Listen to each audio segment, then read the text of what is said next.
with your host, Tropical Empress in Spirit. Happy Saturday, beautiful people. I hope y'all have had a wonderful day. Enjoying y'all's weekend. Doing something fun, I hope. Or maybe just relaxing, kicking back. I know that's what I had to do today. I didn't get to get on with y'all earlier as I had hoped. Because, unfortunately for me, when it rains, it affects my back. So my body was going to let me sit here earlier today. So I had to stay in bed a little bit longer than I wanted to.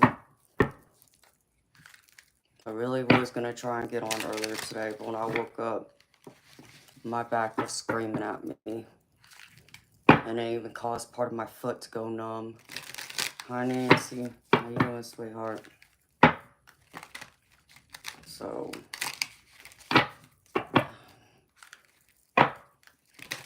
I'll probably stay on with y'all until maybe 3 in the morning my time. And then I plan on getting off because, as I let y'all know, tomorrow's my dad's birthday. So I'm hoping I'll be feeling much better so I can go to the bowling alley. Hopefully the weather will clear up and my body will cooperate with me. Alright, beautiful people. Let's get into this. I'm going to start off with spiritual symbols.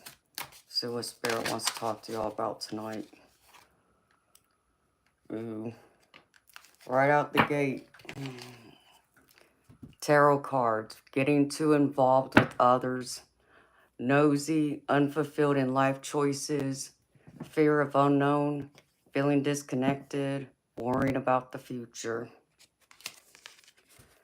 Beautiful people. I feel like many of y'all are probably feeling disconnected right now. I also get many of y'all are also overthinking things, worrying about the future.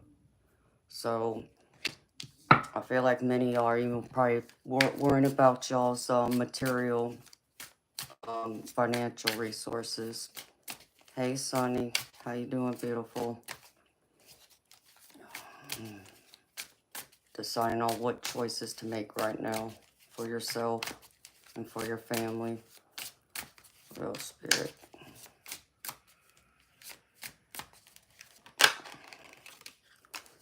Next one is clock.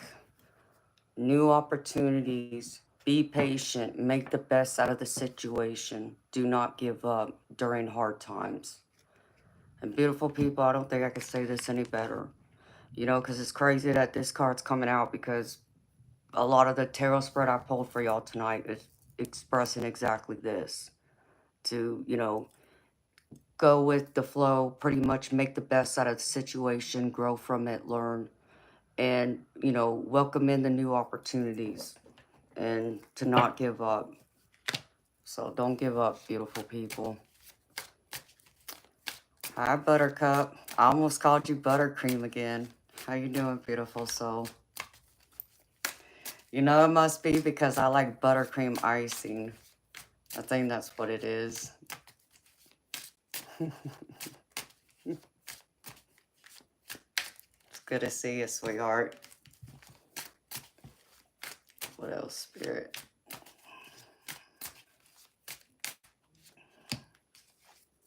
Next one is compass. Oh. Feeling lost and doubting goals, wishing for overnight success, empty promises of change, confused. I feel like y'all are doubting yourselves.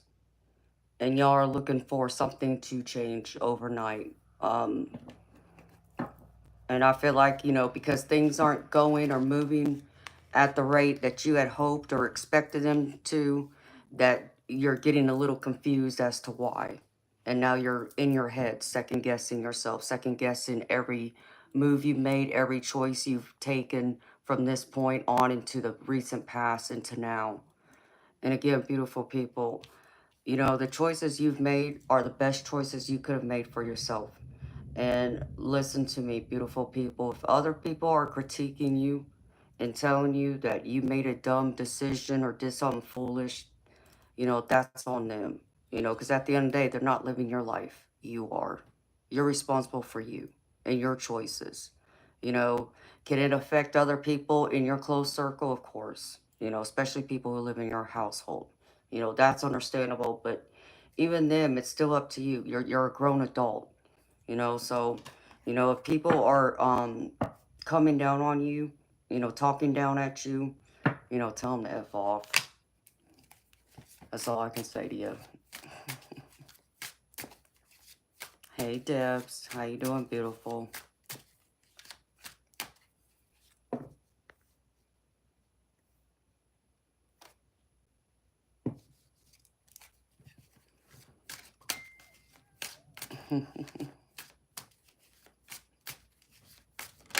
Whoa. Dang it. Half of the deck just went flying down.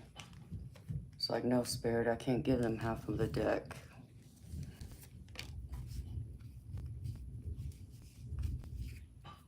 Amen, Debs. That's exactly it, beautiful. And that's how I say it. Because the sun will come out again. I mean, I'm sure y'all can hear in the background, it's storming. It's raining like cats and dogs right now. But I know, even though it's been raining so much lately, the sun will come out again. And it's crazy because I got the sun card, but the side that came out says bending under pressure, overworked, egotistical, bragging, blinded by fame, flaunting superiority, minor health issues. And I feel like some of y'all are bending under pressure. And y'all are allowing, you know, y'all to get lost in y'all's ego. You know, beautiful people, put your ego to the side. You know, it's not about who's better or who has more. You know, really, it's not. You know, and if, you know, I understand we live in a society who's always trying to, what? Compare ourselves to others and trying to one up, you know, the next. But that's just childish nonsense. Who cares? You know, it's about what you want, what makes you happy. Not trying to impress other people and getting them to like you and accept you. The hell with them. So stop bending to other people's wants and desires for you. Hi, Moon Fox. How you doing, beautiful?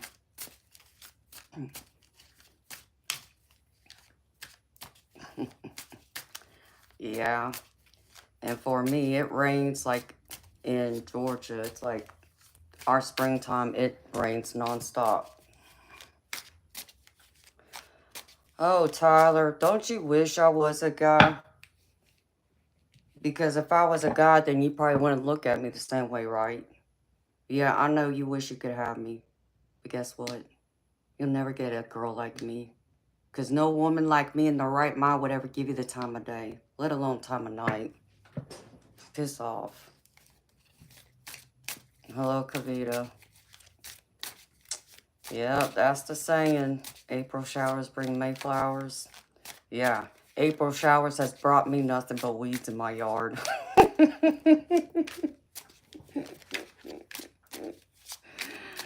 Oh, my goodness.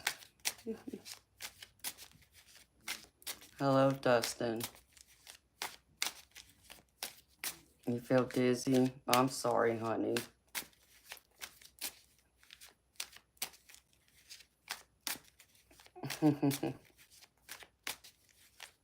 Hi, Rinky McCoy. Thank you, honey.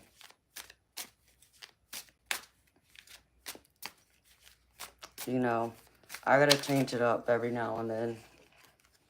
One of these days, I'll surprise y'all and, you know, maybe have braids or something in my hair. Who knows?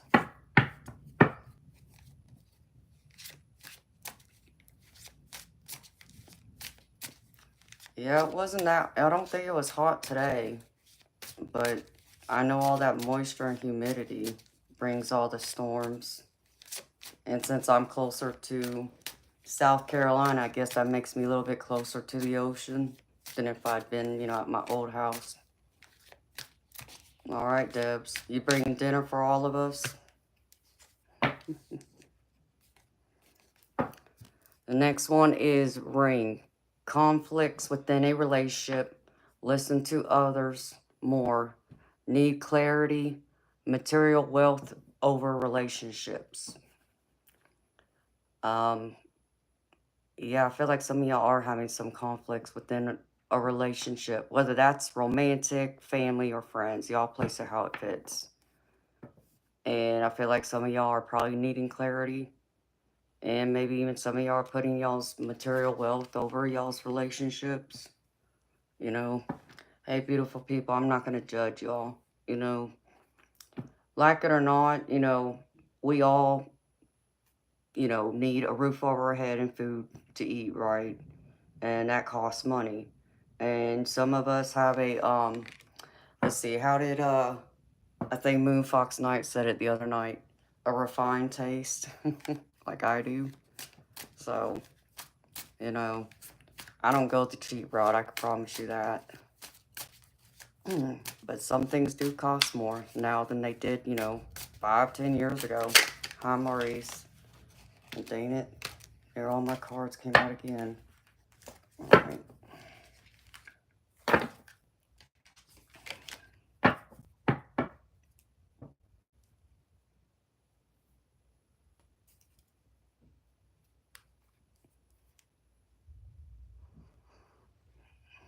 Oh, yeah, I know. I don't, you know, I don't go to the doctor unless I have to myself, so, and I have health insurance. In fact, I do need to go see the doctor because I know I need to get my cholesterol checked. But yeah, I got you, girlfriend. It is very costly, Maurice. Everything costs too much nowadays. Hi, Darby. How you doing, honey? All right. The next one that came out is Keep On Going. Embrace courage and determination, forging your path with confidence and readiness to overcome obstacles. So, beautiful people, keep on going. You know, don't look behind you. Don't question. Don't even, you know, stay stagnant. Just keep going forward. That's all you can do. You know, you just got to learn how to adapt and adjust to the punches that life likes to throw at us every now and then, or the wrenches that get thrown. You know, it's like you know, the old saying about, you know, when life gives you lemons, you know, what do? Make lemonade? Well, guess what? I'm gonna make the best damn lemonade anybody's ever had. That's exactly what I'm gonna do.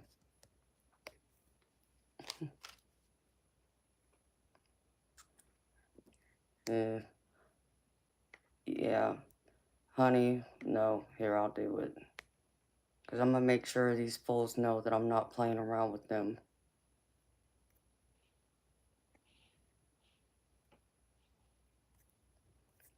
So hopefully those trolls keep losing their accounts.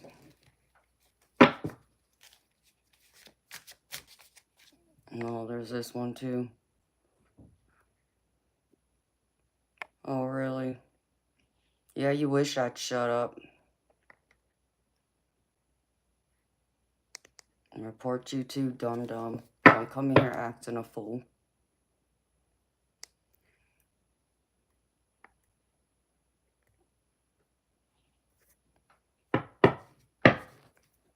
You know, Darby and Sunnyland, when they start acting a fool and they gotta be hidden, go ahead and report them too. I don't have time for their nonsense. I'm not playing with them.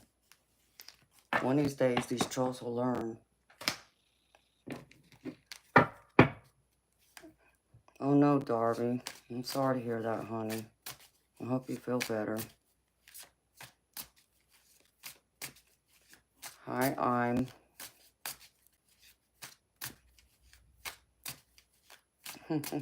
Hi, Skeletor. My weekend's been good. Other than, you know, my body reminded me that I'm 44. I'm good. I hope your weekend's been good too. Alright, Spirit, what else? I'll take a couple more.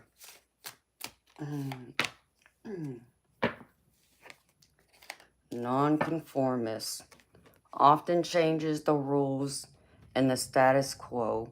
Courageous of letting go to limiting beliefs. Challenges status quo. game changer, rebel. Well, I already know, this was me, including this. I'm the rebel, but yeah, I feel like there's, many of us that are trying to change and let go of those self-limiting beliefs and changing up the status quo. And, I don't see anything wrong with that. I don't see anything wrong with changing the status quo because you're changing for the better, not for the worse. You're raising the bar. You're raising your own standards. You're letting other people know that they can't cross your boundaries. And they can't, just come at you and treat you any kind of disrespectful way or manner they think they can get away with, treating others. So I'm proud of y'all for that.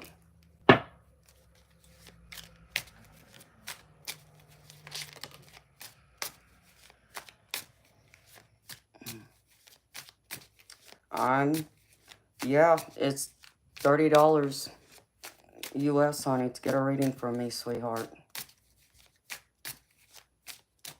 Ooh, and the last one, and then I'm going to put this deck down. Accept surprise. Stay open-minded and receptive to the magic unfolding in your life. Ooh. Stay open-minded and receptive to the magic unfolding in your life.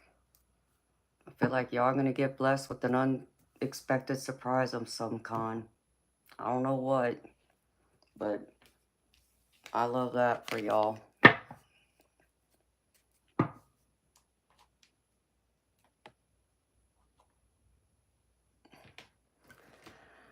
Oh, Skeletor, me, I'd probably pick the frozen microwave, but that's just me.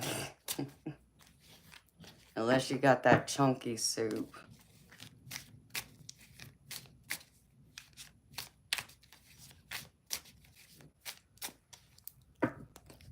Okay, beautiful people. I just want a few messages from the universe real quick before I get into this tarot spread with y'all.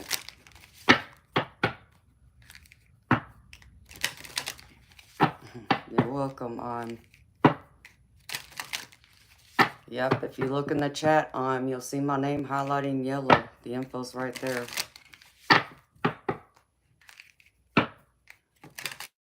That sounds good, Skeletor. I would eat it. I used to love growing up when I was a kid with my Asian grandparents. Sometimes, at least in Asian culture, they eat soup for breakfast. So my grandparents would either make us, chicken noodle or vegetable beef, and they would put rice in it, steamed rice.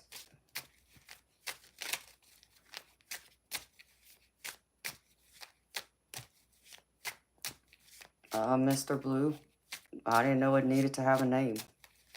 I put it up, and that's the way I like wearing it. Yeah, Darby, I can do that, honey.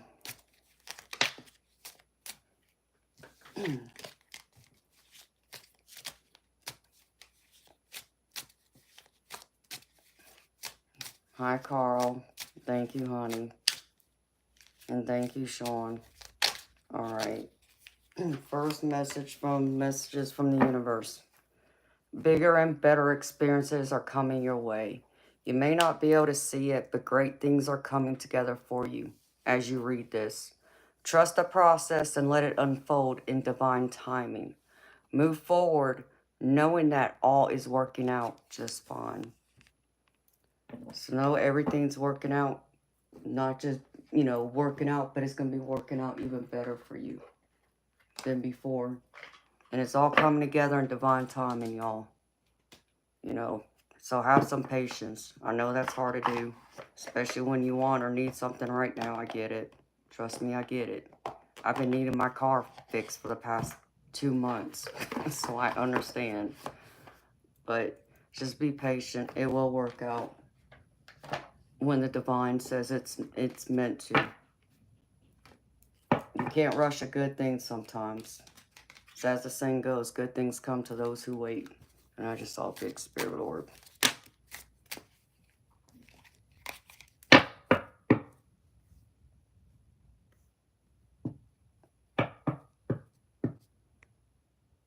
Hi, Deborah. Oh, thank you, honey. You're so sweet. Ramen noodles, huh? I've never tried it that way.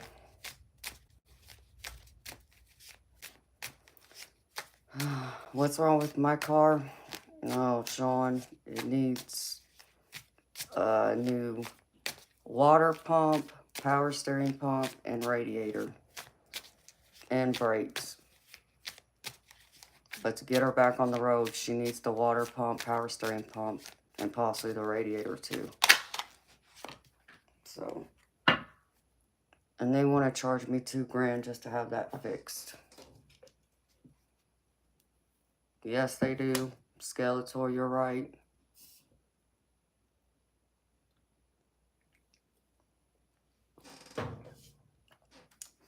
Hello, the Real Housewives. How you doing, beautiful? All right. Next one is a chapter in your life is coming to an end. Rest assured that beautiful things are ahead in this next chapter. Let go of all things that are out of control and move forward. There are more beautiful things ahead than any you leave behind. Here it is again, beautiful people. Know that things are going to get better. Just keep moving forward. That seems to be the big thing tonight, is keep moving forward. Things are going to get better. I know, after you've just gone through, a hardship, challenges, whatever the situation is for you, I know it doesn't seem like it's ever going to get better. And I know it feels like, forever and a day. It might, only have been, a week or two. But a week or two for many of us can feel like several months or even a year. So I get it. But Spirit is trying to remind y'all to not give up. Keep your head up and keep moving forward.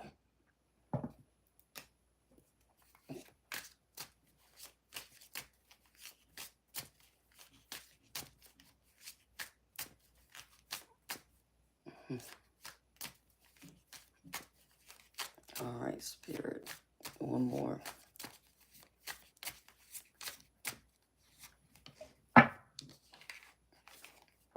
All right, last one. If you want to be more successful in life, your priority should be to focus your mindset on all that you want to attract into your life. Trust that more is happening than what you can see. Many forces are at work in your favor. Allow them to help you. Here it is again. All these positive messages about things are getting better. Things are moving the way they're supposed to, the way you're wanting them to. But you also got to open your mindset and be more positive, be more optimistic in order to manifest your abundance or your wants and your desires so you can attract it in. Be that, beautiful, bright magnet that people, are attracted to. You want to attract like a significant other, we'll just say, for an example, when you think of wanting to attract love, well, think of it in the same context of wanting to attract what? A job you love and enjoy that pays well, a new home, maybe even a new car, a vacation. What is it? Visualize it. Focus in on it. And believe like you already have it. And then watch as time unfolds. Before you know it, you will have it.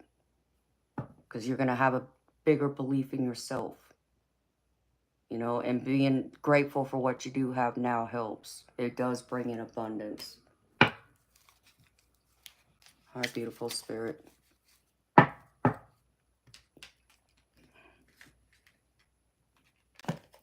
Hi, Jiminy Crickets.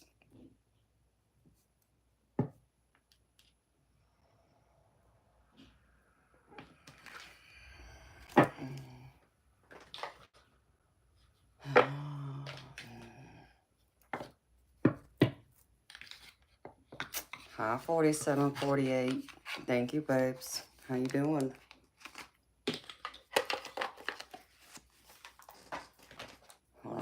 second, y'all.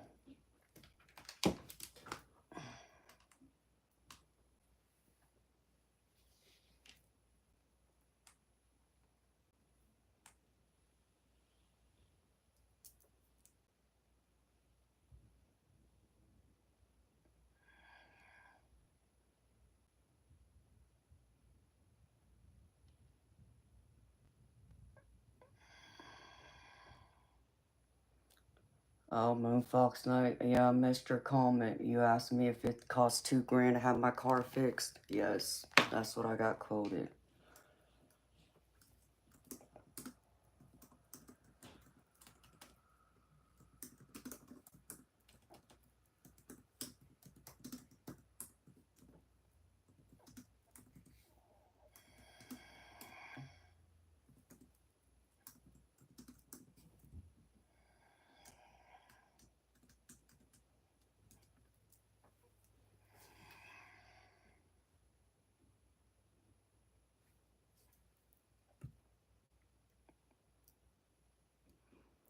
P.S. You would never be that lucky, and I'd never be that desperate.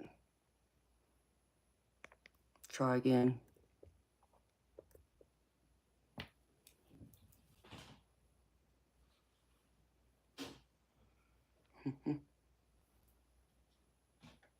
Okay.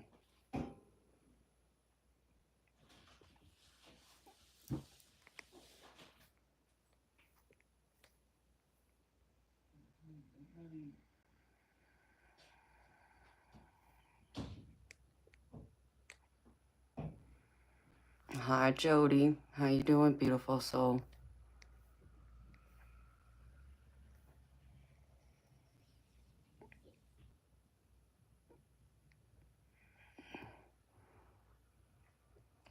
You should go ask somebody else. I just reported you for that disgusting comment. Okay.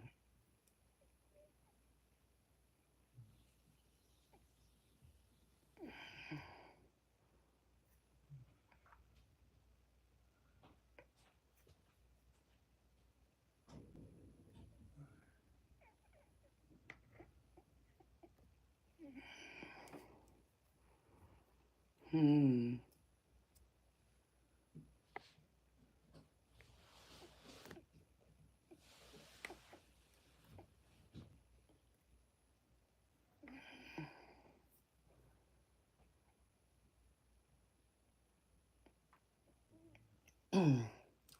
Shelby, this is my job, sweetheart.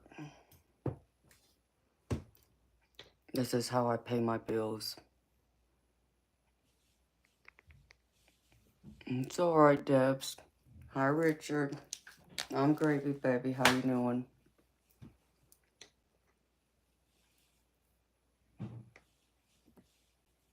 I'm just gonna keep reporting y'all's dumb nonsense. Because one of these days, YouTube's gonna kick you out.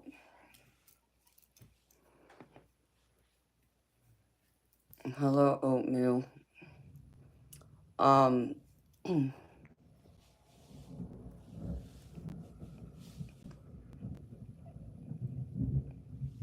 Thank you, Richard. That's very sweet of you, honey. Hey, Moon Fox, honey. I don't understand why you're deleting some of the comments, sweetheart. If the guys are coming in here complimenting me, let them compliment me all they want, as long as it's not sexual or perverted. When it reaches the point of sexual, perverted, or they want to insult me, then kick them out all day long. Those are the people I don't want to deal with.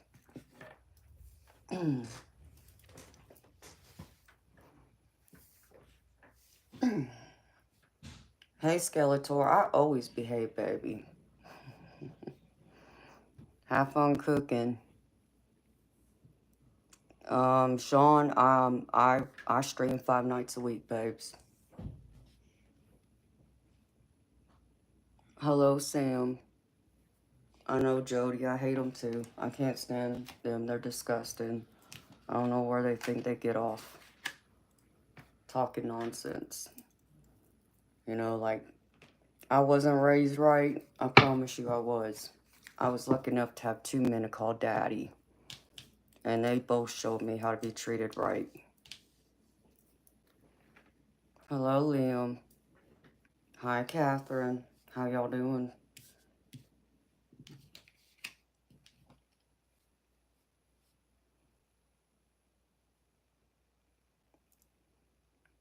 It's alright, Moonfox.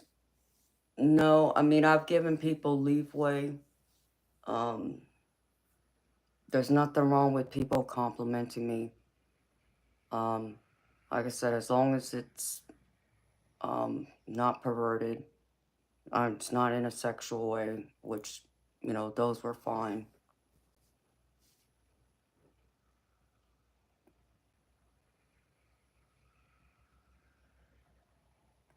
Yeah, exactly, Jody. Many of them they were never taught that. So it's okay, Moonfox. You didn't know, because I know there was a period where it just seemed like it was nonstop. So I understand why you were doing it, beautiful. So it's okay.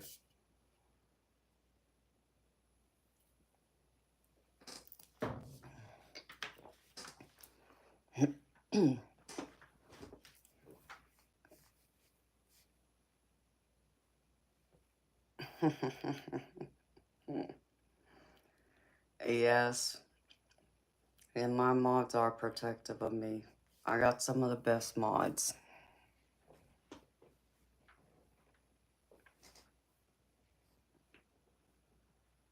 Oh, it was directed at the trolls? Okay, Matt, I got you.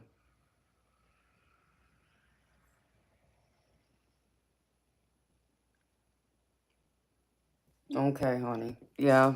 No, I understand. I understand if it's questionable to you or not. I get it. You're doing a great job, sweetheart, so thank you.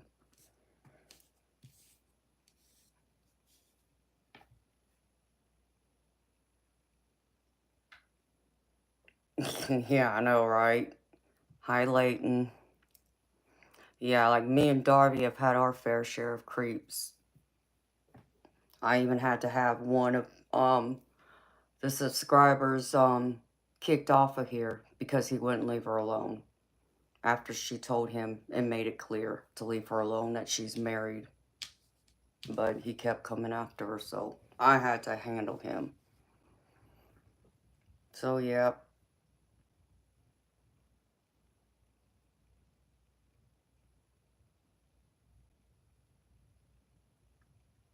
Oh, I could understand that too, Moonfox. You know, well, you and me sometimes you know, when I'm sarcastic, I think it's hard for people to know if I'm joking, you know, being sarcastic or not. Hello, beautiful Catherine. How you doing, sweetheart? Yep, like a moth to a flame, they are.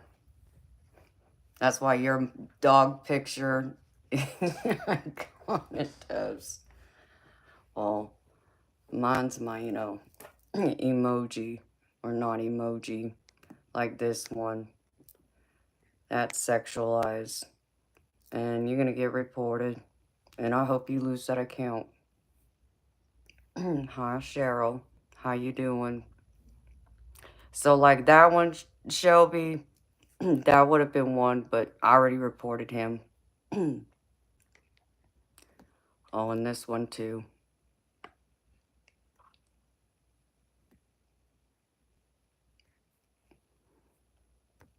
I report them all. And they will lose their accounts. I report you too, you dumb dumb.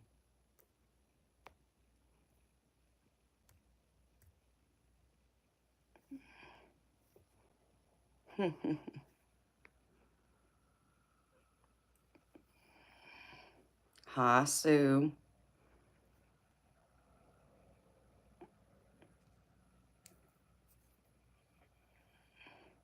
Oh, it's good. I'm happy you're home, girlfriend. I'm sure you're enjoying it.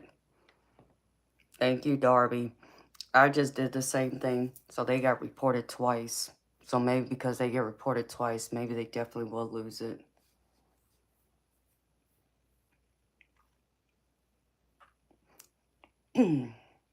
See, Moonfox Knight, that message wasn't bad. I'm just trying to understand, like, what does he mean? So let me address him. Chicken, I don't know how to say your name, but what do you mean, those eyes?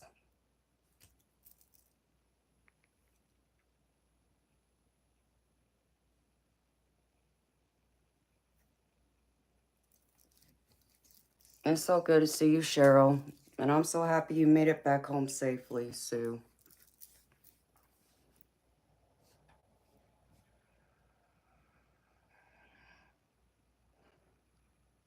Oh, you just stopped in to say hi for a minute?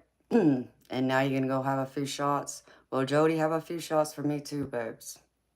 Have some Patron for me. Have fun, honey. Have a good night. See you next time. Okay, well, thank you for saying I have pretty eyes. I think it probably would have made more sense if you had just said that first time than the other one, because my mod wasn't sure what you meant by that. And I wasn't either, to be honest. I'm hanging in there, honey. All right. Sounds good, honey. Have fun, Jody. Be careful. Be safe.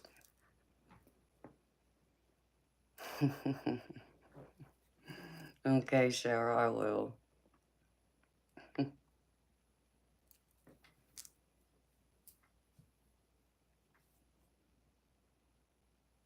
All right, beautiful people. So let me get into this tarot. So, like last night, I just pulled some messages from one of my other oracle decks for the spirit guide messages.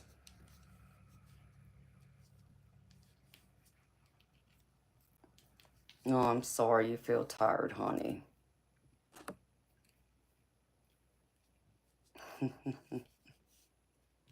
There you go, Sunnyland.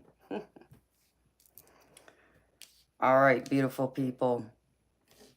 So, first message is, remember that you can't change anyone but yourself. And this is true. I always tell y'all this.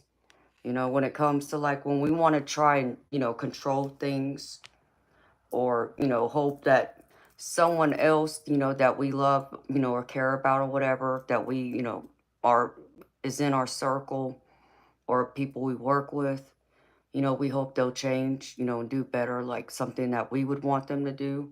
And I always tell y'all, stop stressing out over things that you can't change, things you can't control. And that includes people.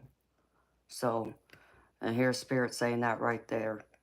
The only person you can control is yourself. So always remember that, beautiful people. Stop stressing and getting lost trying to worry about what everybody else is doing. You can't change or control them.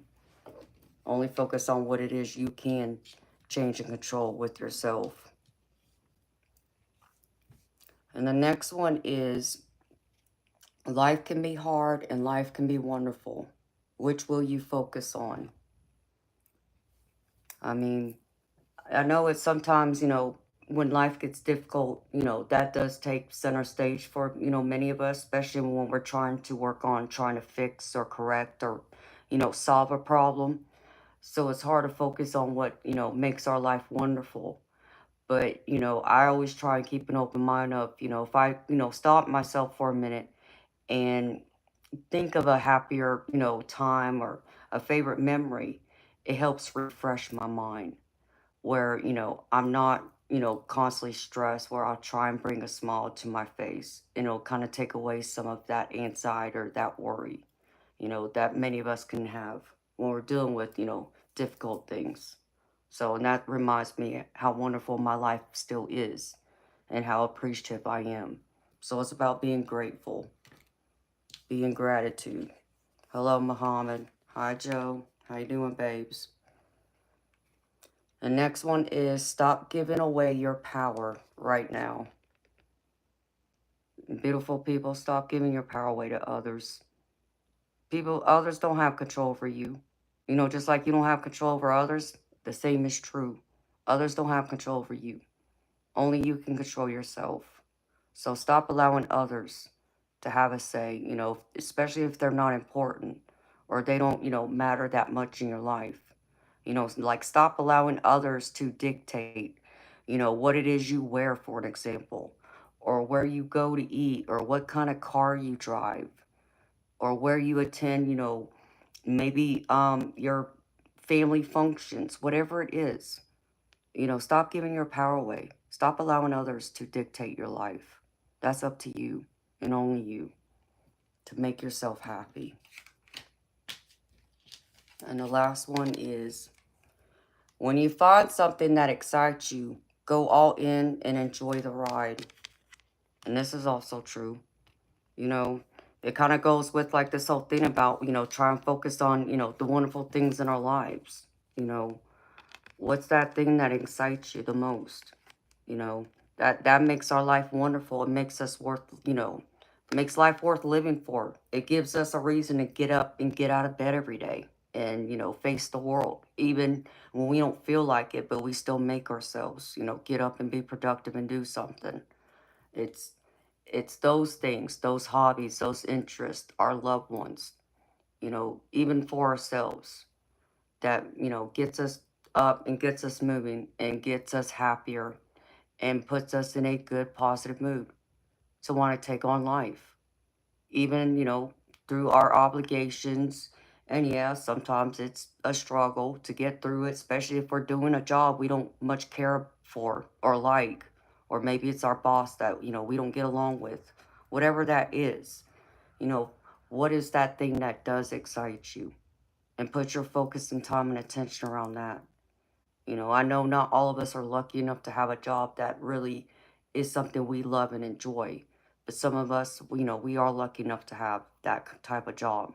Whatever it is, find that thing in your life that really makes you want to get up every day, that excites you and fills your soul up with joy.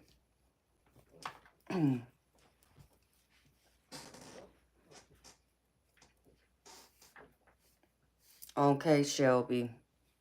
Take it easy, sweetheart. Hello, John. All right, beautiful people.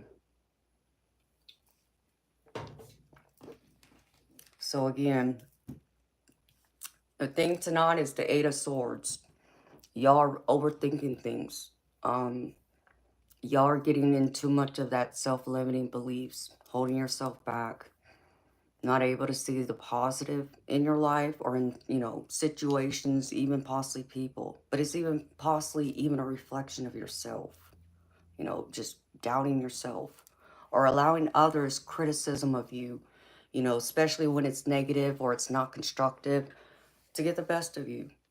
And then that holds you back. So you start questioning everything. And I feel like there's like this big question mark. I mean, I even see spirit putting a question mark in front of my eyes right now. So many of y'all are questioning things, but I feel like you're questioning yourself, but even questioning certain, missteps maybe you've taken, or even questioning certain people you have in your life. Whether, maybe, it's time to release them, let them go, part ways. Or, to go all in. This can even be in a love scenario. Place it how it fits. Hi, Jazzy J. I am, sweetheart. Thank you. I hope you are too. It's good to see you. So, let's get out of that self-limiting beliefs, okay? Because I understand that many y'all, in the recent past, y'all been in the Six of Swords energy, okay? And the Six of Swords is all about coming out of like an obstacle, a challenge where life was just, throwing its punches at you. Like you can never get ahead, or you couldn't, come to the surface for air, like you're drowning, all right? The Spirit's showing me that things are getting better. That's why you're like in this boat, moving across where, the water is more calm. After being in this Five of Pentacles energy, which is all about loss or, being in lack. And I feel like a lot of this surrounds your material, financial, wealth. But I also feel like for some of y'all, this also involves, even the way you perceive yourself. Um, Having those doubts again, like you're not good enough. You'll never make it. You'll never do what you have set out to do. So, and it's put you like you've let yourself out in the cold, or maybe others have put you out in the cold in the same regard. And this could even be in a love connection too. Place it how it fits. But no matter what, you're in this Six of Swords energy now. And some of y'all could even be traveling or have recently traveled. Um, Coming out of, that choppy water, and maybe y'all are taking a vacation or going to spend time with friends or family who live, at a distance from you.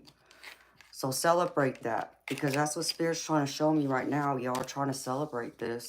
Y'all made a decision. Y'all are in this Three of Pentacles energy, and this is all about celebration. Being happy, joyous, celebrating.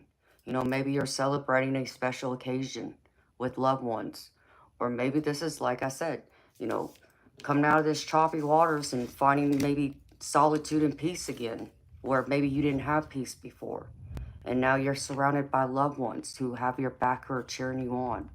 That's a reason to celebrate. Knowing that things are getting better, you can finally see, the fog clearing ahead of you. You can see your next steps. And now you're at that point of making more decisions. Now that you're coming into this happier time, you want to make more decisions for yourself and for your future. And now it's just a matter of which choice do you make, because you're kind of like at that fork in the road. But I want y'all to know, whatever choice you make still is the right choice for you. You have your world in your hands. Remember that. The world is in your hands. Don't give your power away. Like this part, like this card. You know, your own world is in your hands. You decide. You make this decision now. So you can continue to celebrate and be happy. And have those happier times instead of, being left out in the cold. Or feeling like you don't have enough.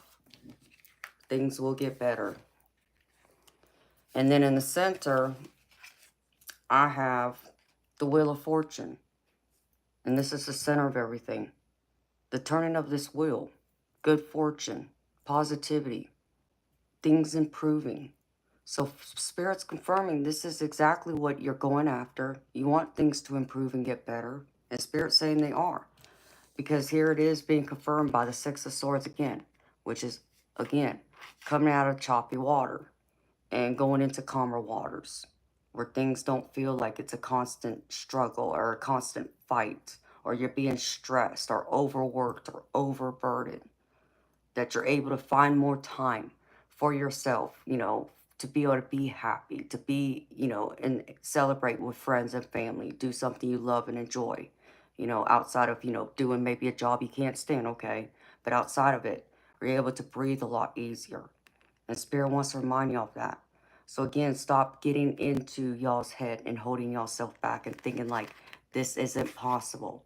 Because Spirit's showing me, not only is it possible, but it's coming towards you now. As you, drift off in this boat, in this Six of Swords energy, going into calmer waters. And maybe again, some of y'all might be traveling. Traveling maybe to an island. Like, you see like right here, there's an island right here off in the distance. Some kind of mountains or something. There you are, going to paradise. That's a change of the better. Change of scenery. That could bring happiness. That's a reason to celebrate too. Not everything's all bad. And I feel like that's what Spirit wants to remind y'all of tonight more than anything. Because what's getting y'all down and the challenges I see is still this doubt. Like I'm getting the Ace of Pentacles here in y'all's challenge. But you're like not able to see this opportunity that's coming towards you or has already presented itself to you. You're not taking it, as a good opportunity. Instead of appreciating and being grateful for this opportunity, whether it's a new job, a new promotion, or maybe, you're able to move to where, maybe, the home you were living in before was very expensive. And now maybe you found a new home where it doesn't cost as much. Whatever it is, you're not able to grab a hold of this opportunity and look at it for the better. And I feel like, Spirit's trying to, shake y'all out of this, to not squander this opportunity. Stop secluding yourself. Stop isolating yourself. Again, like you're not good enough, or you're incapable, or you can't do it, or you can't achieve anything, okay? You can. It's up to you, though, to believe in yourself and hold this true so you can take this opportunity and run with it. Because Spirit's showing me if you can get out of your own way again and take this opportunity with both hands and hold on tight and really truly appreciate it and be grateful for it, you're going to be so excited moving forward, because here you are lighting your torch, lighting the way, and this is in the future, possible future outcome. This is all about excitement. This could be over a situation, or this can even be over a relationship. Whatever this is for you, you're excited again. You will be excited again if you can get out of your way, get out of isolation, and be able to take hold of this opportunity and focus on what's improving. No, maybe it's not improving to the way you want it to in the time frame you were hoping. You were hoping it'd be a lot better than what it is. But if it's getting better, hold on to that. Even just a little bit better. And keep focusing, keep believing it's going to get better. And it will. And then you're going to light your way. You're going to light the rest of the path, because Spirit's showing me you have put in the effort. You have put in the hard work. And now it's just a matter of waiting for all your hard work to pay off. And Spirit's saying it's going to pay off. Here's the Seven of Pentacles. There just might be a slight delay, but that's okay. There might be a slight pause. Just have some patience. Your abundance is coming towards you. If this is about your material wealth or your financial wealth, and you've made these changes, you've made sacrifices, you've, made a budget and, have, stuck to that budget and cut out things, whatever this is, it's going to pay off. Just be patient. Okay? Don't think like it's not going to ever come and things aren't going to get better. They are. But it might also mean there might be something else you still got to do to improve it even more. Because the advice I'm being shown here is Spirit still needs you to take more action with the Eight of Wands. Okay? And part of this action still, if this applies to your material wealth or your financial wealth, I get the Four of Pentacles with this. This Four of Pentacles is telling me that, like, maybe you got to be a little more strict with your money, okay? Instead of spending it, you got to conserve a little more until things do get more stable, more calm, where more of this abundance right here takes root, okay? But part of that abundance is also holding back, not, having to spend everything you get. Conserve a little bit. Be a little more frugal. Be mindful. And if you can do that, Spirit showing me, even though it might be hard, as I get the Nine of Wands here, I'm not saying this ain't going to be difficult for some of y'all to do. I get that. And I feel like, y'all feel like you've already been through this battle, trying to make things better, trying to make all the cuts you can make for yourself. And, maybe even some of y'all have taken, a part-time job as a second job, and it seems like it's not, helping any. It is. It just may not be helping in the manner you want it to right now. It's hard to see it right now because it's not a big thing, and I feel like for some of y'all, you're waiting for that, what's the word I'm looking for? That grander, showcase of your sacrifices, the things you've invested in to actually show a bigger payout is what you're looking for. And that may not happen right now either, okay? But there's a little bit that's changing. And Spirit's saying just stay strong. It's going to take a lot of inner willpower from you to not deter from this path so you can make your life better. And if you can do that, Spirit's showing me you'll be able to celebrate again. You'll be happy. You'll be successful. You will achieve this. You'll achieve what your goal is in this Four of Wands energy. And it will be success. So, beautiful people, don't give up. Hi, Jedi. Oh, thank you, honey. How you doing, sweetheart? It's good to see ya.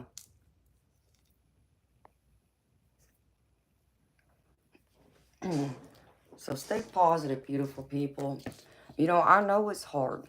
God, you know, I know it's hard to give up those little luxuries we all want, we all enjoy having in life, you know. I get that. Because I'm not saying give up everything, beautiful people, but you're gonna have to give up some of those things. You know, you're still gonna have to hold off a little bit longer. Um, like I remember, you know, as many of y'all know, like when I sold my house a few years ago, that was hard. That was very, very hard. Because not only did I have to sell a home I love so much, and move away, but I had to change my life altogether. You know, I had to give up a lot of things that I wasn't used to giving up. And that was a hard pill to swallow, but I did it. I gave up and sacrificed a lot so I could be where I'm at right now. You know, and I was able to buy a new home again. Not only just buy any home, I was able to build a home. You know, most people can't say that. So, you know, my efforts to cut back and not, you know, go get my nails done or go a few years without getting my hair cut or going and bowling, you know, shooting pool, even though I couldn't do either of those because I already tore my shoulder. But you get what I'm saying. I had to give up a lot of things that made me happy, that brought me fulfillment and joy for the bigger payout in the long run. And that's what I feel like Spirit's wanting to let y'all know. It will pay off if you stick to it and be mindful. Okay? So the oracle cards I pulled for y'all tonight. The first one is from the Guides of the Hidden Realms. This one is Surrender to the Change. And it says, when change is upon us, there is a natural period of adjustment before we grow into the new circumstances or situation. Sometimes we feel resistance, especially when these changes alter our plans or come at us unexpectedly. This is the circumstance you're in now. A moment of inconvenience, even temporary shock where you're suspended, invited to pivot as your path has detoured into the unknown. What new choice beckons to you? Fear not. These divine detours have an uncanny ability to test you, yes, but also to eventually deliver an experience far better than you expected. It's important now to relinquish control and allow the new path to reveal itself to you. So again, let go of control. You know, you can only control the things that, you know, affect you directly. But you know, like, you know, one of the cards said, you can't, you know, change others. You know, you can't control other people. You can only control yourself. This kind of applies the same thing. You know, release that control and trust in the divine. And trust that, you know, once you surrender to this change and, you know, you make, you know, the investment and give up, you know, what you have to give up, the sacrifices you have to make, you know, after, you know, coming out of a difficult time. And yeah, maybe for some of y'all, it's still difficult. And maybe this Six of Swords energy doesn't feel like it's calm right now. And I feel like for some of y'all, it may not feel that way for a little bit longer. You know, and I hate that. But Spirit's still showing me it will. It will feel more calmer if you continue doing what you're doing. As long as you are making an honest effort by making those adjustments and adapting to having to sacrifice, having to give up, having to cut back, you know, not being able to splurge or, you know, go shopping or do whatever whenever you want because it costs money, yeah, it's understandable, you know. And I get, for some of us, it could make us feel a little, you know, down in the dumps, you know, depressed. Yeah, that's understandable too. But find something else to entertain yourself, you know, while you're not able to do those other things. You know, what are your other hobbies and interests? Maybe do some research. Gain that knowledge instead. Be, you know, proactive in that way. So that when the water is calm again, and when you really feel like these Seven of Pentacles, when this abundance starts taking root and starts paying you, like you feel like, okay, you're finally free. Like you can relax now and breathe a sigh of relief. But it all comes down to having to release that control and having to adapt to those changes by surrendering to it. I know change is hard for some of us to accept, many of us. But that's also how we evolve and become better people. So, I believe in y'all. It's up to y'all to believe in yourselves. Don't stop believing yourself. Because there's this excitement right here that I see. Y'all holding y'all's own torch. Lighting y'all's own way. Stay on that path. Okay? And then I pulled an animal oracle card. And the one I got tonight is the cougar. And it says assertive. In silence, you find power, claim your leadership role, and take action. You know where to go and what to do. You have the courage and confidence to succeed. So be assertive. Be confident. Be confident in yourself and be confident in the choices you've made. Be proactive and take action. And don't stop. You know, there's that thing like, you know, you can't expect something to change in your life for the better if you only do it for, you know, a little bit of time. You know, like if you, we'll just use him as an example. Looking for a job, right? Well, if you're only looking for a job a couple hours a day, how long do you think it's going to take to find a job? You know, because really at that point, your full-time job should be finding a job. And at least spending 8 hours looking everywhere you possibly can. Turning over every, you know, nick and cranny and corner you can to look for a job, whether that's on the internet or going out there, okay? But if you're only doing it a couple hours a day, yeah, I don't expect much to change. So, you know, you just don't do it for a little while and expect it to change. You keep doing it until, and you don't detour from that. Keep going until you succeed, okay? That's the only way you're going to find that success. And that's how you got to believe in yourself. And that's how you got to see this through. And you will succeed. You just got to be persistent. And I can't make this up. As I was saying that, I pulled the next card, which is the angel number card I pulled for y'all tonight, which is 1212.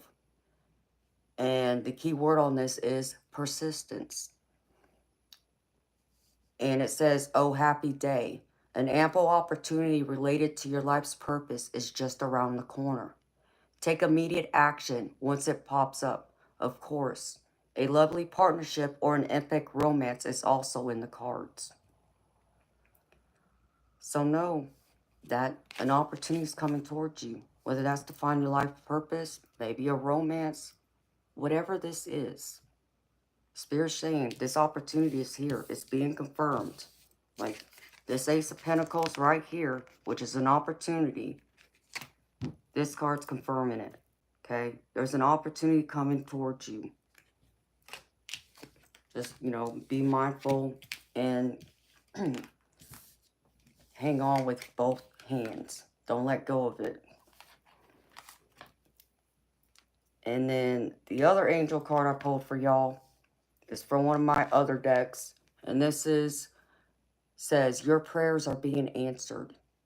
Your prayers are being received by the divine.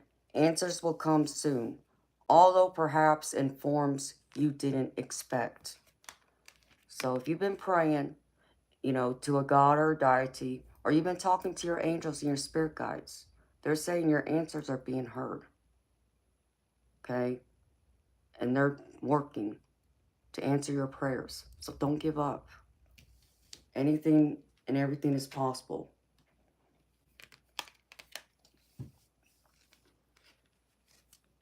And then the angel card I pulled for y'all tonight is the Holy Spirit. Miracles are possible. Your ability to experience miracles is down to your capacity to believe that miracles are possible for you. Don't give up hope. A real turnaround is possible now. The light of angels is surrounding you, inviting you to step into the most gracious receiving state possible. Open your heart and expect a miraculous solution. You are worthy and know it. And know that, beautiful people, miracles are always possible. And know more than anything, you are worthy. Don't allow anyone to tell you anything differently. You are worthy. You need to remind yourself of that. And look in the mirror and be proud of that person that's smiling back at you. Don't allow anyone else to tell you anything different. And the positive affirmation you can say out loud to yourself is, I am worthy of miracles in all forms. I am worthy of miracles in all forms. And you are worthy. Again, don't think you're not.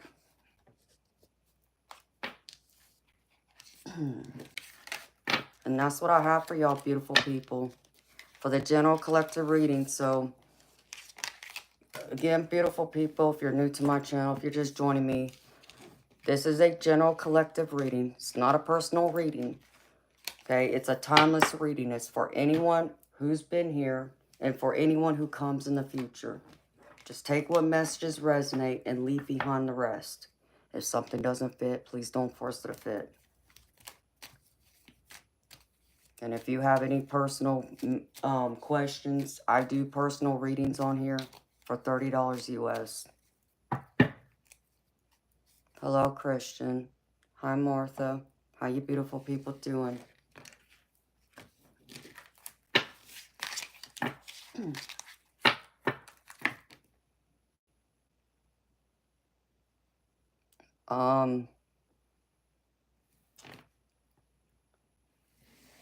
Nancy, I'll have to get back to you on that, honey. I have to dig the box out somewhere. I can't remember.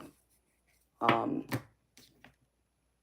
can't freaking remember the name of it.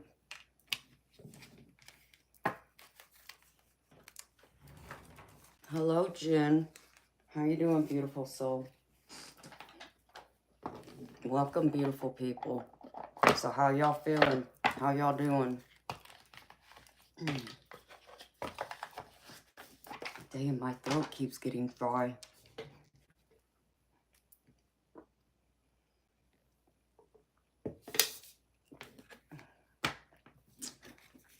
I'm not sure. I don't know where Bob is. Maybe he had to take care of something. Maybe he'll pop in a little later. I don't know. He's in Australia, so he's on a different time clock than us in the U.S. I can't even remember the name of the crater. I'm drawing a blank. I don't know why I am.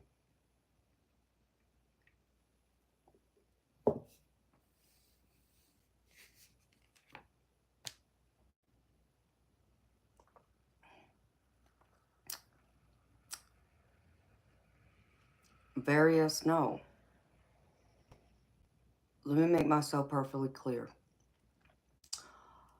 Even my mods and some of my subscribers who are in here right now will tell you what I deliver is worth $100 and more.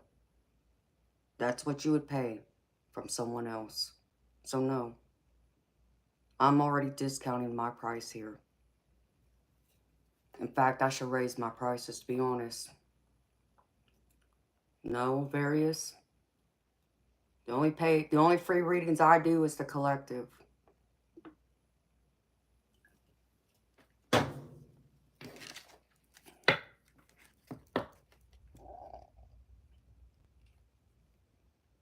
I'm not sure. I'm not sure, Nancy. Jen, I do paid readings. The reading I just did was the general collective. That's the only free reading I do. Everything else from here on out are paid readings only, which is $30 US. Hi, 239 Loki. How you doing, sweetheart?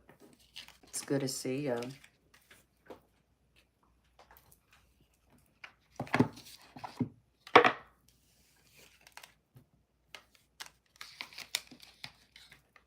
You're welcome, Jen. You're welcome, Buttercup. Anytime, sweetheart. Yes, Darby, I can, honey. I gotta use the restroom. So give me a few minutes.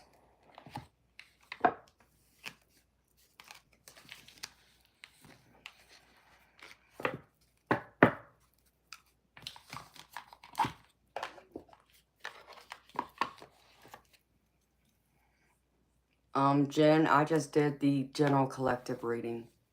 That's what I do at the beginning of every stream.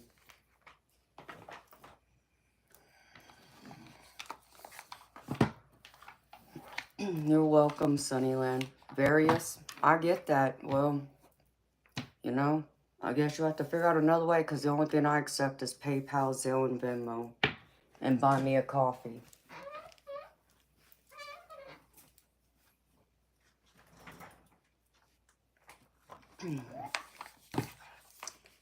Sure, Jen.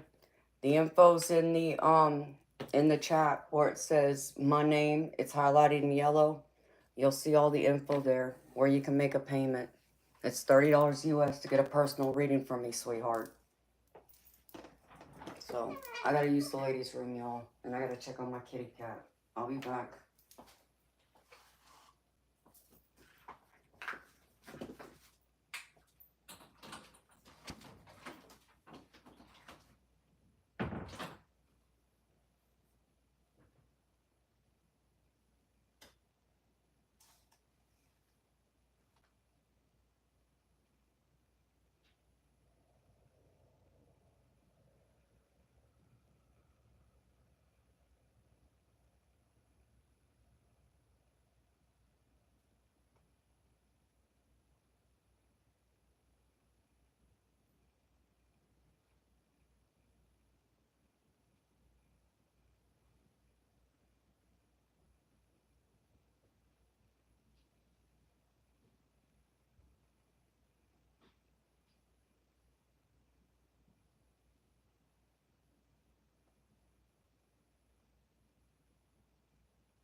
Hey, Brian. Hi, Gina.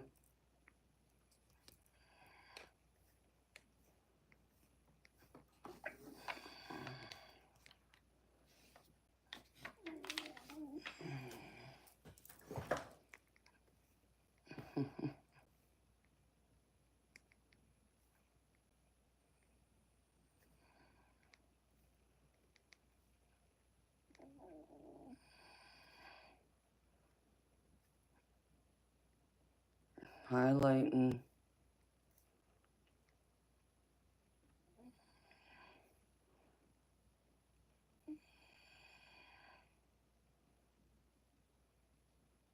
No, Various, you don't.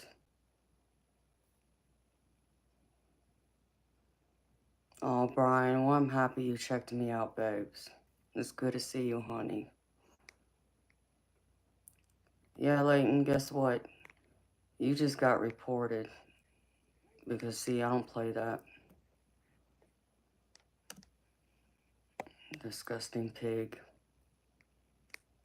I'll take your nasty self elsewhere.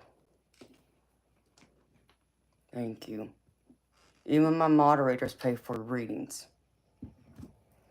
So, like Miss Darby, I'm fixing to do her reading and she paid for it. She's one of my moderators, so no.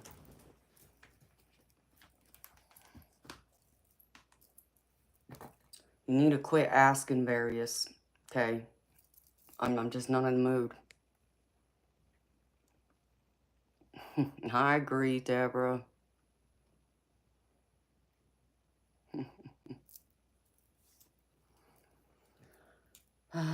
Yeah, Gina, I'm okay, honey. I wasn't feeling good earlier.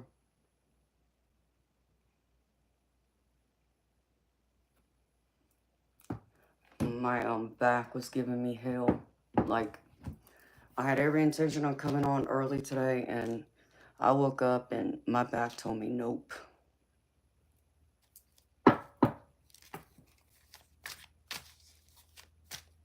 Various. No. Do not push it with me. You need to knock it off. Okay? I have a car in a shop right now that's going to cost me $2,000. I need my freaking car. It costs money to run this stream. Oh, and my energy and the amount of energy I get drained by doing readings for people, yeah, no. There's nothing you can offer me other than cash, period. So quit. I don't know how many times I gotta repeat myself. Hey, Jason. How you doing, babes?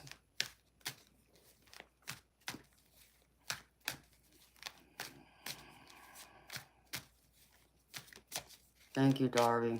I don't need the nonsense. Quit asking. I don't know how much more I gotta make myself clear.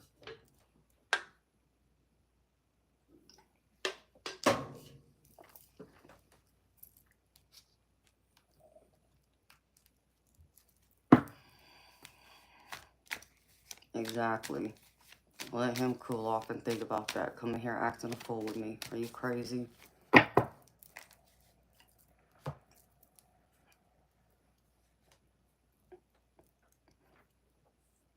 All right, Darby. What do you want, sweetheart? Do you have a question or you want a general?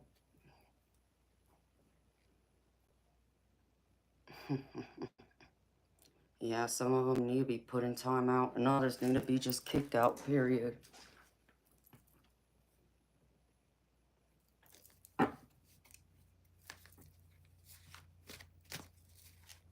Hello, Celia. Thank you, Jason. Hello, Bush.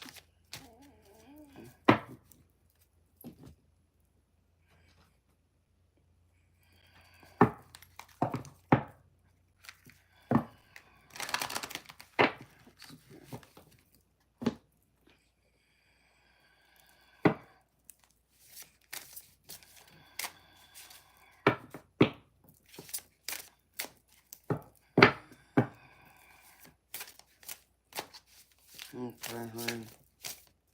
Well, let's just see what Spirit wants to talk to you about. I know you're nervous. I know you're on edge. And you have concerns. But she's going to be okay, just like you. Hello, Spring Beauty. And thank you for all my heart emojis. Alright, Spirit. Darby.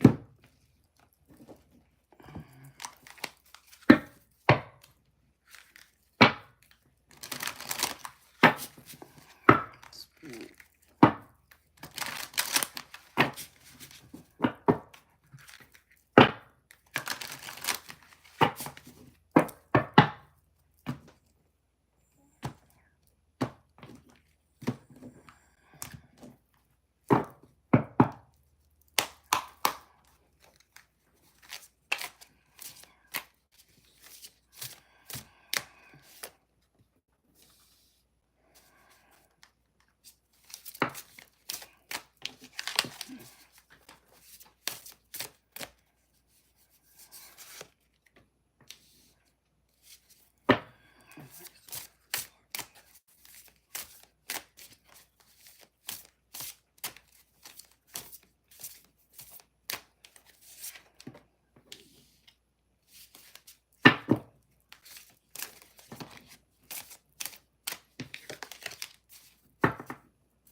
Hi, Esteban. Hi, Brown Bombshell. How you doing, beautiful soul? Okay, Spirit. Let's use this for you, Darby.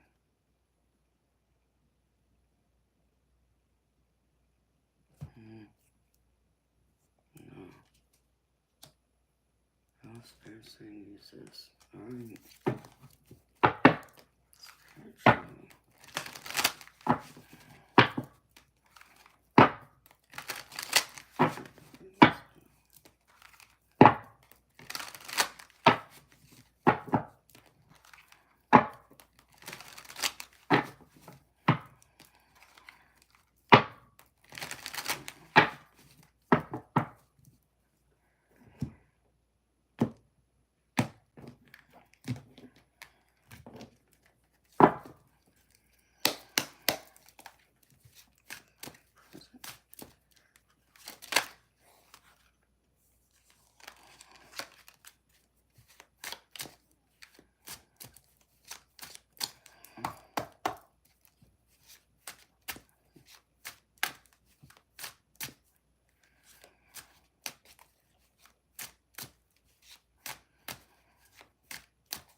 Thank you, Cal. Or thank you, Carl. Appreciate you, honey.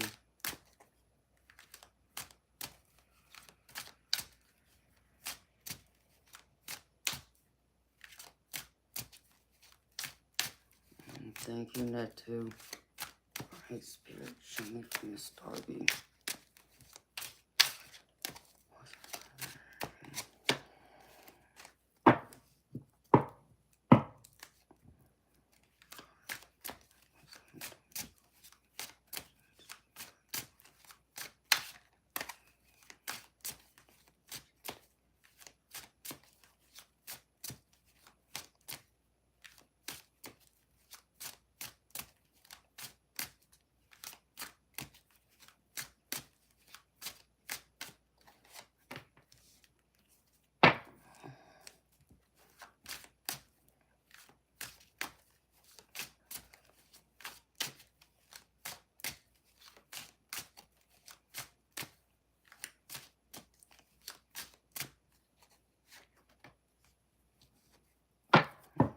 Oh.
Hi, Prize. Good to see you, babes. Spirit.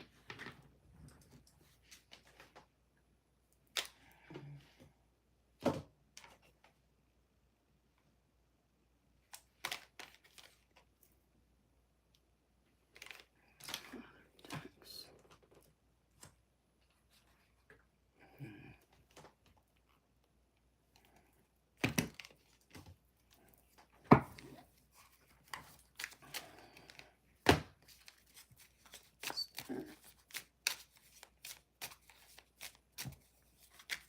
Alright. Hey, make up your mind, Spirit.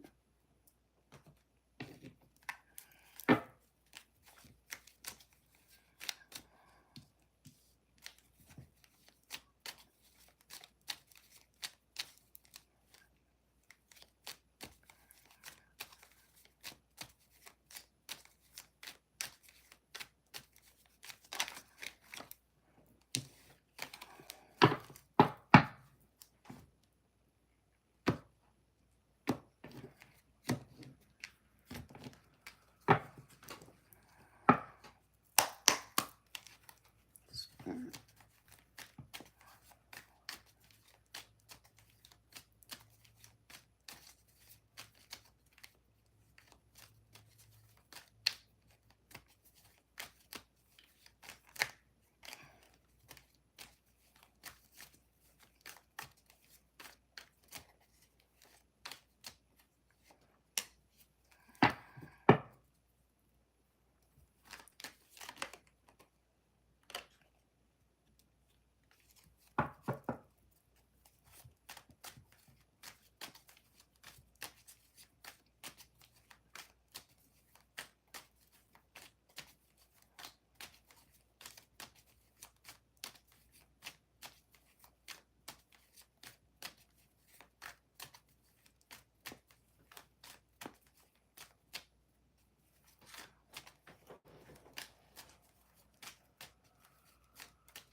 Oh.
Hi, Jack. Thank you, babes. How you doing, honey? Good to see you. All right, Spirit.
I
can make this up.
Thank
you, Jiminy.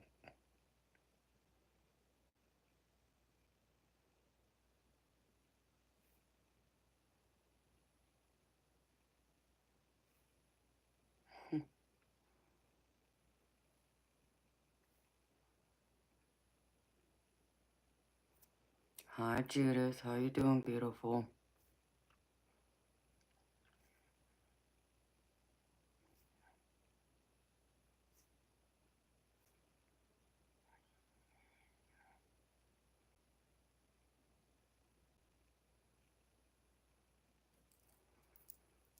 Hi, Jason. How you doing, babes? Some of them do. You're right, Debs. Hello, Sean from South Africa.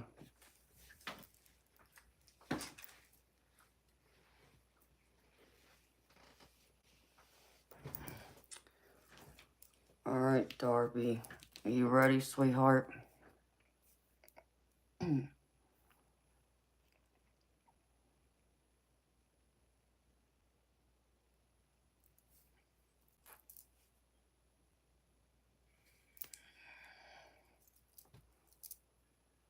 Okay. Well, beautiful.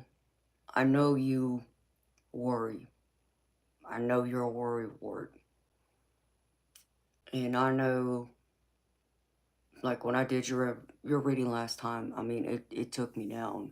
It drained me. In fact, it lowered my shield so much that I actually had a spiritual attack. So that's why I needed you to do what you did.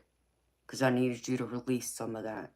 And what Spirit was telling me in the process of what I had told you to do It was to go through and process all those worries, all those fears, the anxieties, the stress, being overwhelmed, being consumed so much by your own thoughts, and finding another way to transmute that energy and put it into something else.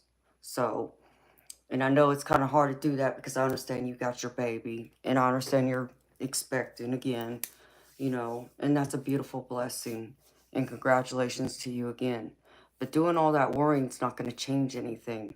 You got to be focused on keeping yourself healthy and strong in order for that baby to grow and for the baby to be nourished just as much as you got to make sure yourself is nourished. And also, Hazel, your baby girl you already have is nourished, and also your husband, right? So you can't do that or focus or put your time and attention into even the smallest things or the enjoyment of even doing something simple as that when you keep getting lost in your thoughts. Because I'm still getting you in an Eight of Swords energy. And that's what Spirit's showing me. You're still overthinking everything. You're not able to relax. You're overstressing. You're allowing your anxiety to get the best of you. And by allowing those things to take hold, that's going to affect you physically. That's going to affect your pregnancy. That's going to affect your body overall. You know, I'm not a doctor, but, that's common sense. We all understand that when we overthink things, that our emotions, our mindset does have a physical effect on our body. There's certain ailments that show up. And I understand that you have your concerns about your pregnancy. But beautiful, you know, you gotta be in the moment. And that's what Spirit wants you to focus on, is live in the moment. Stop worrying about what's going to happen tomorrow, next week, next month, 6 months from now. You need to live for today. Because if not, you're going to even miss out on the most important moments in Hazel's life. So focused on, is the baby you're carrying going to be okay? And I'm not saying not worry. What I'm saying is, you're going to miss out on those precious moments that you're going to wish that you had stopped getting lost in your head, and be more focused on her, and her growing, because, before you know it, you're going to have another one running around and you're going to be, being pulled in two different directions just with two babies, not counting your husband or anyone else, and also yourself. So you got to figure out how to get rid of your anxiety. Use that energy like what I told you to do. Transmute it. Pull it out of you and bring in nothing but light so it can fill you up and bring you, back to center, to being happy, to being peaceful again. So that your babies don't pick that up on you, because babies will. And Hazel's intuitive. The baby you're carrying is very intuitive. In fact, I'm getting the feeling that the baby you're carrying, she's going to be even a stronger psychic than Hazel. So understand me. You got to stop over-stressing. It is not doing you any good.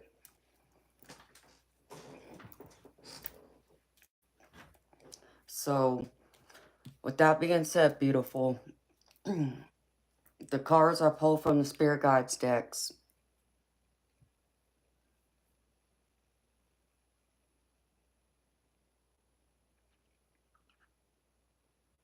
But Darby, that's just it. That's what I mean, honey. Why are you allowing what other people say or think to bother you? They're not living your life. Only you are. What they say, what they think shouldn't hold any weight in your world. Are they carrying your baby? Are they taking care of Hazel? Are they cleaning your house? Are they cooking? Are they living your life? If they're not in that house living it with you, they have no room to judge you. Really, even your own husband has no room to really judge you. Your job is to be there and be supportive and be loving, okay? And to receive that in return. So if your sister or anybody else wants to do this, let them. Who cares, Darby? You're focusing on the wrong things. And that's stealing your simplest joy. You're allowing others to live rent-free in your head, while in the middle of focusing too much on that, you're losing all those precious moments with your baby girl, with your husband, even the love you can be given to yourself. You know, tell your sister to take a hike.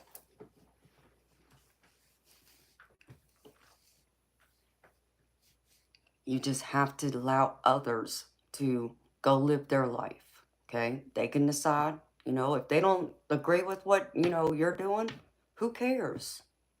There's many people in my life who don't agree with what I do. Do I allow it to stop me? Heck no. Because if I did, I wouldn't be sitting here with you right now. But I'm sitting here. Why? Because what they say does not hold any weight in my world. It does not make me or break me. It doesn't bring me joy nor sadness. It doesn't affect me either way. Why? Because I don't allow it to. And it's not because I don't love or care about them. That's not what it is. But they're not living my life. Okay? I am. And I'm going to live my life the way I choose to live it. Whether other people accept it or not, that's their problem. Okay? It's not my problem. And it's not something for me to worry about. I got too many other things to worry about. So again, stop worrying about what your sister or anybody else has to say. You're not weak though, Darby. You keep telling yourself that. And that's what's breaking your mindset. You got to stop having those self-limiting beliefs and self-sabotaging yourself. Because by you doing that, you are proving them right in their minds. Not saying they're right, okay? Don't misunderstand me. By what you're doing, you are now giving them ammunition to prove that they think they're right. No, they're not right. But even if they were, who the hell cares? It's your life. You're a grown woman, okay? Okay, we all have flaws. We all have malfunctions, whatever you want to call it. You know, people would even say I'm disabled. I don't classify myself that way, but some would say that because of my back injury. Do I allow it to stop me? Hell no. I still live my life. I still do what I want to do, even when the doctors told me I wouldn't be able to. But I proved them wrong. But that wasn't what it was about. It was about what I wanted and what could make me happy and what I believed in myself and in my own body. Because nobody's living my life or in my body but me. And that's how you have to see it now.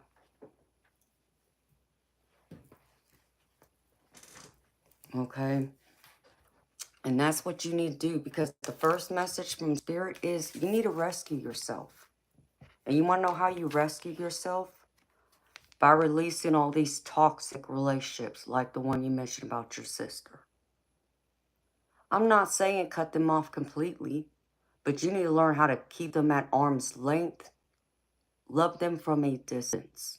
If they can't be loving, if they can't be supportive, if they can't be your biggest cheerleaders, tell them to F off. They'll get over it. Okay, set them away with love and light. I'm not saying disown them, but I'm saying you need to figure out how to put up those boundaries now and stop disabling yourself by saying you're not good enough or you're weak. You're only as weak as you think you are. That's being trapped in that 8, 9 of Swords energy. You got to stop.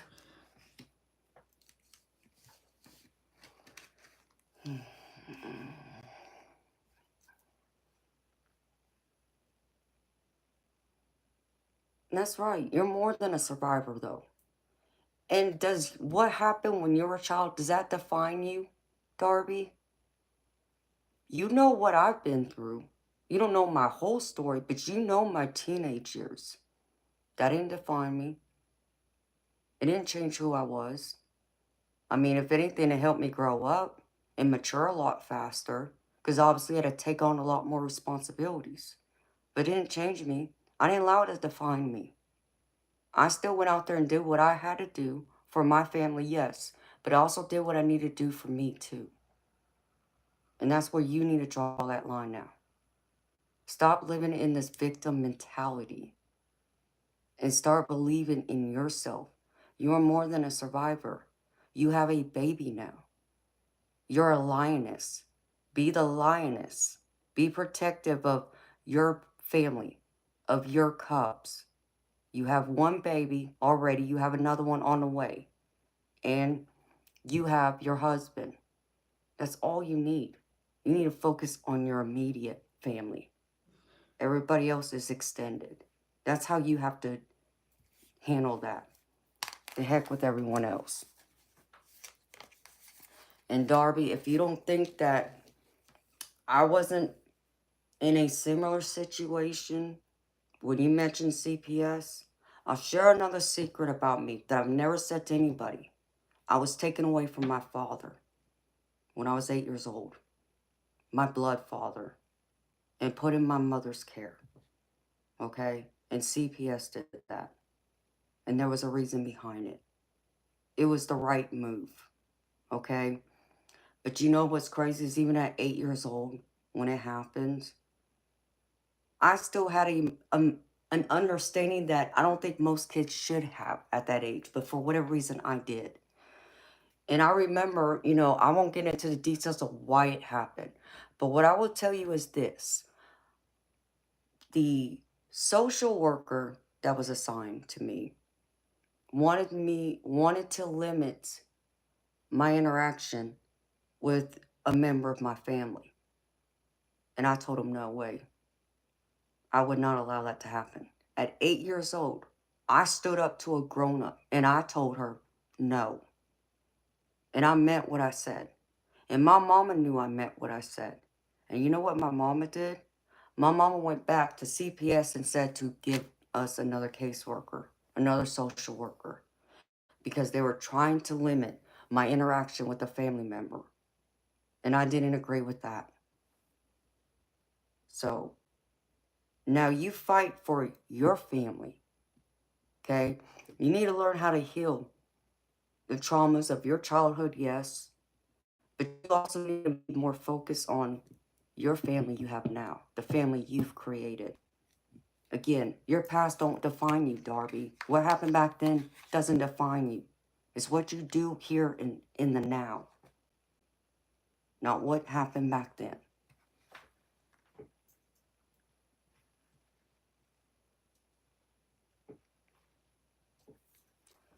And again, Darby, tell them to F off. Stop allowing them in your life. If they are that toxic, let them go. Let them go, Darby. They don't deserve a place in your life anymore. Even if they're blood, okay? I'm sure every single person here right now could raise their hand right now and say they know someone in their family who is toxic. Does that mean you hate them? No. But you understand that there's certain things you don't invite them into or welcome them into your life or allow them to have a say, like giving your power away, allowing them to dictate your life.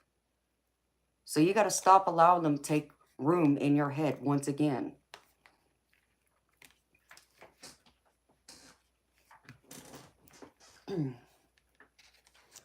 Hi, Bob. So Spirit wants to remind you of this. You need to treasure the here and now and have an attitude of gratitude with it, okay? What you came from, you've grown from that. You become stronger. You become a better person. You've been reminded of the person you don't want to be yourself. You know, the kind of parent you don't want to be. The kind of family member or friend. Be grateful for those life lessons. But now treasure what you have now. With your family, with your kids, with your husband. Everybody else comes second. And that's even after yourself.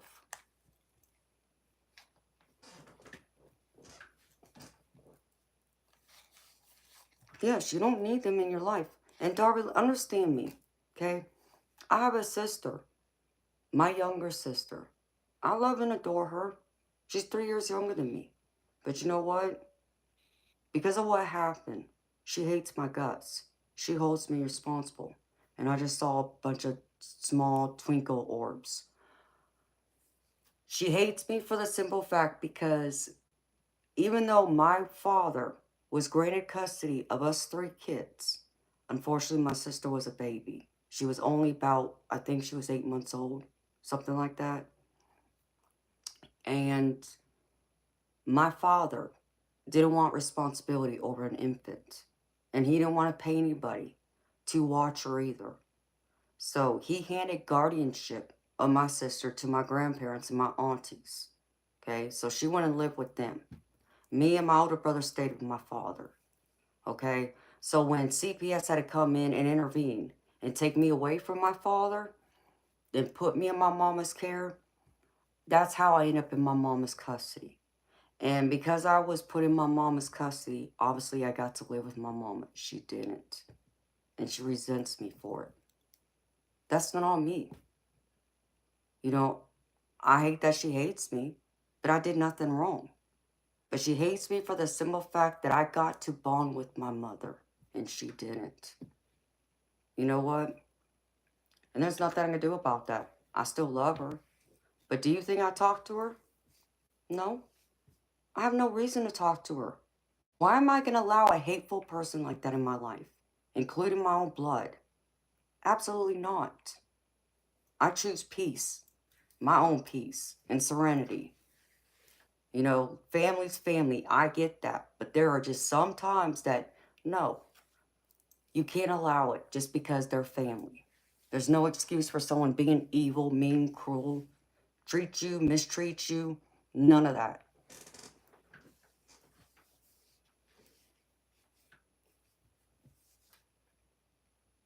Yeah.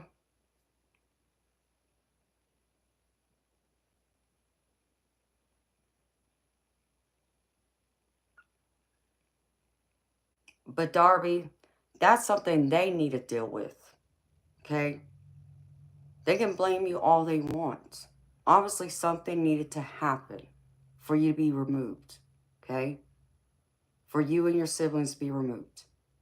If they can't see that, then that's on them. That's not your burden to carry. So you need to let it go. And again, if your sisters want to act that way, let them, but they can do it all by themselves. Why are you going to allow that in your own family? You should be happy over the life you've created. Your family, your own family, your babies, your husband. To hell with everyone else. Everyone else comes second. Because understand me, and people may not agree with this, but this is true. In our country, in the United States, and you live in the United States like I do, okay?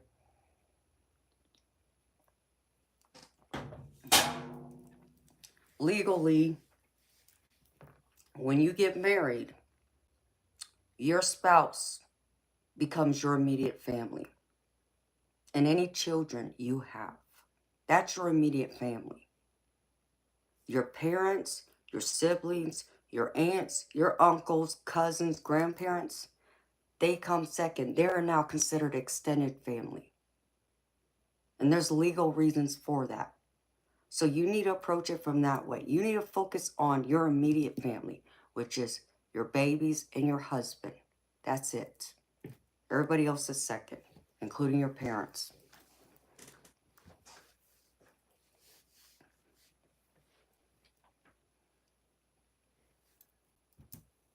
So be grateful for the present and be your true authentic self and have that self-confidence to be you. To be you, be happy, be free of the trauma, all the, anger, resentment, hurt. Release yourself from it. It doesn't help you. It's only holding you back. You don't want your babies to feel that. You don't want them to see that. They don't need to see their mother unhappy. They need to see their mother happy and enjoying life. That's what creates happy, successful kids, is having happy, loving parents. So be the parent that maybe your parents were unable to be for you and your siblings. That's all you can do, Darby. Be happy, period. And keep it simple. Because Spirit wants you to keep it simple.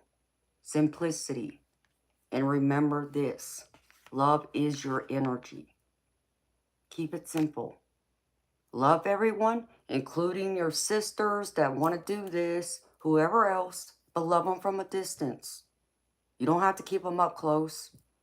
You keep your husband and your babies up close. That's it.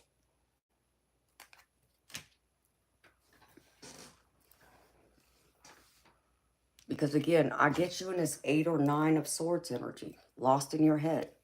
Because right now, this is your present energy. Page of Wands. Okay? You have this opportunity to be happy, to make your life exactly what you want. Take everything you've learned up to this point. The good, the bad, the ugly, everything in between. The black and the white, and all the gray area too.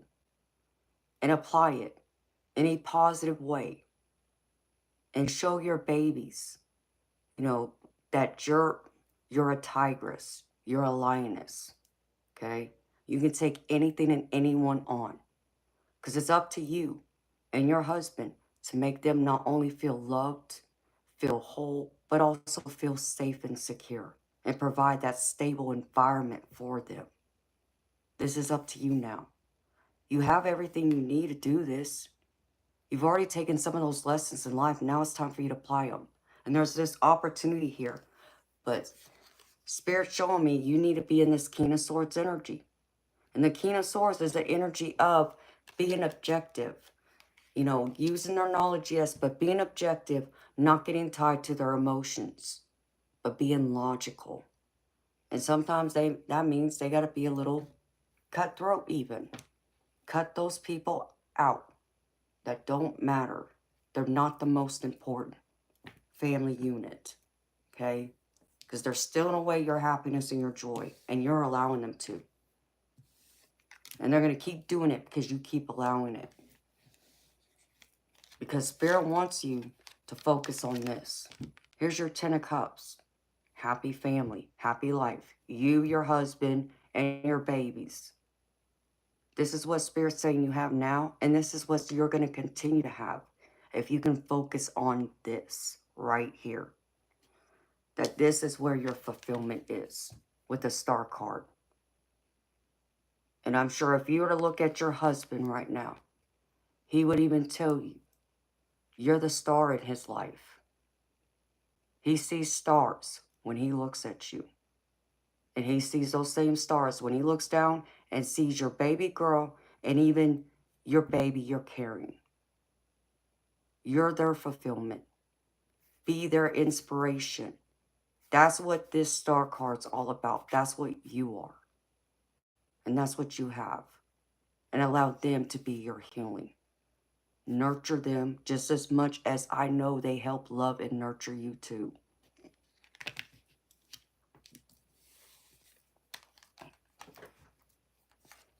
Because in the center, here's the Page of Cups.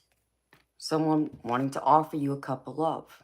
Okay, this cup of love is your hubby and your babies.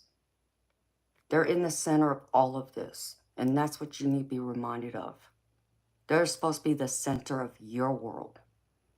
Everyone else is an outsider. Okay, that's how it needs to be looked at. Because in this center, in this Page of Cups right here, like your hubby, you know, it's being fulfilled. With this Six of Pentacles, it's an even give and take here. Just as much as you give him love, he gives you love in return, right? And Hazel does the same thing, but we'll just talk about your hubby for a minute since he's right there with you. You can rely on him, right? You can depend on him. You know he's going to be there until the end. Does that mean it's always rainbows and sunshine? No. There's going to be those times where y'all don't see eye to eye, where y'all are going to disagree. But that's common. That's going to happen. But it's a matter of how you approach it and be able to be two different people to come together to be one. Because y'all already one. You know, y'all became one, you know, being married, and y'all became one having y'all's babies. Work as one now. Okay, just as much as, you know, his heart belongs to you. Your heart belongs to him. But your heart is tied together as one. Think like one now. That's your family unit. That's supposed to be this 10 of Cups right here. Everyone else, keep them out. But there's an even give and take with him, right? You can rely on him. He's dependable. He's loving. He's nurturing. He provides. He's a protector. Okay? He's the head of the family, right? Just as much as he can rely on you being the loving, nurturing wife that you are and the loving, nurturing mother that you are. Appreciate that. You know, stop taking that for granted. Otherwise, things will start to fall apart. Because Spirit's showing right here. You know, 4 of Wands. This is all of it. Happiness, success. And here it is being confirmed by the 10 of Cups again. Okay? This is all your happiness, success, celebration, homecoming, family, your 10 of Cups, your family. This is all that matters. This is the focus now. Everyone else, put them to the side, Darby. Otherwise, things can fall apart again. Because Spirit's trying to wake you up. Spirit's showing you there is this beautiful opportunity you've been given. An opportunity of a blessing. And the blessing is this baby coming that you're carrying now. And it's up to you to nurture it. And also nurture yourself and your family. And allow it to grow. And, you know, someone else may want to come in and offer you something. Help you. You know, outside of your husband. You know, who can be loving and supportive. You know, someone may want to, you know, present you with a gift or an opportunity. You know, I know you're a stay-at-home mom, but maybe, you know, there's something you could start doing. Being, you know, a stay-at-home mom, maybe you can also do something part-time. Make some extra money, because I know, you know, money's been kind of, you know, stressing you out a little bit too, and him. So there's an opportunity here. Hold on to it. Don't let it go. But the biggest opportunity, the biggest blessing that you have, that you keep overlooking, is your husband and your kids. You know, and yeah, this might present some complications at times with this 9 of Wands energy. And you might feel like you're just going through hell and back. You know, I never said life's going to be easy. No, it shouldn't always be so hard either. But it's going to only be as easy or as hard as you make it for yourself. But at the end of the day, you can't allow it to destroy you, right? You got to keep getting back up and fighting again. Because it's not just even your husband anymore. It's about your babies. They need you.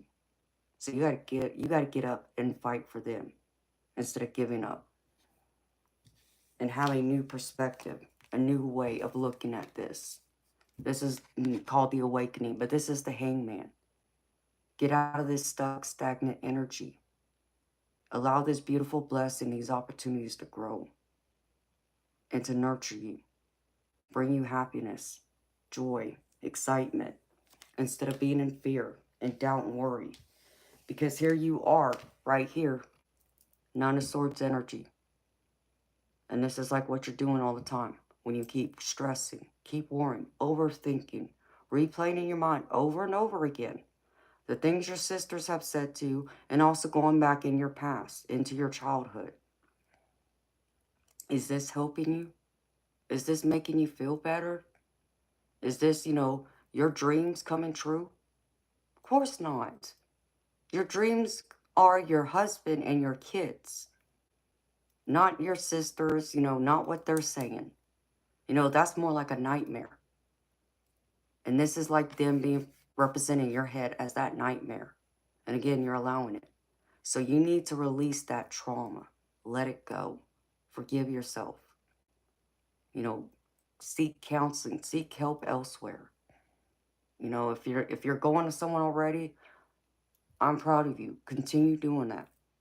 And continue going to the gym. I remember you said something about yoga. That's beautiful too. Keep doing all these things. Because here, Spirit's saying you need to be emotionally ready now. Because obviously this Ace of Cups is all about something new, like a new love coming in. That new love is your baby you're carrying. And so, yeah, that's going to change things when she comes. You know, the dynamics is going to change a little bit. You're going to have another one, another mouth to feed. You know, another one you're going to have to, rock to sleep and bathe and this and that. But it's a beautiful blessing and want to be treasured. So here's your husband being represented as like the leader of the family. You know, being his logical self, taking charge, using his morals, being, the good leader that you need, a strong leader at that. Tell him that I believe he's a strong leader. So if there's any doubts for him, there's no reason to doubt his capabilities. I understand we all get tired and stressed. And yeah, we worry about money, if we're doing enough. Stop focusing on what other people say again. You do what you gotta do. Do you believe you're doing enough? Do you believe you're good enough? As long as you believe you are, who cares what everyone else says? But I know he wants to work with you. He wants to build this family with you. Because here's the Three of Pentacles right here. And this is all about building that foundation. Having that family. Happy home. Dreams coming true. Desires being met. Partnerships. Be in alignment with him. And lead your family alongside him. Be his best friend. Because you're more than just his wife. You're more than just his lover. You're more than just his partner. You are his best friend and the mother of his children. You need to remember that. And again, have a whole new perspective that what you have is a beautiful blessing that so many people want. They wish they had what you have. So Darby Spirit's saying, stop taking it for granted. Start treasuring it right here. Treasure. Be grateful.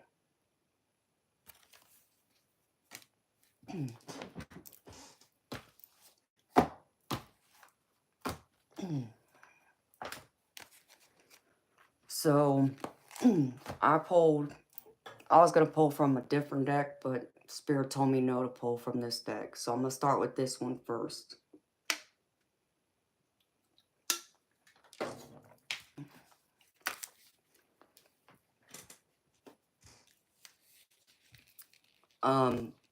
Because this goes with pretty much your tarot spread and what I've been saying. I sound like I'm preaching. I'm sorry. I don't mean to. I'm just trying to give you some tough love here. But I can't make this up, Darby. I pulled this from my shadow work deck. This is the goddess deck, okay? And the card I pulled for you is La Lorna, and it says, my mournful cries pierce the night, as my tears consume me whole, okay? And this is what it says. La Lorna, often referred to as the Weeping Woman, is a haunting and tragic figure deeply rooted in Mexican folklore. Her story revolves around a grieving mother who, in a fit of anguish and despair, drowns her own children. Overwhelmed by remorse and condemned to wander the earth, she is said to roam the rivers and shores, perpetually searching for her lost children and weeping inconsolably. Her story serves as a cautionary tale, warning of the destructive power of grief, guilt, and unresolved emotions. It speaks to the consequences of unaddressed pain and the anguish that can consume one's soul. There may be hidden emotions or suppressed memories that require your attention. It calls for an honest exploration of your inner landscape and a willingness to face the shadows within. She urges you to confront your fears, acknowledge your past mistakes or regrets, and allow yourself to grieve what has been lost. Running away from pain only perpetuates suffering. Healing requires acknowledging and releasing these deep-seated emotions that may be haunting you. Heal, forgive, and step into the light of your own acceptance. I can't make this up, Darby. This goes with everything I've been talking about. You need to face those fears, let go of the past, the trauma. It's hurting you. It's holding you back. That's why you keep getting lost in this 8 or 9 of Swords energy. Let it go. Face what you need to heal, but let the rest of it go. Otherwise, it's going to destroy you whole. And it's going to tear away this from your life and from your children and your husband. The thing that's supposed to make you the most happiest. Your 10 of Cups. Your happily ever after. Right here. Be the star of your life, but be the star of your husband's life and be the star of your children's life. They need that.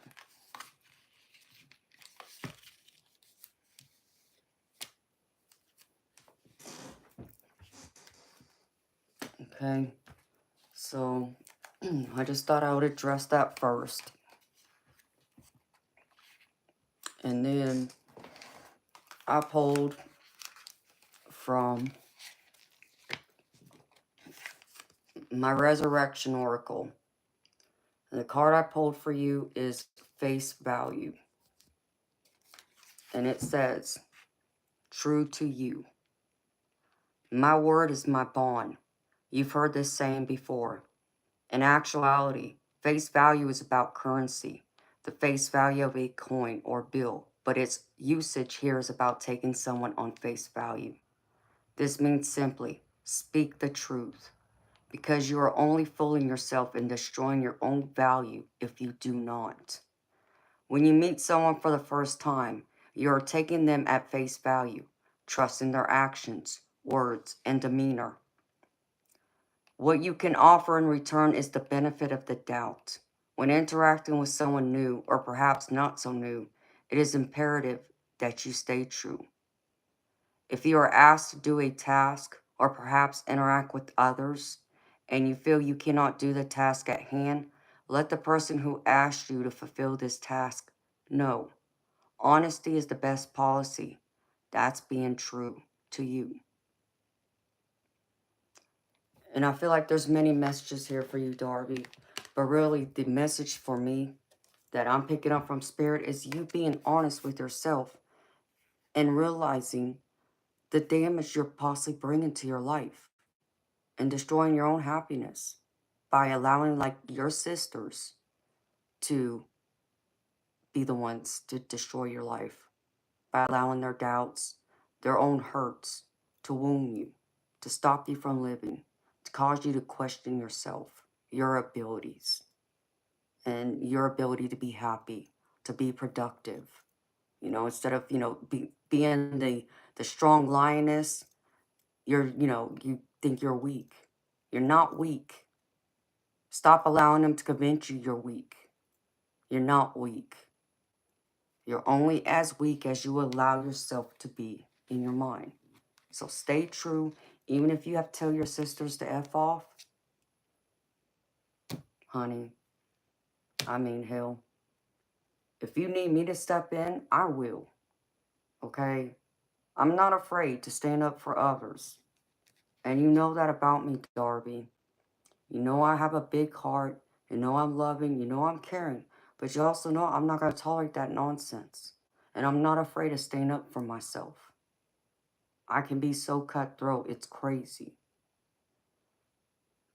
But to me, I have to be cutthroat when I need to be. Not just defending myself, but defending others who need someone stronger than them to defend them. I don't feel like you need me for that. You may feel like you do. I don't feel like you do. You can be that person yourself. It's just you who God has to believe this and be upfront and honest with others around you too. You know, if there's something you need, Don't be afraid to tell them there's something you need.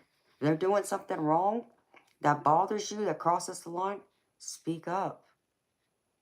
And again, just like, the story about this, if been assigned a task and you can't fulfill it, let the person know who asked you to fulfill that task.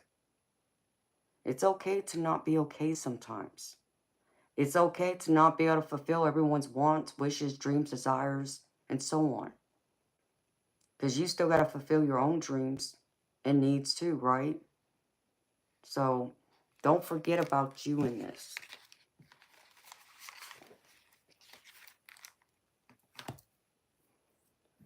And then I pulled from the Gods of the Hidden Realms.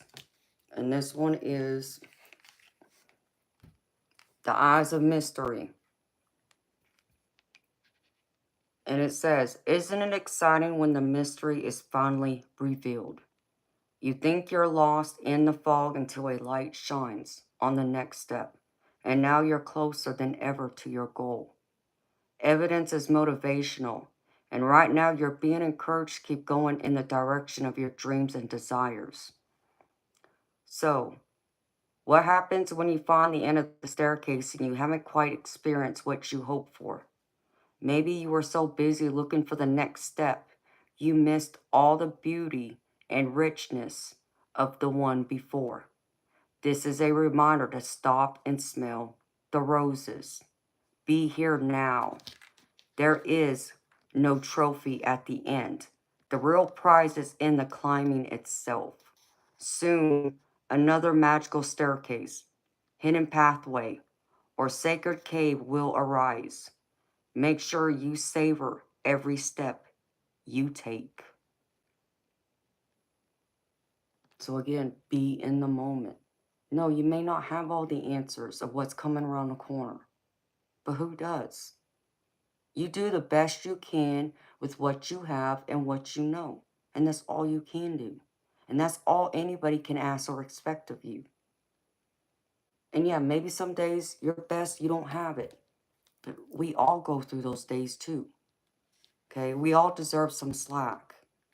So stop putting so much pressure on yourself too, because I feel like a lot of that comes from your past trauma and your sisters getting it in your head. So kick them out of your head. The only ones that should be taking up space is your husband and your babies.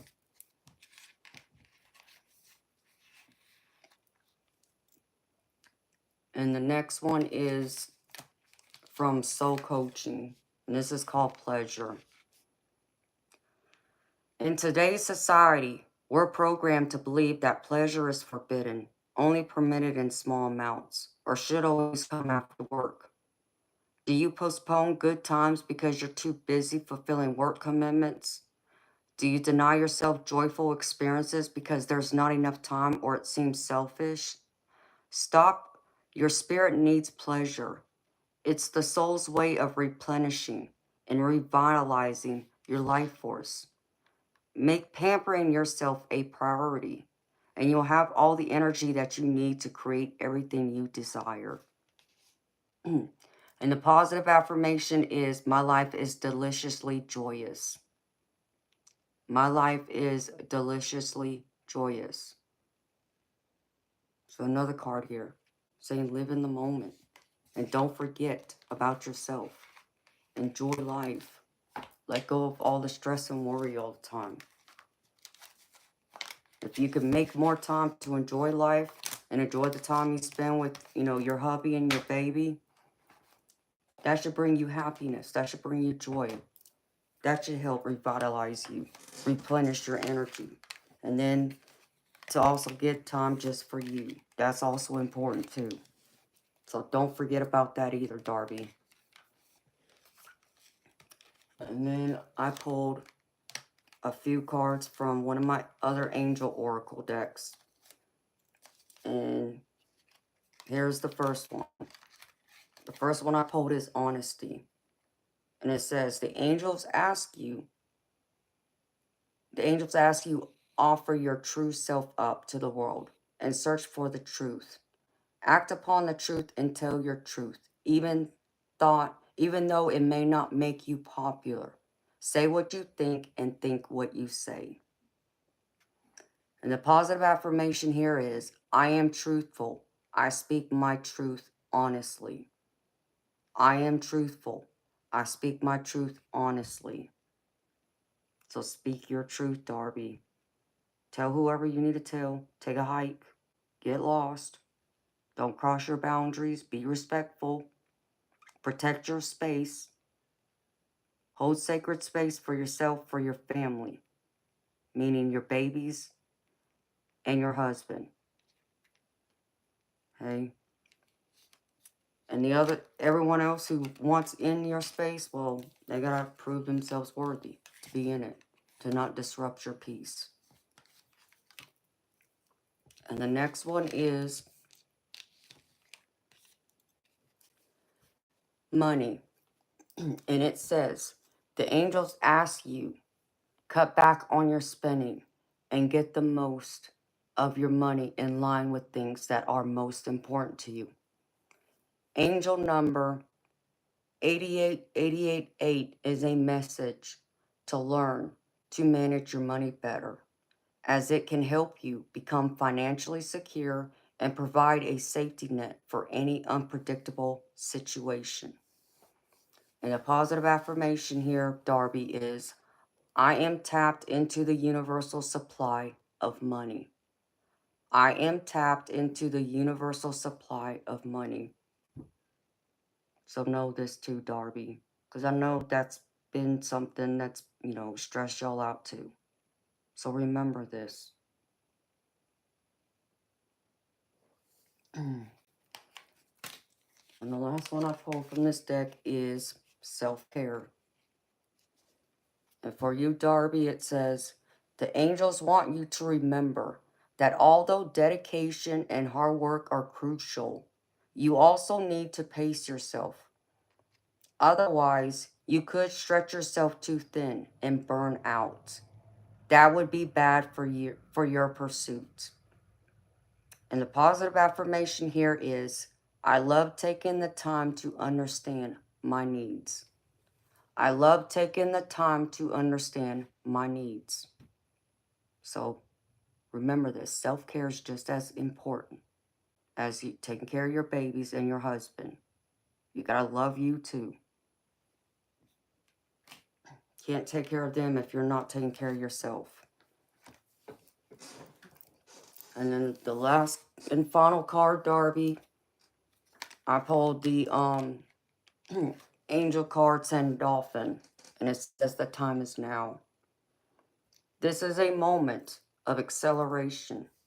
Go for it. Don't hold back. Proceed. All of your hard work, focus, prayers, and intentions have led you to this pivotal moment. Any hesitation you may be experiencing is just a sign that you are on the verge of something wonderful. This is the time for you to surmount your fears once and for all. Stand in your power. Angels have your back. And the positive affirmation here is, I trust when the universe says yes. I trust when the universe says yes. So know that the universe is saying yes. It's only you that's telling yourself no. And that's what I have for you, beautiful Darby. So beautiful. I hope this personal reading has resonated with you. I hope it's helped to answer any doubts, questions you've had. I hope it helped to put some of those doubts and fears away. And I hope it's helped to uplift you and encourage you to know you're capable of anything you put your mind to, and provided you on a new path forward. So thank you again, beautiful, for not just being one of my moderators, but thank you for trusting me to read for you. I greatly appreciate it, honey.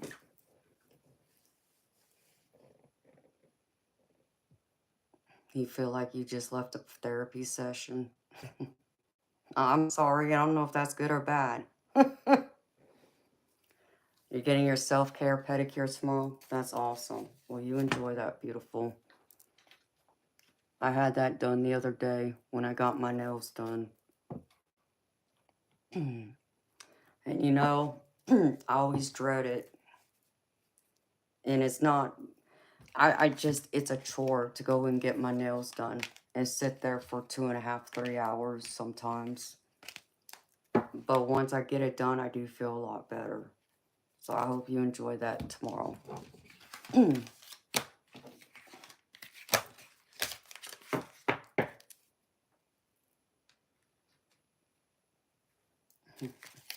Well, I'm glad, honey. So take it easy on yourself. Enjoy your spa day.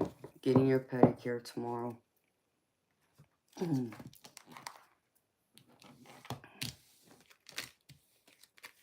I hopefully will be at the bowling alley tomorrow. And that's my goal anyways. Since it's my dad's birthday. Alright.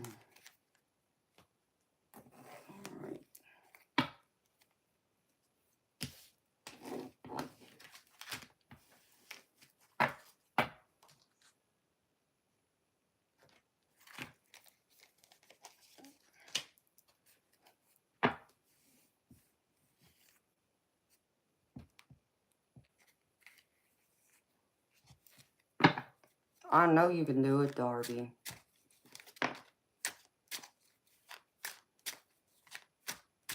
Oh my gosh, Jiminy Crickets, you're so funny. That's right, Moon Fox.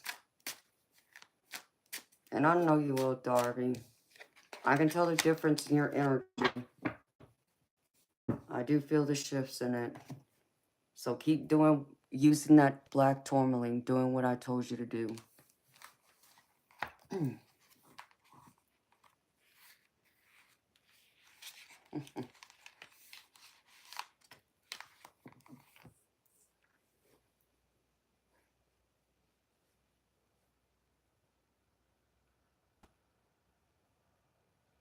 Hello, Daniel. Lucky who? What do you mean? Who you talking to, Daniel, when you say lucky you? My dad passed away 3 years ago.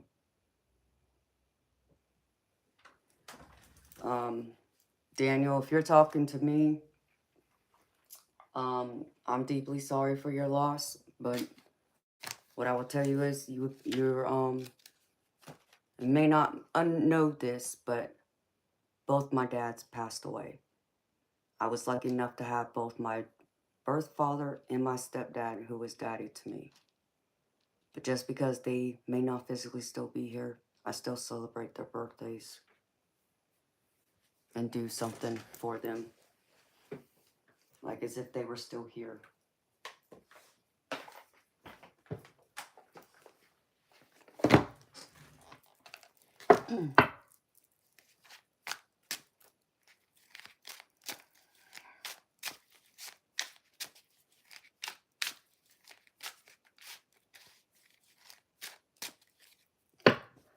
Well, Daniel, maybe to you it's weird, but it's healing for many people. Okay, because see, my point of view is even though my dad isn't physically here, he's not dead. He's just in a different being. So, and he will come down and spend the day with me, celebrating his birthday.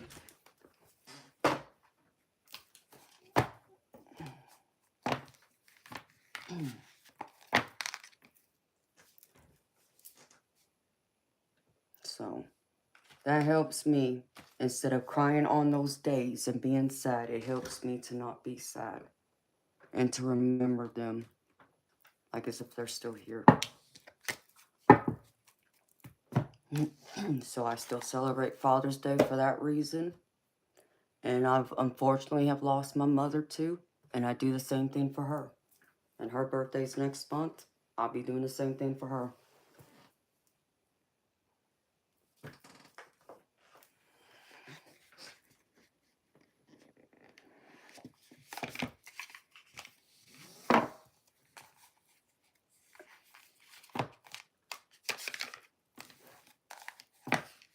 What do you mean, wasn't their death a new birthday? I mean, I acknowledge the day they died, too.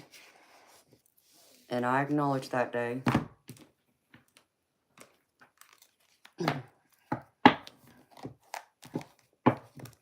I agree, Jiminy Cricket's birthdays are extremely important.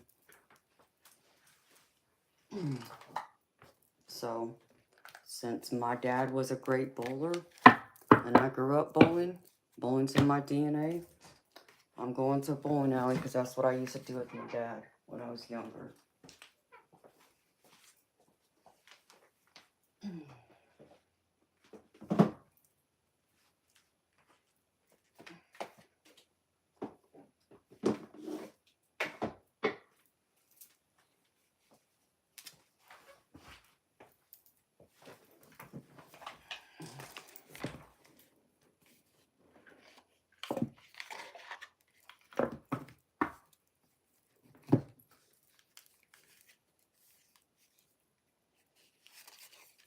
Maybe Moonfox. I mean, I acknowledge those days too.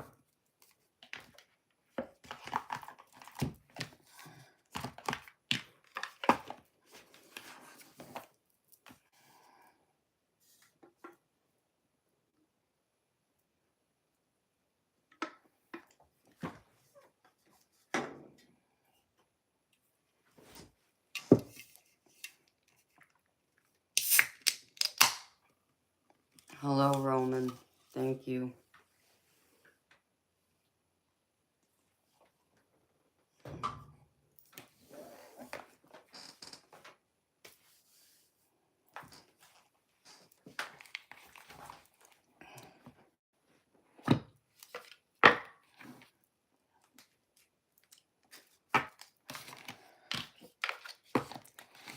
It is a rebirth, and depending on religious faith you come from, depends on how you view it.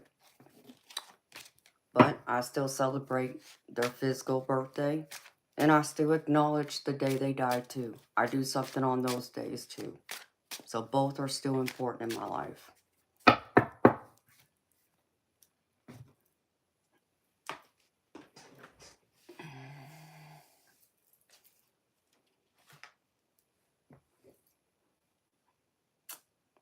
Hey, Gina. No, honey, not yet. I actually do need to eat something because I haven't had a chance to. Reggie, you're disgusting. I hope you lose that account. See you, bye.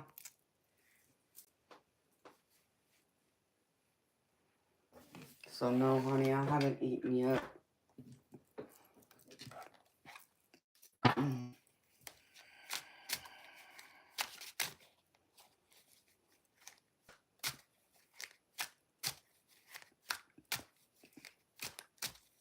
Oh, I understand that, Daniel. I'll be sore for a few days. I won't be able to sit here for a few days. But after tomorrow, if I'm able to go, my body should readjust like muscle memory. Because I bowled semi-professionally. But even for me, my body will still ache. And I'll feel it the day after tomorrow. I'll definitely wake up and feel it. Because I won't be able to sit here for a couple days. At least.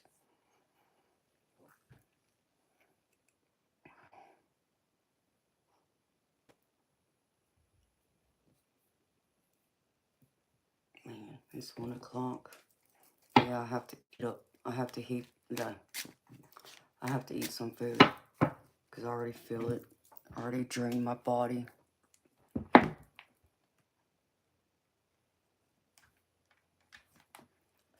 Mike Letteris, you've been reported. Don't even try and play with me.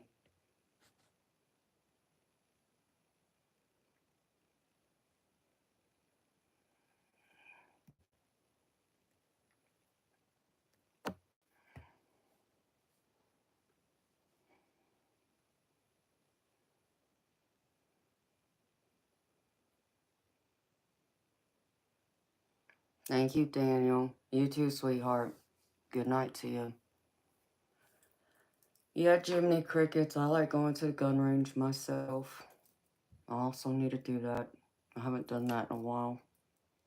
I need to pull out my guns and go. I thought about that not that long ago.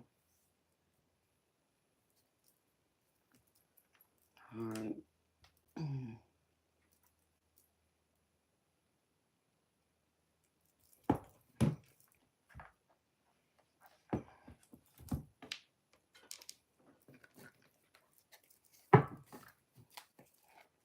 Visit Germany. I haven't checked. See, I got two types of bullets. I have the ones, the regular ones, and then I have the other ones. The other ones are the ones I keep in my gun, in case somebody wants to act a fool. Alright, I'm going to heat up some food, because I have to eat, y'all. I'll be right back.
Hi, Misty.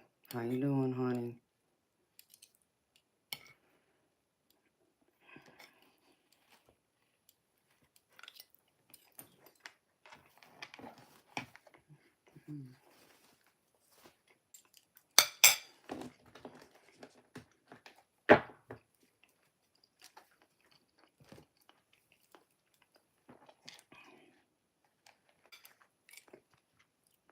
Hi, Wolf of Brooklyn. I'm doing good, Misty. Thank you for asking. You've been super busy. What you been busy doing, sweetheart?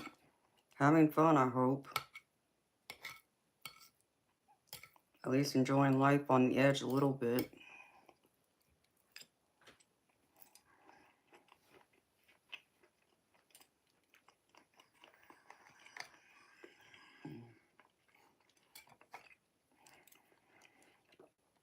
Ugh.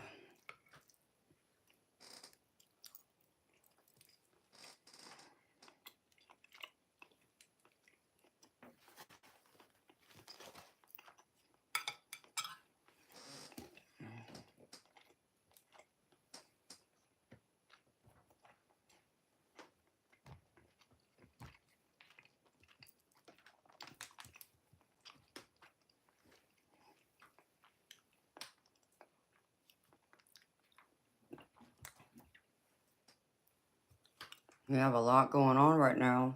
Well, I hope it's all good, honey. I got a lot going on myself, but what's going on with you? How's everybody else doing?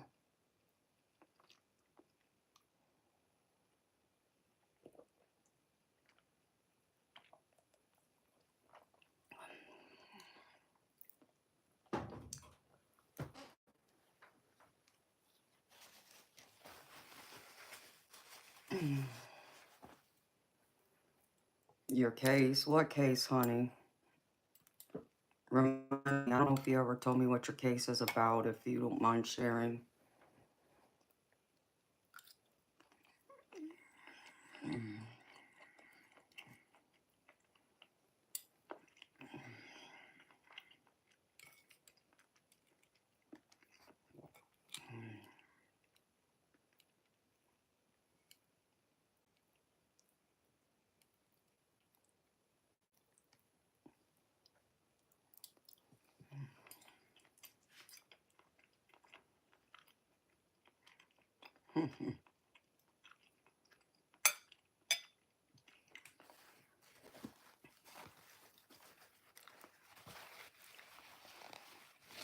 Which hamburger helper did you try, Shelby?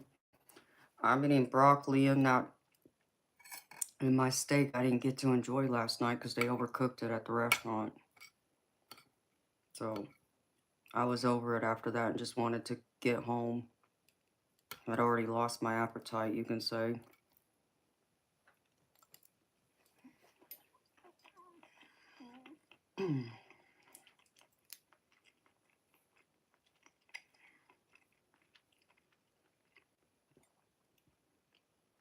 I love hamburger helper every now and then.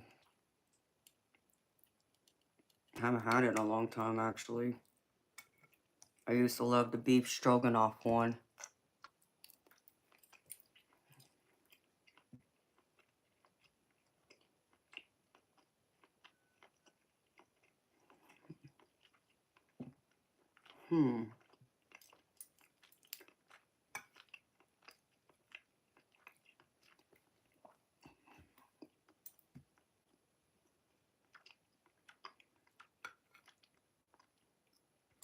I think I've had that one, but maybe I'm confusing it with another one.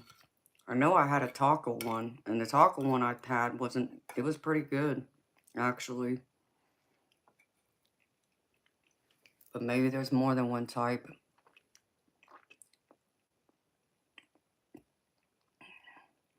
Good morning, Melvin. No, Bob, I don't even have any hamburger helper in my house, otherwise I'd show you what it looks like. It's just like a seasoning kit with like either pasta or rice, um, with seasoning, and you just cook it after you ground up some hamburger meat with it. It's quick. It's easy. Hi, Jeremy.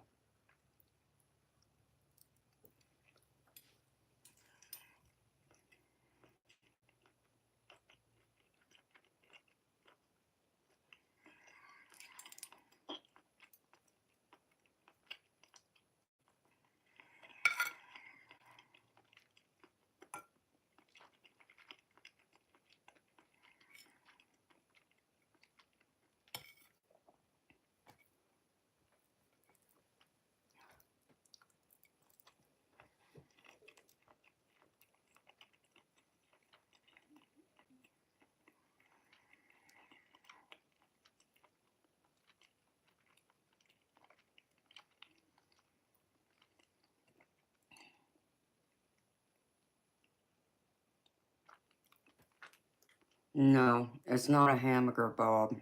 It's just ground up hamburger meat. Like, if you think of, like, I don't know about you, but, like, you think of, like, lasagna, think of it in that context. Like, hamburger meat, ground it up. I mean, some people throw Italian sausage, in lasagna, yes, but just think of it in that context with hamburger meat and pasta with some kind of seasoning mixed with it. They even have a lasagna one.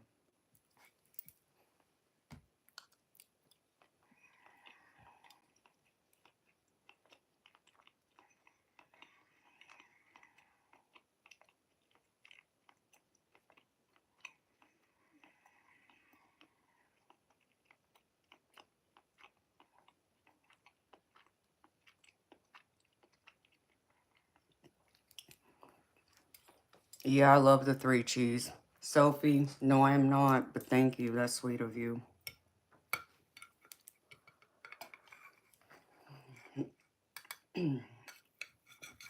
I like the beef stroganoff one, and I like the 3 cheese is another one, but there's a taco one they have that I thought was pretty good.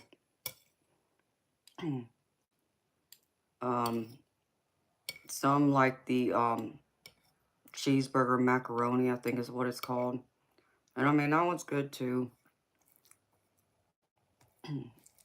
I don't mind it every once in a while.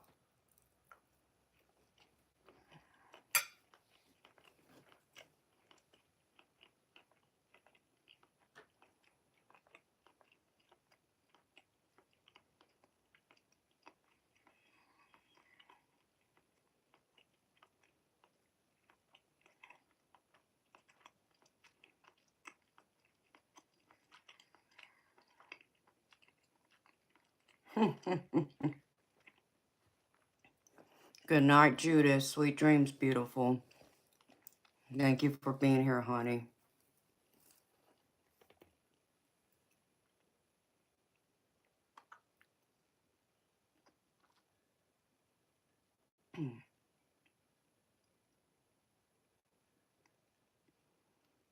Hi, Kienza. How you doing, beautiful? It's good to see you too, sweetheart. Oh, Misty, I'm sorry to hear that. So even though he divorced you pretty much a year ago, you just recently found out the end of last year.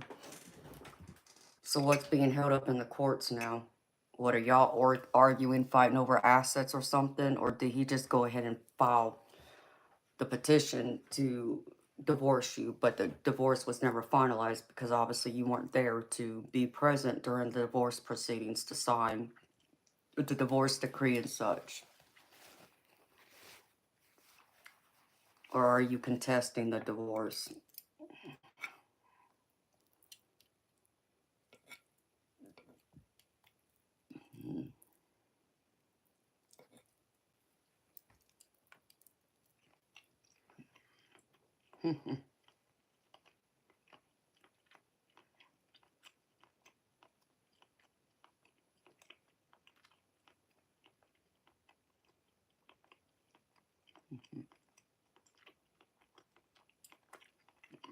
Mm.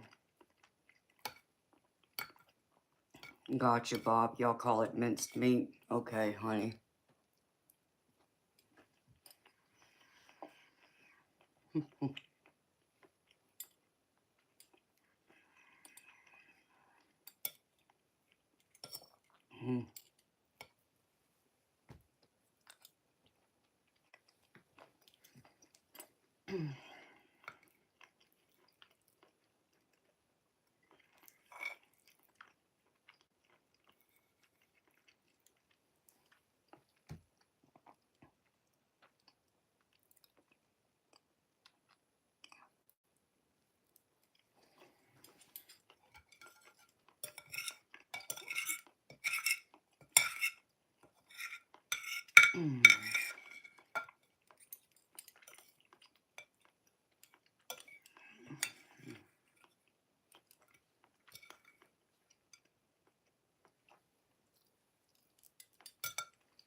You're so funny, Judith.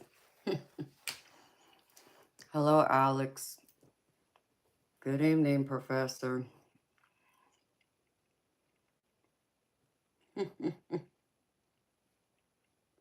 I don't know, Bob.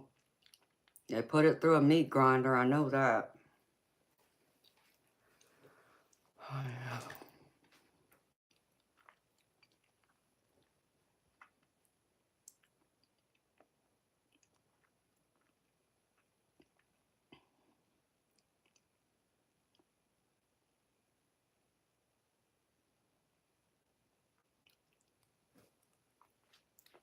Wow, Misty. That's wild, honey. I'm sorry. Okay, so it's about that.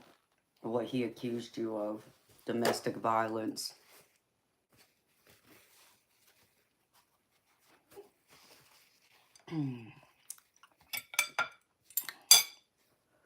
You know, though, beautiful,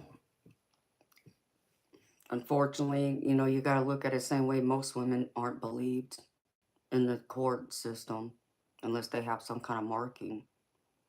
So I'd be curious, what did he present? Was he able to present it to the police that you hit him? Like, was he able to provide evidence that he has some kind of mark that claims it was from you?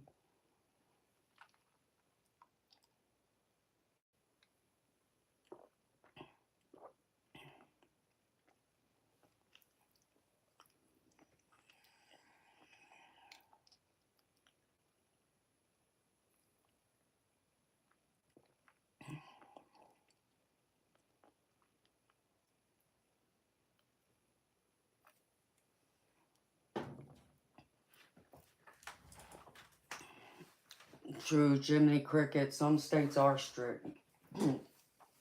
And actually, in some states, if the police are called, they automatically have to take the accuser to jail for it. They don't get a choice in the matter whether there's actual physical evidence to prove an assault took place or not. So there is that factor too. It just depends on what state you live in. I don't know how it is. Oh my goodness.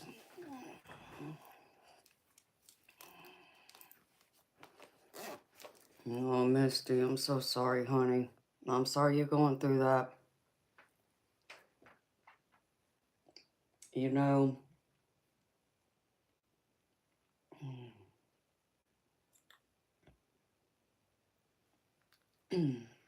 unfortunately, my insignificant other pretty much made me homeless too, for a period.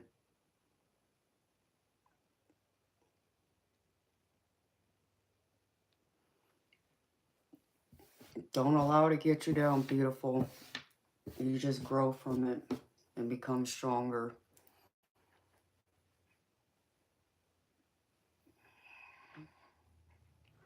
And you just focus on that, Misty. You'll succeed.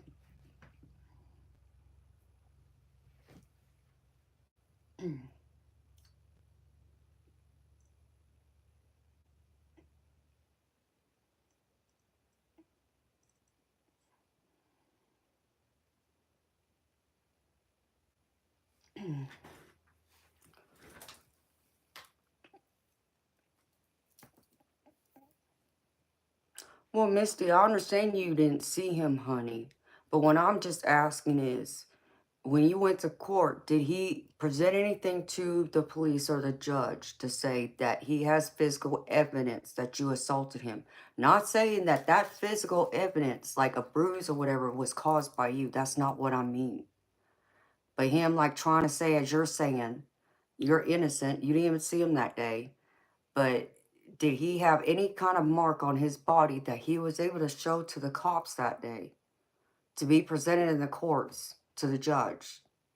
I'm not saying you caused it, but maybe did he like have someone else do it in order to blame you?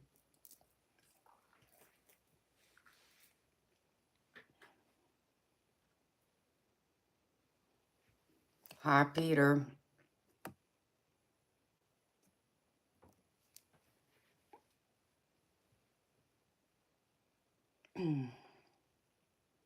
I'm Gravy. How you doing? I gotta brush my teeth now.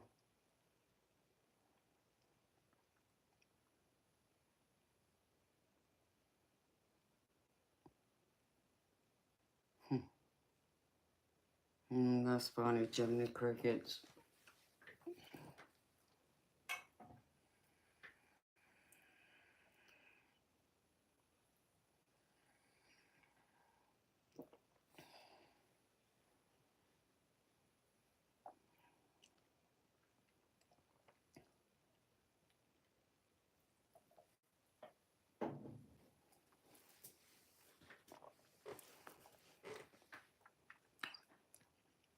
That's right, Misty. You gotta believe in that, sweetheart. Oh, thank you, Kienza. That's beautiful of you to say, honey.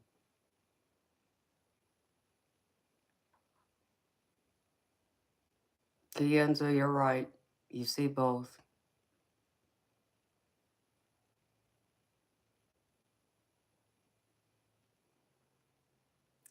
Well, I like to know how he was able to get divorced without you being served, unless your state allows for it to be, at least back in the old days. I don't know about it today because this is like really before the internet became a thing. Where, like, let's just say if you wanted to divorce your spouse, but you didn't know where your spouse lived, like if y'all had been separated for a time, there used to be laws, at least in my state, about you can petition the court for a divorce. And the petition's even placed in the newspaper. So it gives the spouse you're separated from an opportunity to answer. To say, well, I don't know where your current location is, but here it is in the newspaper. Here's your shot to answer. This is like you being served kind of deal. I don't know about today, beautiful. Like I said, it could be different in every state. But I know it used to be that way in mine. Well, hello, Melvin from the Philippines. How are you doing?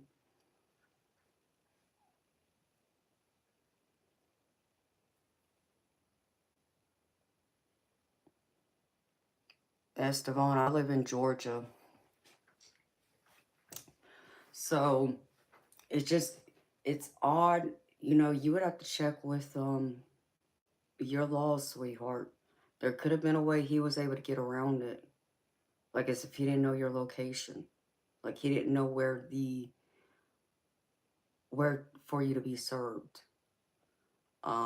So there might be a loophole somewhere. I still find it crazy though, but that it does happen. And I only know that because I had to do some research of my own. That's the only reason why I'm aware of it.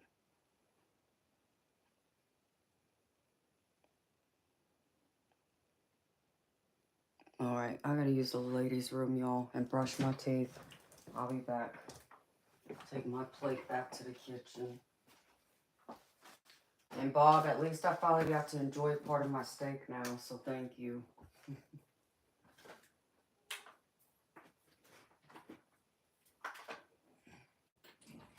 Alright, be back.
Hey, Eric. I'm sorry to hear that, Misty. I would try a church, beautiful.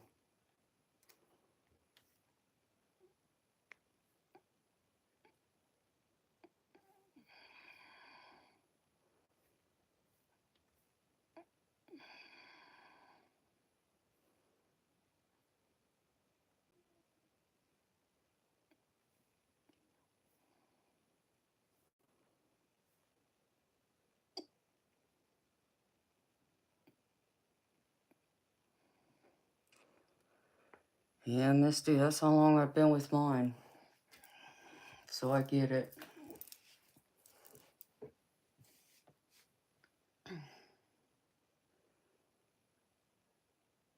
Hello, Markeith.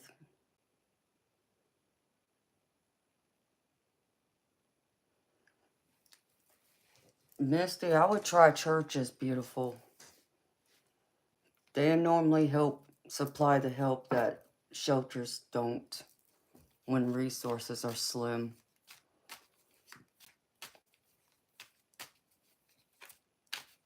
Thank you, Eric.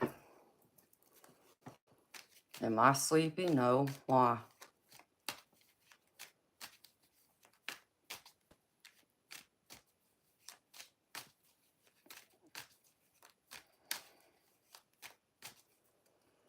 There's still hope out there, Misty. Don't lose hope, sweetheart.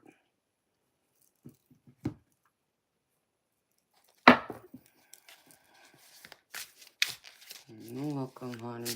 I know it's not easy.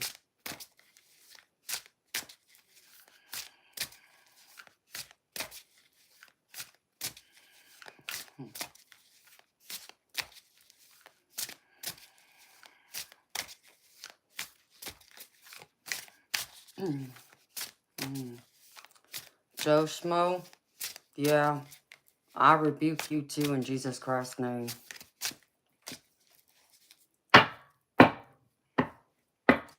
You know, the fact you want to come here and call me a witch when you know nothing about me, for one. I suggest you go back and read that Bible, where it says, thou shalt not judge. Because what I do know is, nobody died today and made you God. Don't be going around throwing stones. Because you just made yourself look like a fool. Come in here acting like one. Oh, darn, you can't respond because my mod bounced you. Dang, I hate when that happens.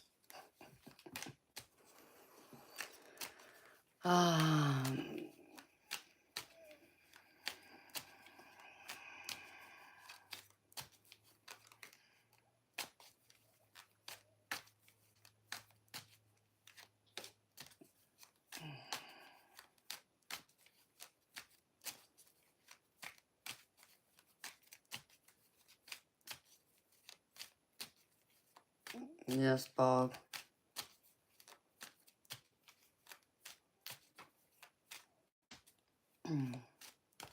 That's right, Misty. That's all I can do, beautiful.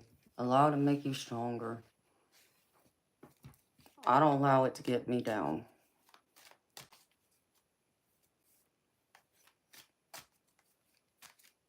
Alright, Moonfox Knight. You too, sweetheart. Thank you for hanging out for a bit. Sweet dreams to you. Good night, girlfriend. Hi, Fred. How you doing? What's going on with you, baby?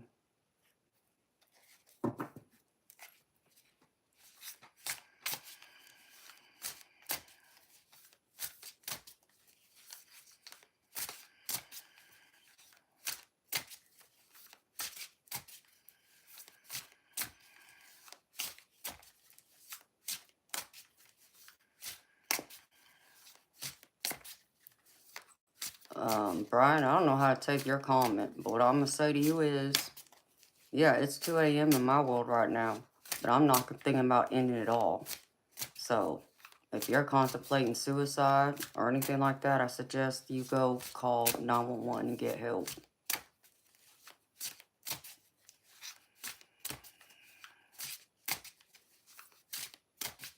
Isn't that the truth, Skeletor?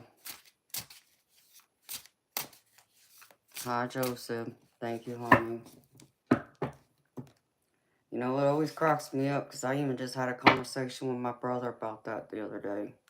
We got into a conversation about religion because he was just baptized recently. So he's been going to church regularly.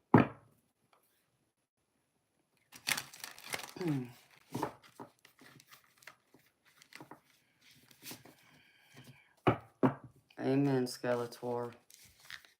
I agree.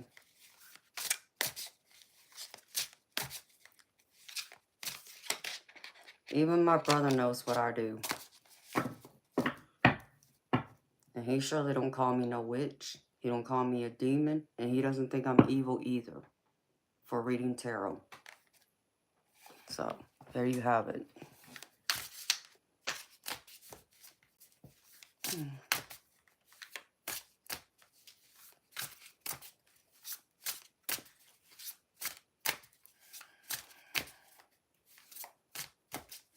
If only everybody felt that way, Skeletor.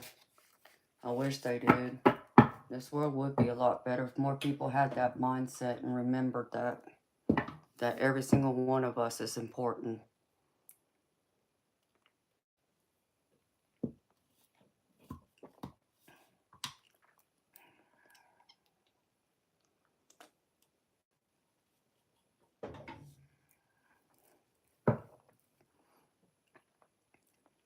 Okay. This is not a political conversation.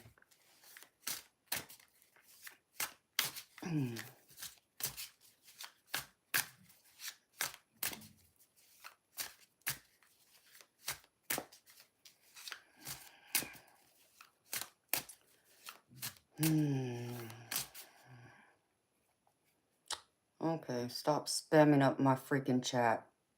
I don't appreciate that.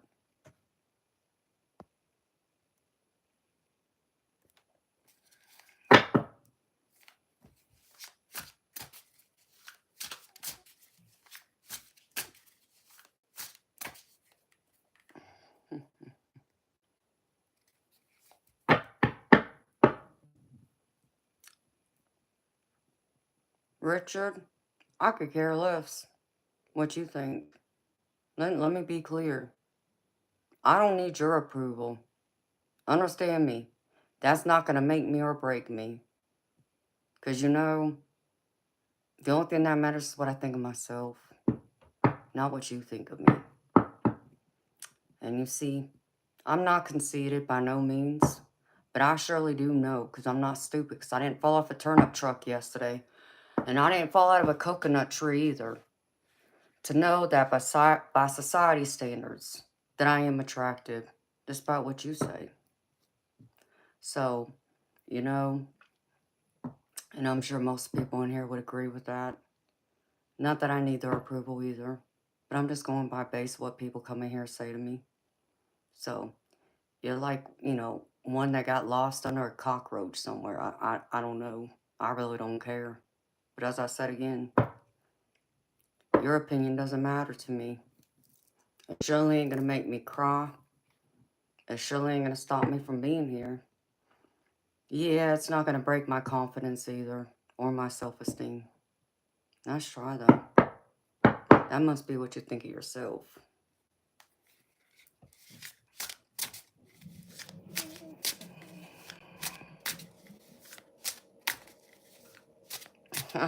Eric, you know how it is, baby. Hi, Cynthia. How you doing, beautiful?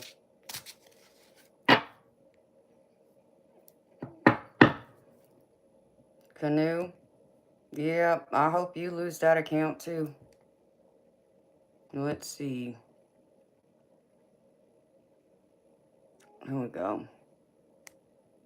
I just reported you, too. The next time you want to come here, act a fool. Don't mess with me.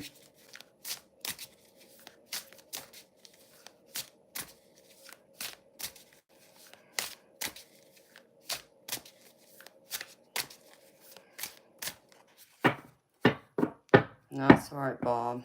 And thank you.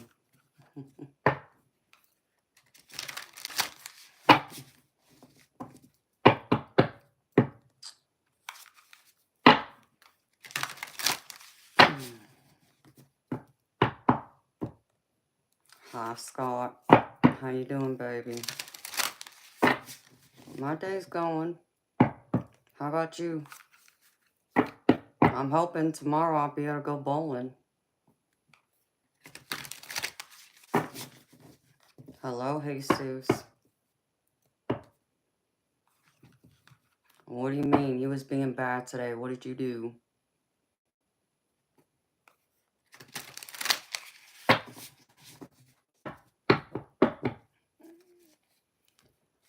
Captain? I don't know what you mean by that, but I know I'm happy. I'm a happy person.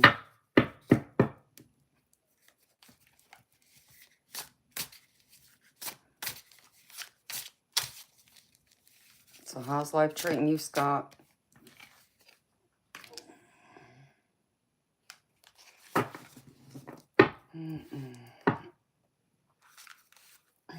You want to go bowling, Eric?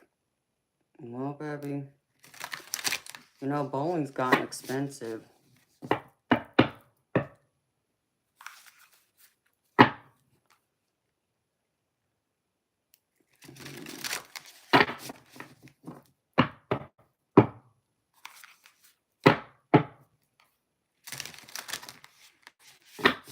Oh, that's beautiful, Scott. I'm happy to hear that. You were camping on the street. Why were you camping on the street, Jesus?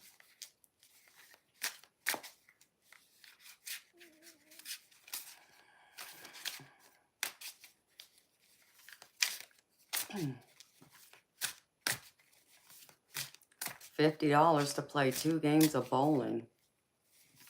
Where, Eric?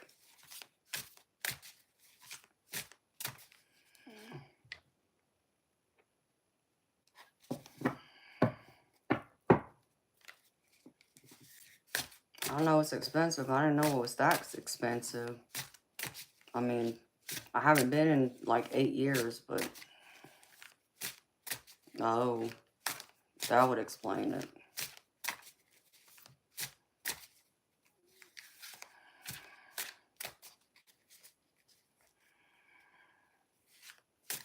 Oh no, Cynthia. I'm sorry to hear that. Lion Strategic Tarot cards. It includes shoes and a drink. Okay. Yeah, I got my own bowling shoes. So I never have to pay for bowling shoes because I have my own. I only have to pay for the actual games. And then whatever I get to drink.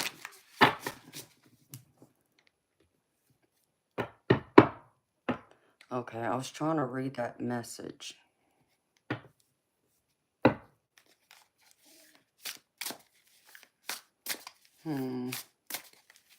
Oh, Vito, you wish I was. Time for you to be reported.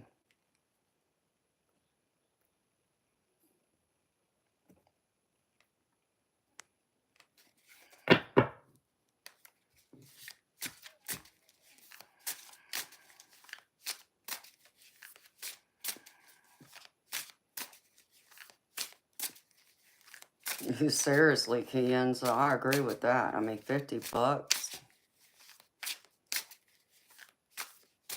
Did you, Eric?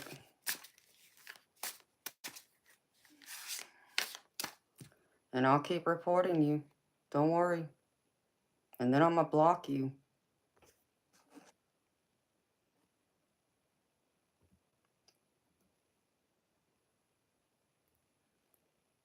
Let's see.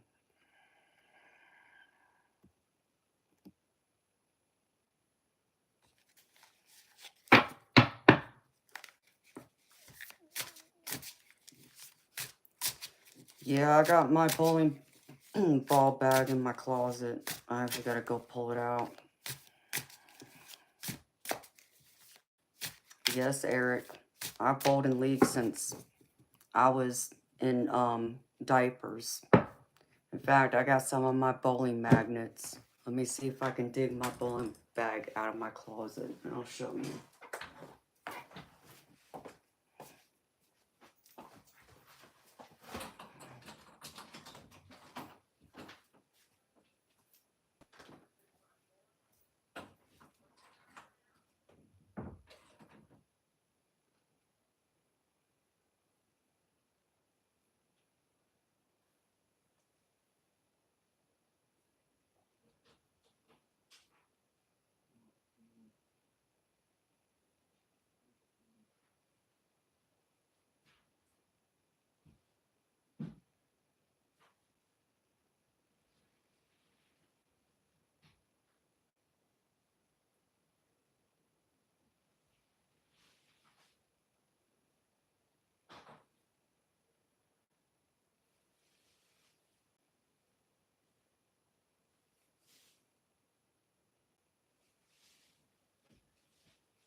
bowling bag.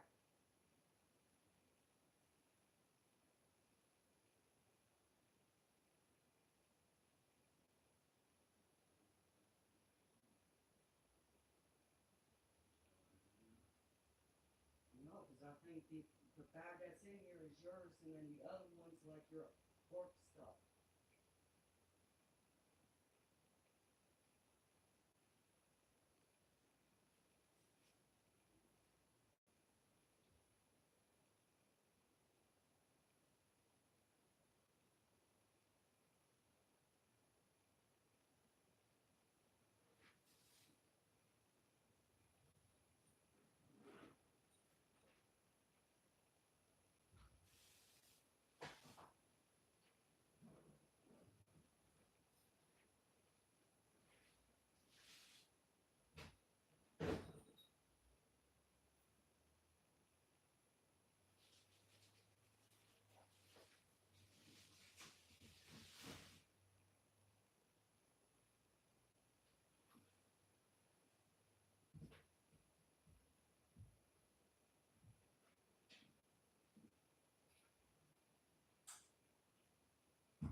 Where are you over? Completion. Completion.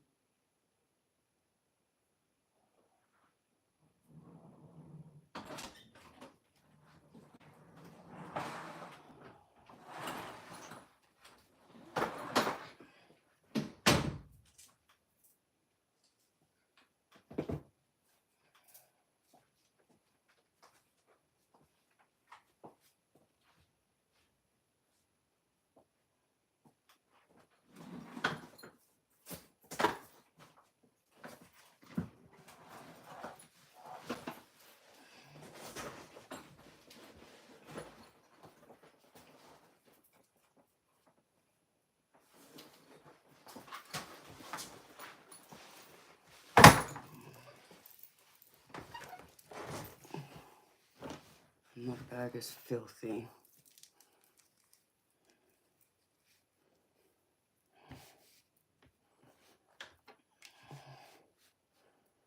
Oh, good night, Nancy. You're leaving, Cynthia? Good night, honey.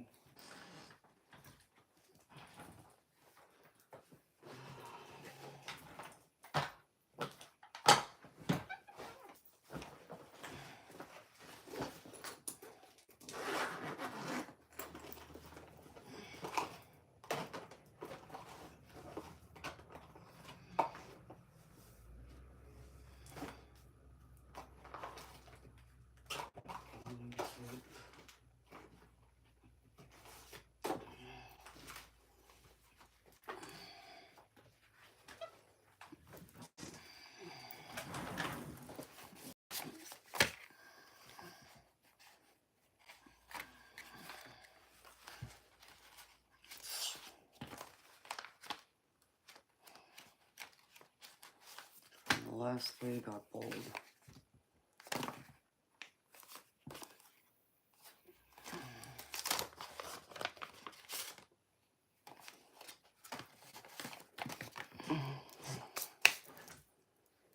Hello, Jose. You're disgusting. Your dad. You're being reported. See you, bye.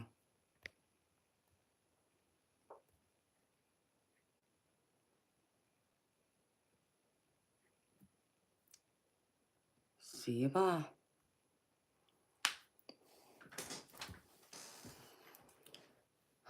So Eric, here's one of my magnets when I bought a 208.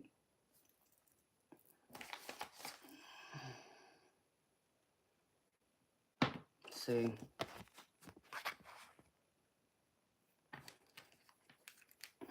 I know I got more of them somewhere.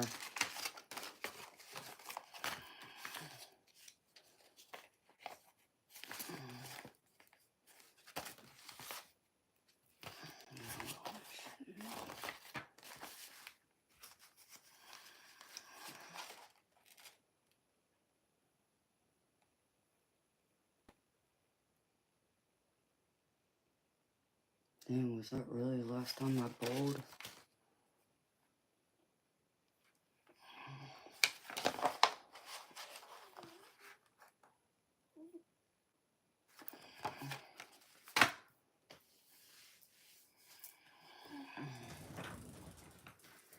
Let's see what else.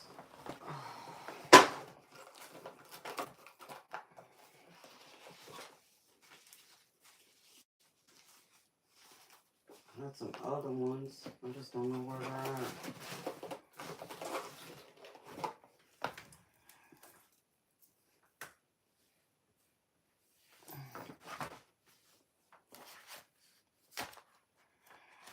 Unless they're all mixed in these.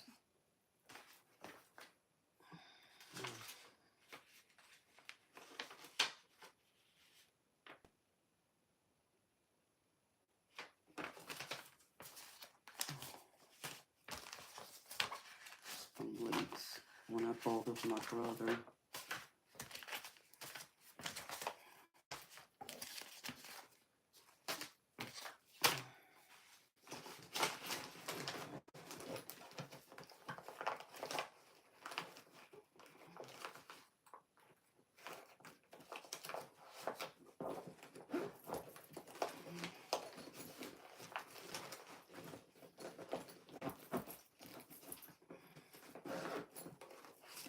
I even got bowling tape, Eric, which is grip tape.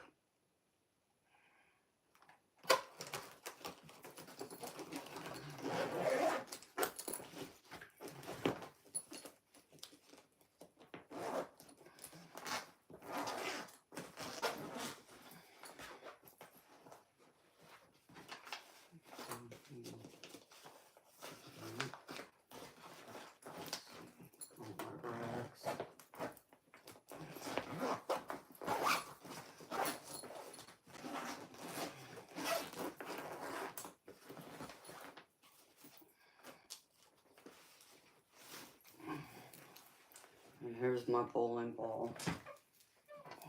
They don't make these anymore. It's one of those old rhinos.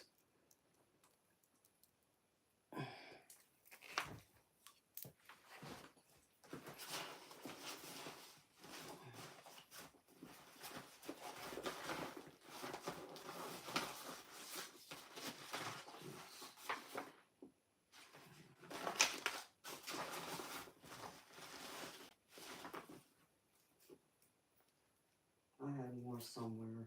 I don't know where they are.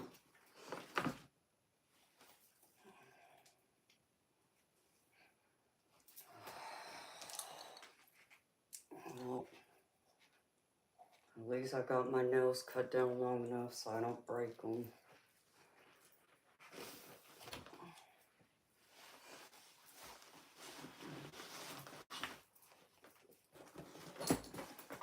So, that's what I'll be doing. Oh.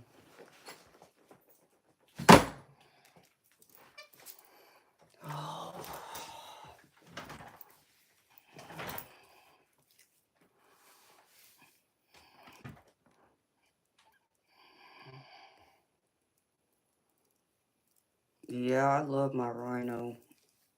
I won't give that ball away for nothing. I had people offer me money for it too, because they can't get one anymore. I told them nope.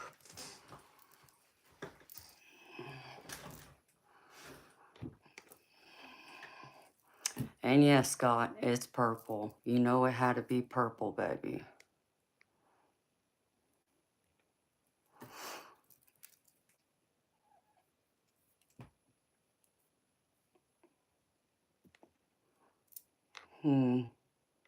You know, I'd rather see you report it, actually.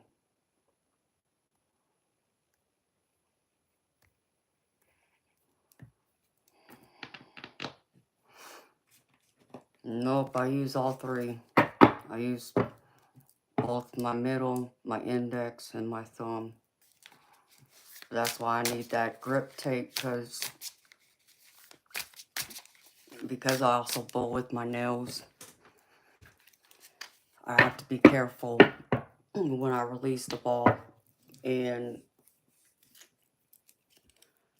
the way my fingers come out of the bowling ball when I release it, to where it doesn't hit the side of the, the hole when I pull my fingers out after releasing the ball.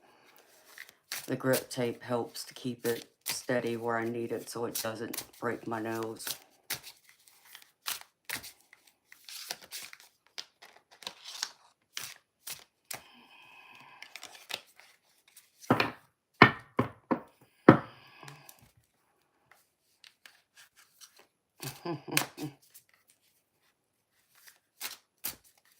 Hello, Texas Ranch Rocks. Hello, Highlander.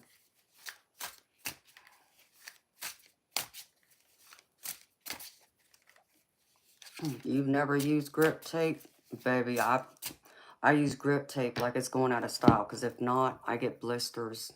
I'll get a blister on my thumb, and I usually get a blister on the side of my index finger too. And you would think that's because the holes aren't drilled out smoothly, but they are. It's just the way I hold the ball and the way I throw it. And because I'm a power thrower. Hi, Al. How you doing, baby? It's good to see you.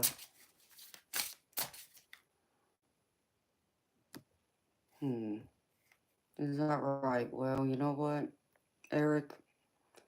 You can tell that to YouTube when you lose that account.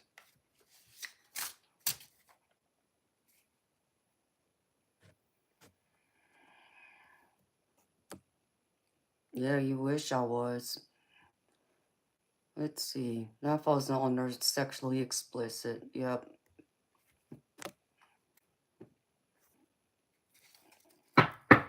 Thank you, Al. You too, baby. How you doing, sweetheart?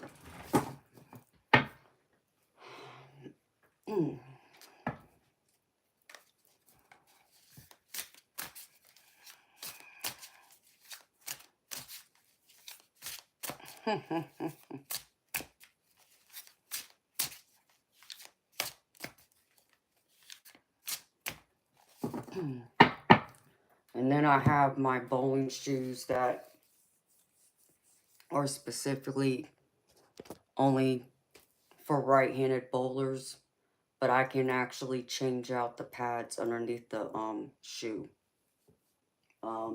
Like the grip of it. Ouch.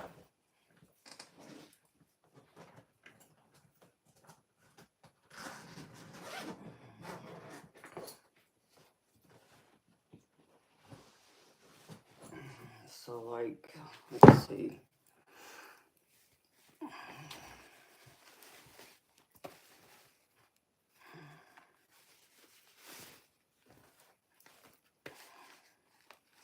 I even have the covers for my shoes.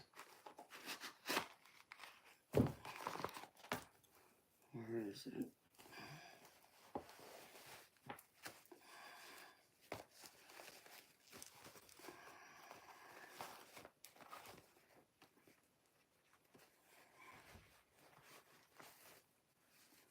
Here's all the different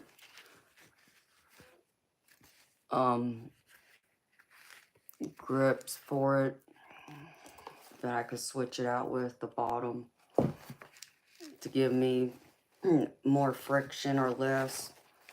And I can even change out this part too with these. So I think these were like $250 pair of bowling shoes. No, that's for that. This is for this. Yeah, I love these shoes. Worth every penny. Promise you that.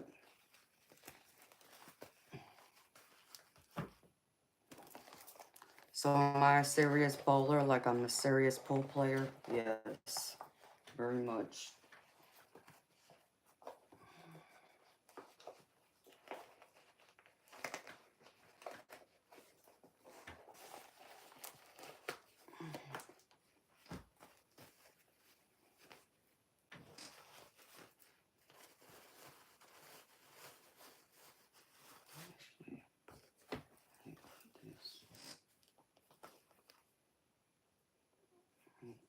See one of these.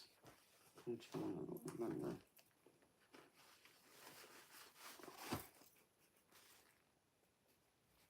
Probably the other one.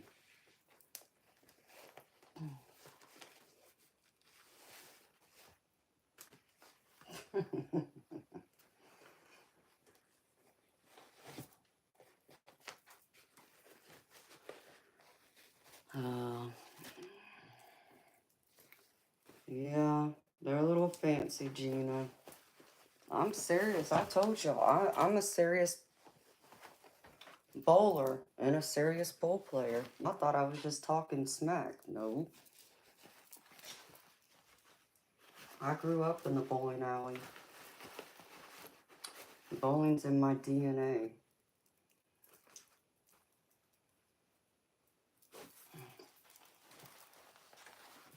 I know one of my friends made this shoe bag just for me.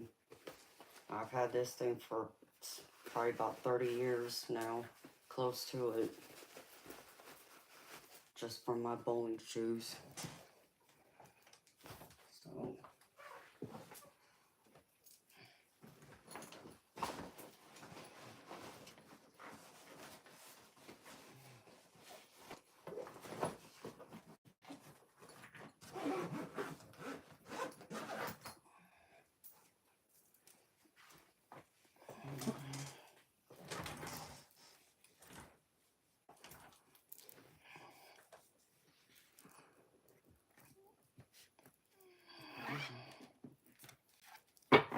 hello, Will.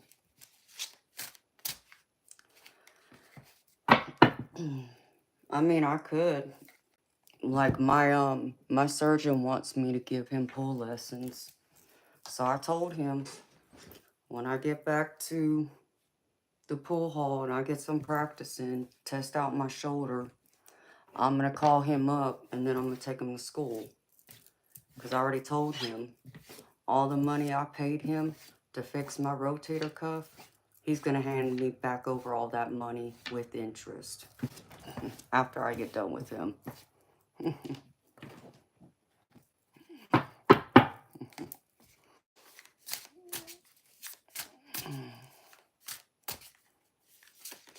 You didn't know what about bowling shoes, Gina?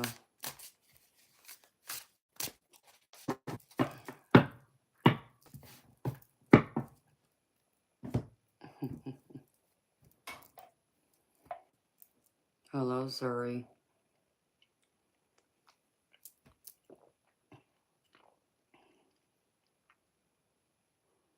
I love you, Judith.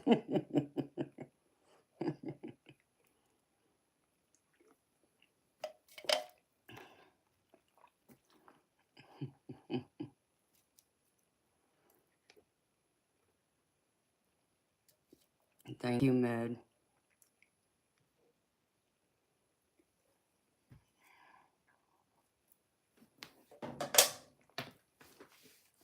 Yes, Gina. There's different types of bowling shoes. Just like there's different type of bowling balls, too. Have sweet dreams, Judith. I ain't playing no damn PlayStation. But I'll sit here and shuffle my deck.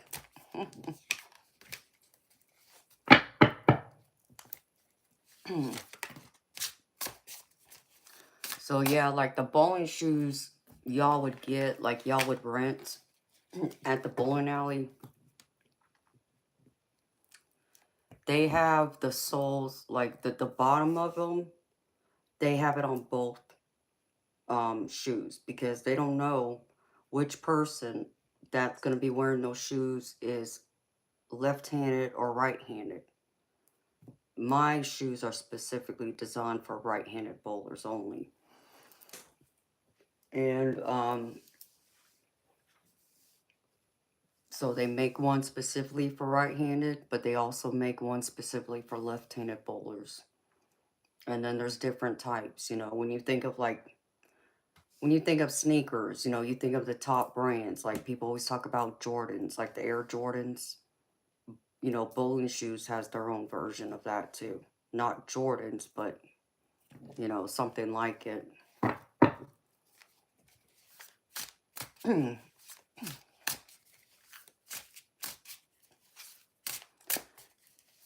So they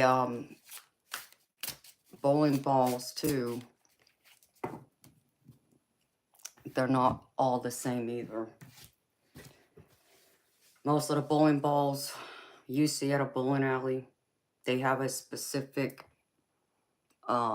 weight in the middle of them that's specifically for just a straight bowler. And it doesn't matter whether you're left-handed or right-handed. Anyone can pick up bowling ball and it should stay straight. But then when you think of someone like me or others who throw a hook, which I throw a backwards hook, I can manipulate my ball to go a different way instead of just straight. So when you think of like the ball going down the lane, going straight, like someone would like hit the head pin, mine actually hooks to the left and then it comes back in and hits the pocket. So for mine to do that, it has to have a different type of weight in the middle for it to rotate that way. And there's different types of bowling balls that will have only a slight hook. You can, you know, get that ball to hook slightly, or you can put a heavy hook on it to where, like my older brother, throws such a huge hook that every single time I watch him, I mean, he makes my stomach hurt because, and I'm being a classy lady saying that, because his ball hugs the outside of the lane, and it looks like it's going to fall into the gutter, but it doesn't. It will hug the outside, the very edge of the lane, and then hook back in. So it's always intense when I watch him bowl, but he's a great bowler. He just has a bad temper. He's a sore loser is all. But he's a great bowler. Hi, Kaya. How you doing, honey?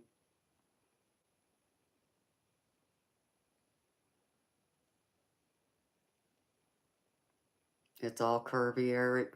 There's nothing wrong with that.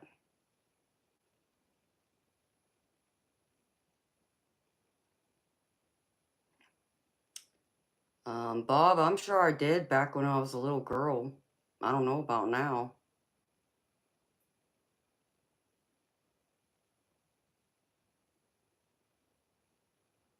Yes, Gina, there's a lot that goes into bowling that people don't think about. And you normally will see, when you watch them on TV, they have multiple balls. Like when I say they have multiple balls, they have at least three or four balls each. Every ball is designed to do something different. Depending on the changing of the oil in the lanes, and depending on what they're trying to do. Is it the first roll to where, they get all 10 pins and it's a strike, or is it the second roll where it's a spare? So you got your first ball you roll with, then you got your spare ball.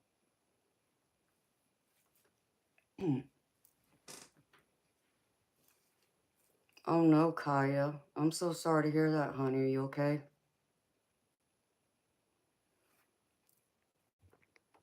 Yes, Gina. Hmm.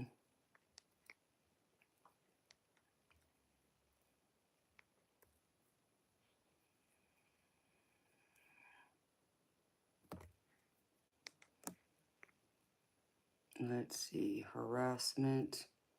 Yep. Both of y'all dum-dums just got reported.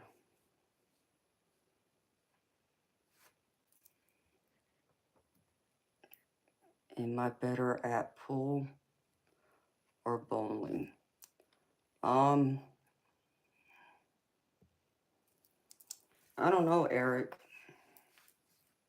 I'll just say I can hold my own in both.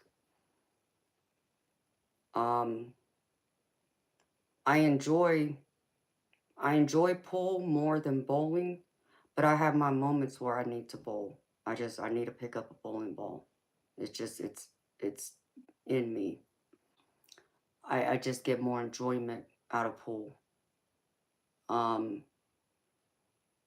Bowling, it's sometimes it can be so hard to enjoy, and it's not a matter of the competition. I don't care about the competition. I'll bowl against anybody.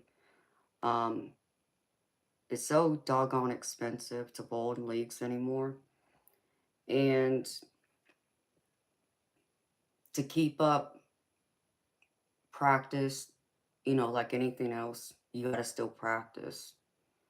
Um, I hate going down to the bowling lanes when it's not a league because, as much as I love kids, they make a mess and, and they spill crap. And then it's people like me who get sticky stuff all over the bottom of my bowling shoes. And I can't stand that. So I hate going down there and bowling then.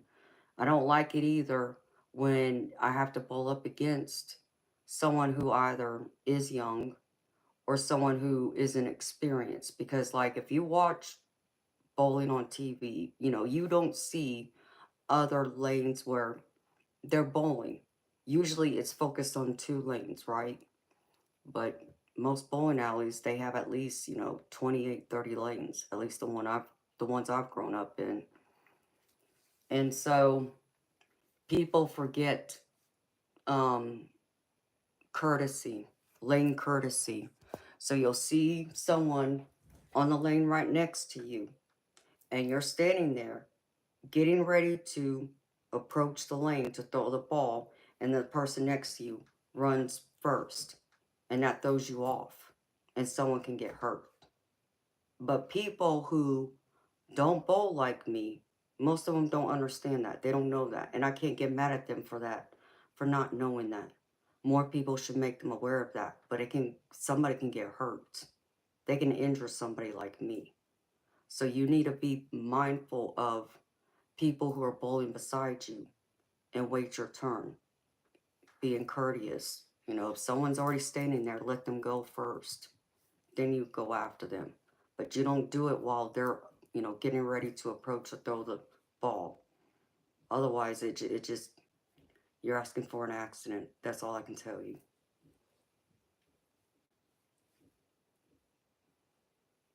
Oh, yes, Eric, I can't stand it. I cannot stand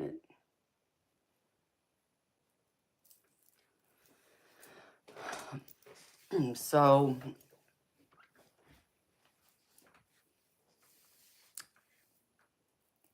it always gets to me.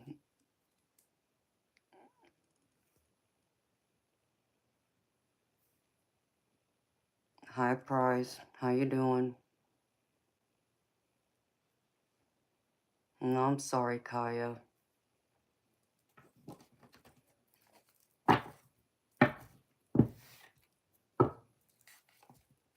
I can't stand it when people run up next to me, though, when I'm bowling. So, I think that takes part of the enjoyment out of it, because I can't be as focused. I can't be in the zone.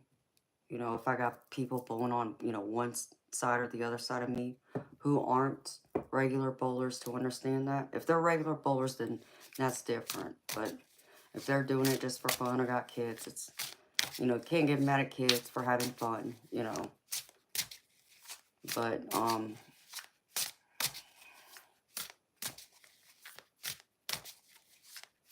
yes, Gina, I did eat.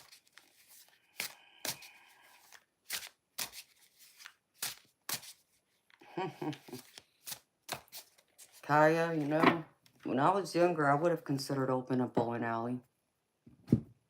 I would have considered it. Like I said, I love to bowl.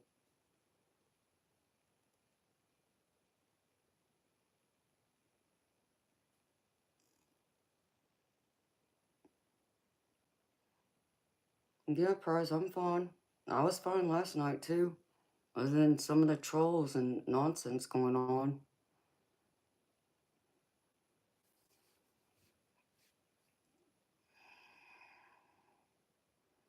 Gina, I ate part of the steak that I ordered the other day at the restaurant. And I also had broccoli.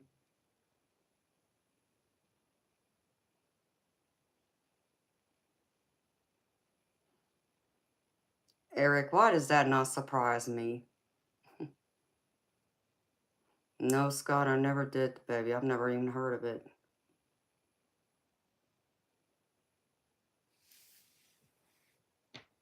A topless pool hall.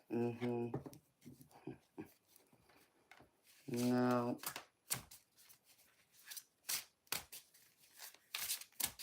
Yeah, Gina, I had to eat. My stomach was growling at me.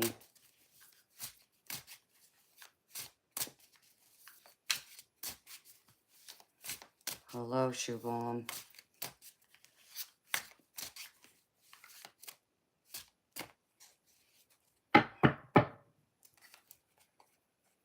Wow.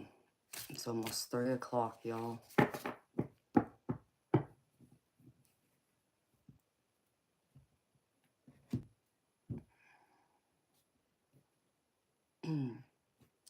But yeah, bowling's in my blood.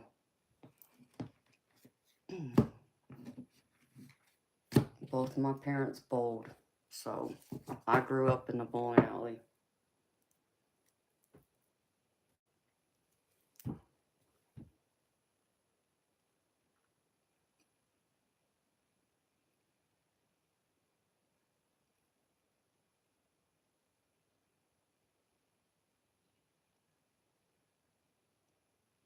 Hello, Marlene.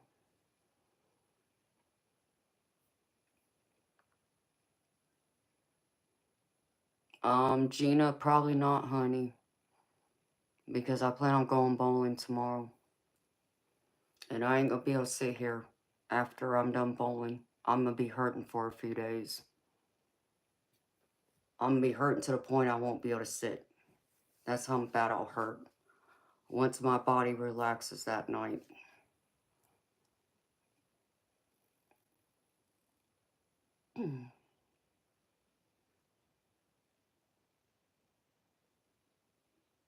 Well, that's interesting, Eric.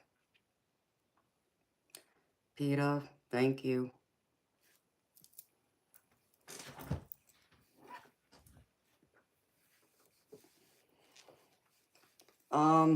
Kaya, I used to bowl with my brother. We used to bowl together in leagues. But when I go bowling now, I normally go solo. So tomorrow I'll probably be bowling solo.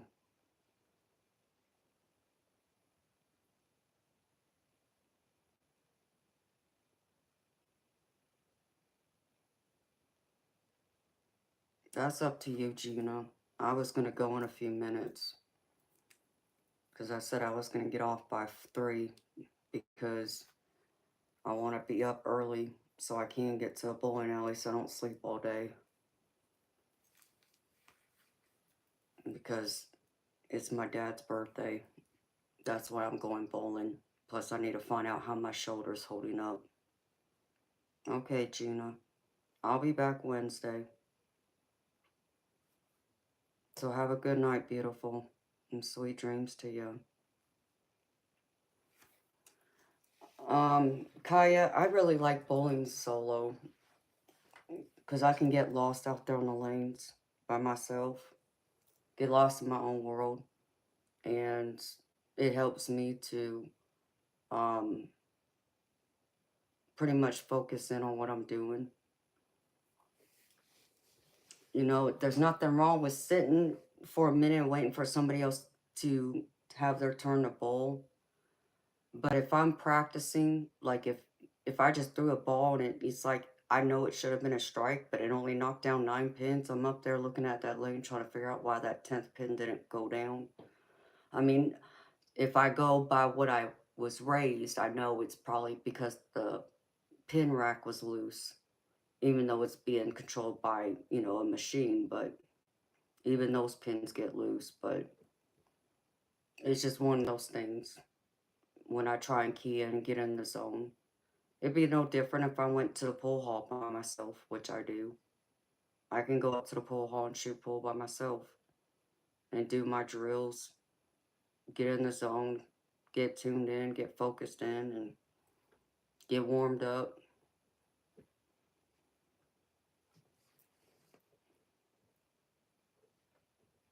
Hello, Steven.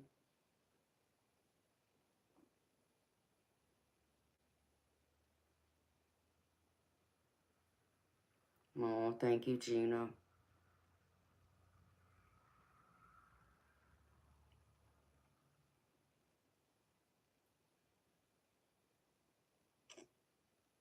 Well, welcome from Ireland, Steven.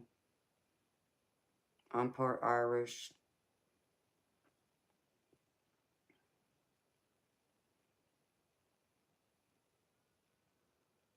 Yeah, Texas Ranch. I guess it all depends on what you did there.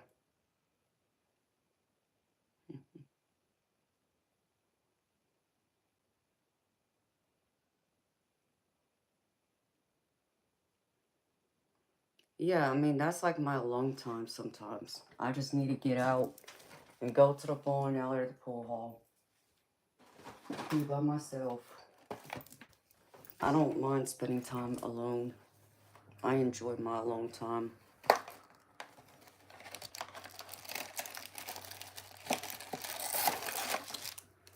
Hello, Easy. Why did you expect me to get amnesia all of a sudden? Of course I remember you. How you doing?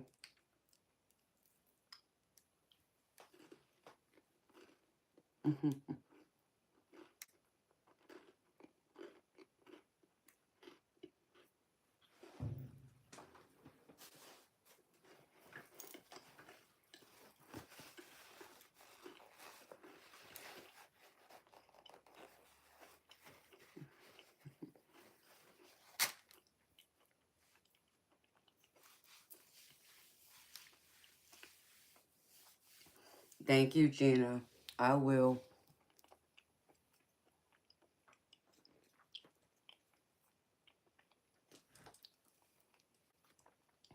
You know, Eric and Kaya, my daddy actually was a golfer, and that's one game I never picked up.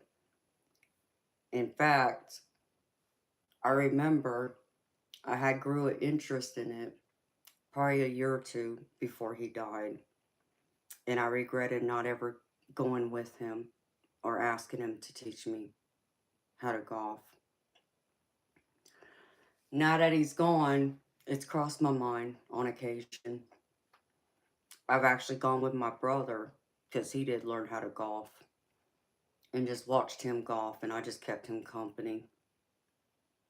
And it is peaceful being out there in a golf course, I agree.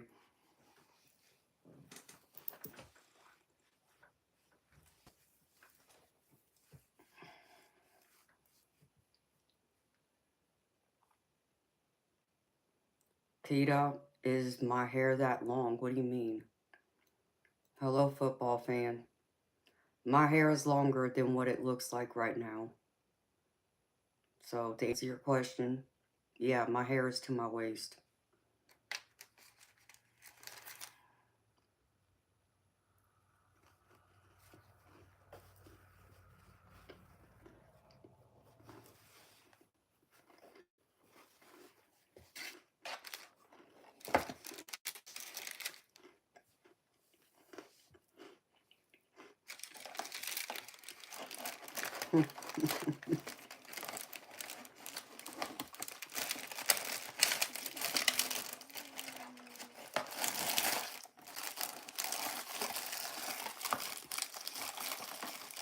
Nope, the closest I ever came to golfing is putt-putt, which I did do with my daddy, but he always kicked our butts. We never stood a chance.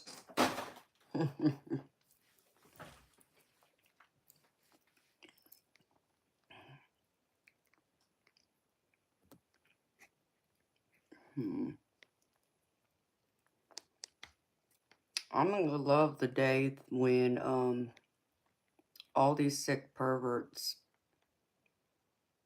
lose their accounts and trolls.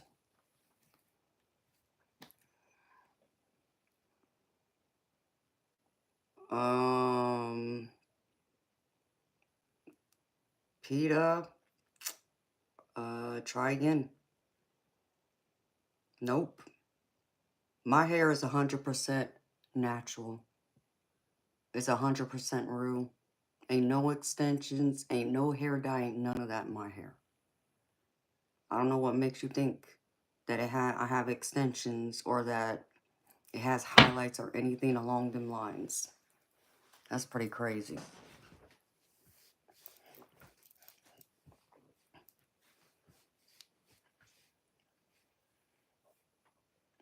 Yeah, mini golf. Hey Jason, how you doing, baby? Hey Moonchild. I mean, I love going playing putt putt with my daddy. I always thought I was, something special when I got a hole in one. And at least every single time when we would go play, I would get at least one of those. But my daddy still beat our butts. It wasn't fair.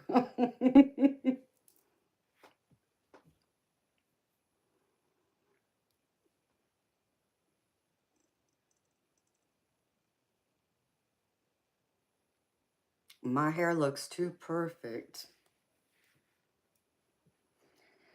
Oh, goodness gracious.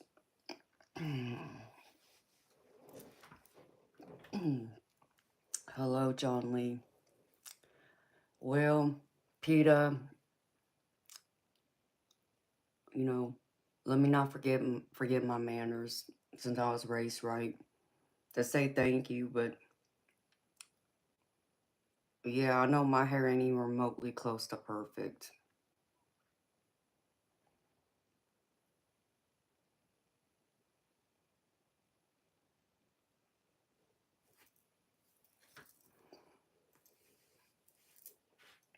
Oh, that's awesome, Moonchild.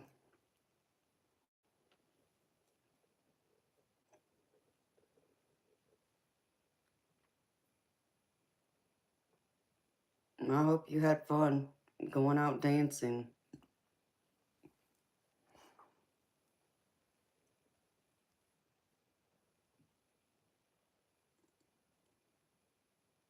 Like, I'm trying to understand why my hair looks so perfect, because I can look at it and see it looks all messy.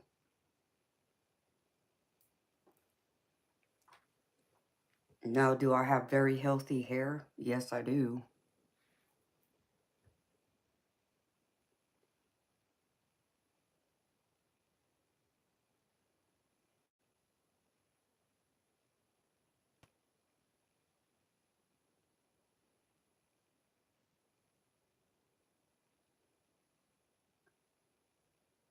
Eric.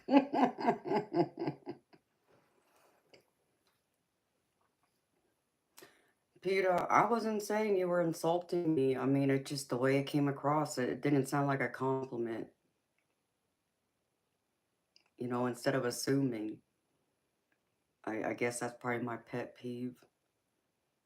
Instead of assuming that I wear extensions or my hair's dyed or anything remotely like that, I just figured people would, ask first. But, you know,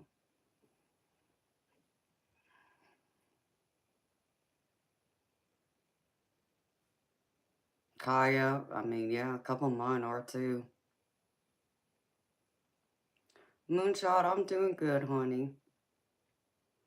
I mean, my hair looks like a freaking mess. Like, I'm trying to figure out where, if you look in the back of it, it's a mess.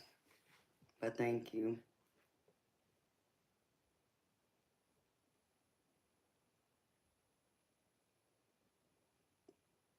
Black women get insulted. Well, yeah, I guess I can understand how some of them would. I mean, you know, I think women in general will just get insulted for assuming something like that, to be honest. I think we much rather be asked than for somebody to assume. To assume my ethnicity would be the same thing. Don't assume you know, instead ask.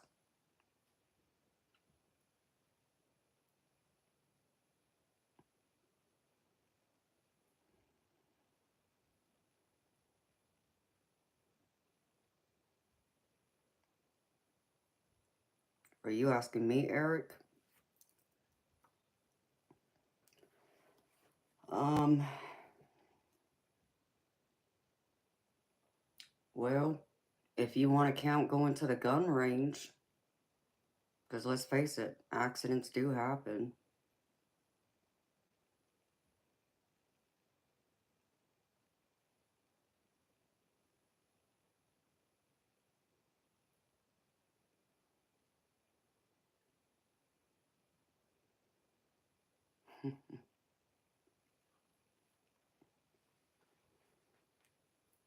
Yeah, prize. I know. Peter, like I said, it was just strange the way it came out.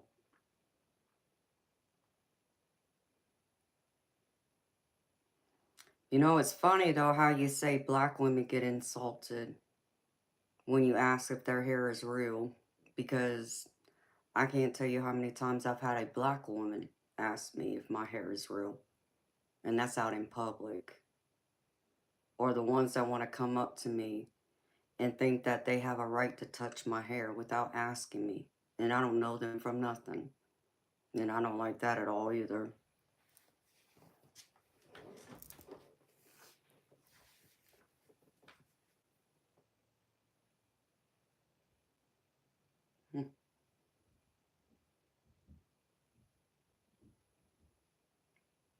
And price, I mean, yeah, there's women who will pay a lot of money to have my hair. I've heard the stories. I've even seen one of my friends sent me a link a long time ago.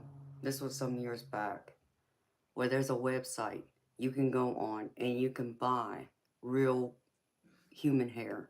And there's women on there selling their hair who have hair as long as mine, if not longer. Um, Sad part is most of their hair don't look all that great. Um, Not at least not healthy like what I would expect it to look like. But people are like, you can go on there and like bid on it or something. It's like an auction, or you can make an offer. It's like, what? No. No.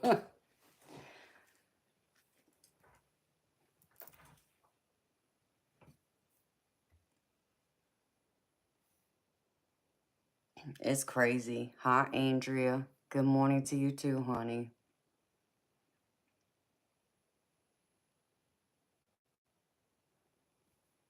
Oh, wow, Eric.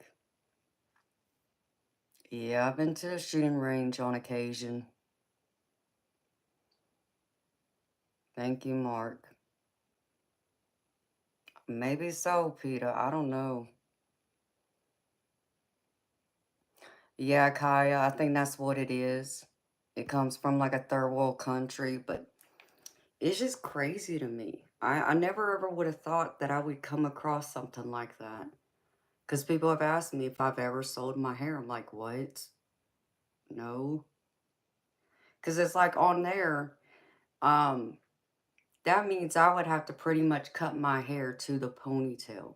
No, that's not happening. I love my hair too much.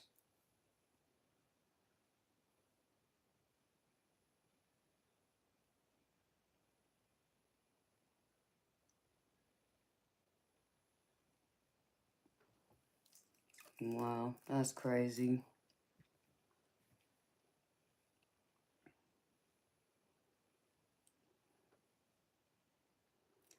$200, that's it, Peter. That's silly.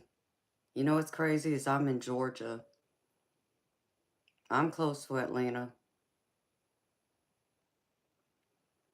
No, if I were to ever cut my hair and have to do that, no, someone's gonna be handing me over some thousands of dollars.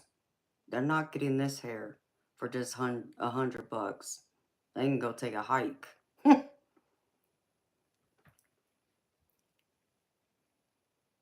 It's just crazy to me.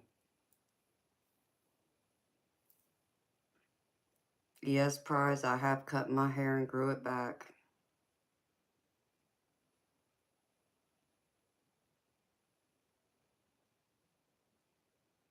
That's crazy. Um, when I had my sinus surgery back in 2016, because I was suffering with migraines so much right before. I had my hair about to my bum, and because of the migraines and because all I could do was pretty much lay in bed, like it hurt me. It hurt my head, no matter whether it was the light or sound. It caused me to have a bad migraine. So I reached a point to where it was just too much trying to keep up my hair. So I asked somebody if they can cut it because I knew it would grow back. So I cut it pretty much right to my shoulders, right below it. In about, I think it was about 18 months, roughly, maybe a little bit less than that, it grew back to my old length.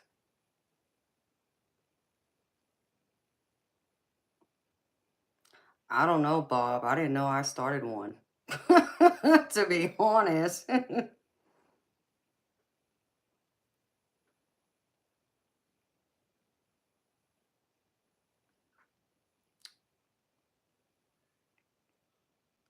Yes, Eric, the sinus surgery was worth it for me. And understand me, baby, I had a lot done. They removed my tonsils, my adenoids, they fixed my deviated septum, and they cleared out all my sinus pockets. It was worth it. I would do it again. I said bum like a Cherokee. Hmm. Hi, Brown Bombshell. Hello, Chopper Reed.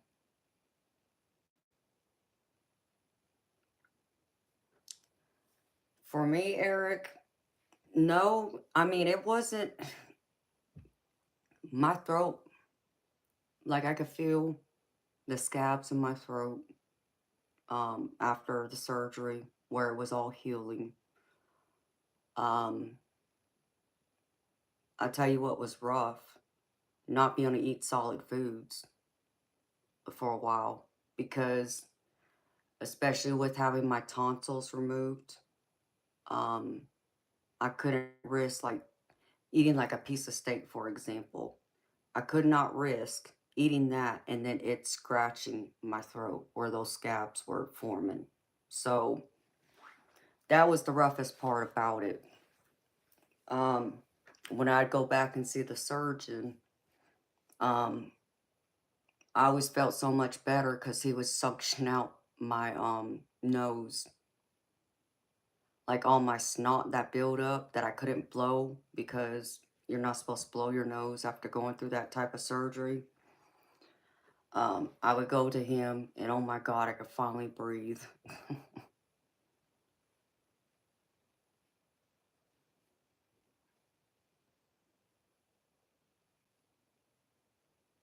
Now that's crazy, Eric.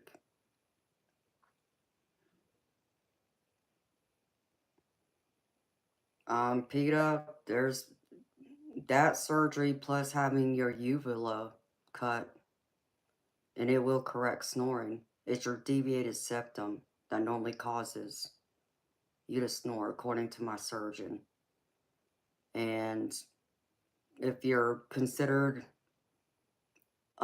heavy set, obese, um, your uvula and your throat will hang down more. That also contributes to the noise from you snoring. So you have to have that trimmed back too.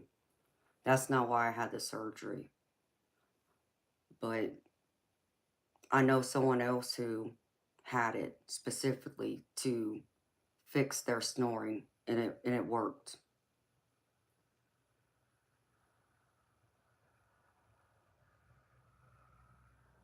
Okay, Prize. Well, you have a good night, honey. Take care of yourself. Sweet dreams.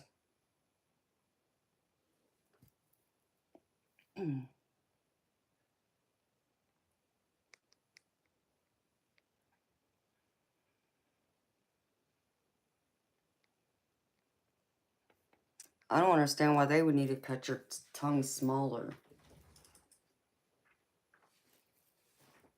That doesn't make any sense to me, Eric. That requires an oral surgeon. Because that's your mouth. That has nothing to do with your throat and your nose. Or your ears.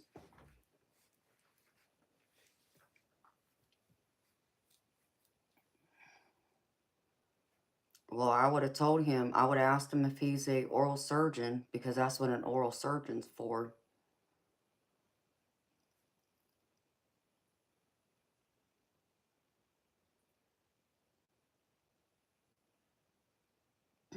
Hello, so never cut my hair?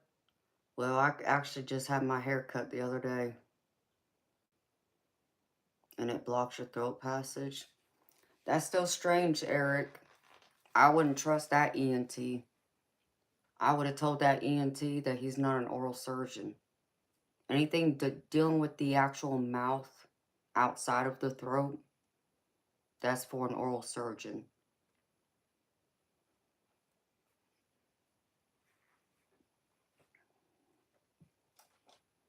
That's interesting. Never heard that.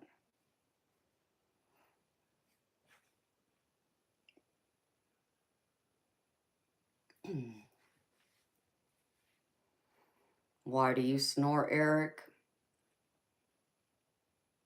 I can't stand a snore.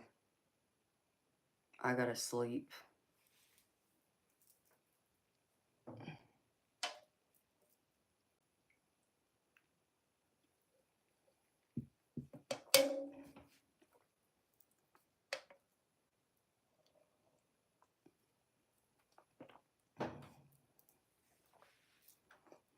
Okay, I got you.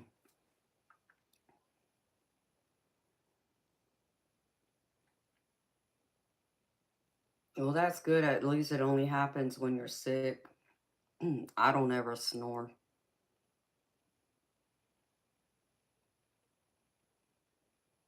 But you talk in your sleep.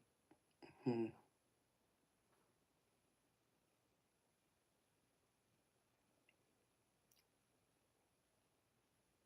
I think we probably all have talked in our sleep at some point. Thank you, so.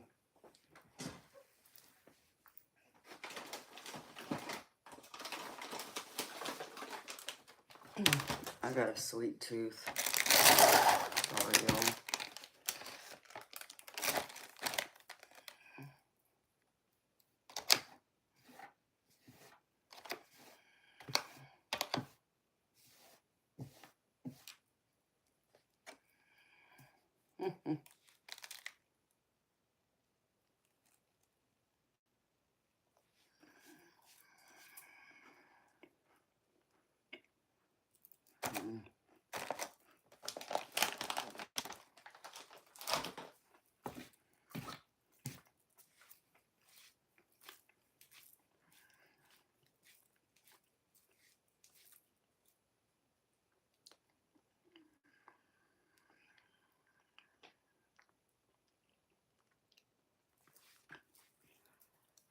Oh, is it, Kaya? Okay, baby. Well, you see, that's why I normally call people by their actual chat name.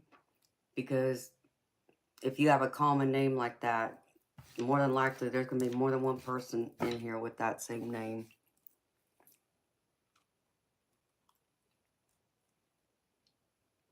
Mm.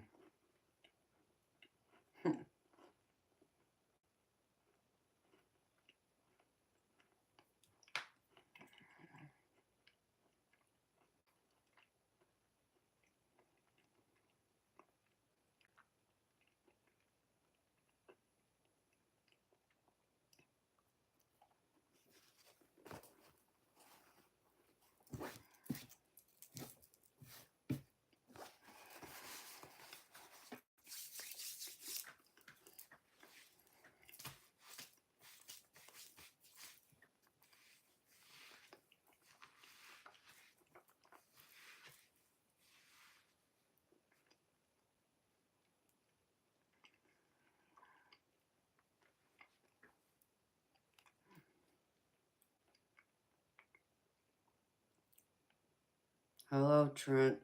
Fright. How you doing?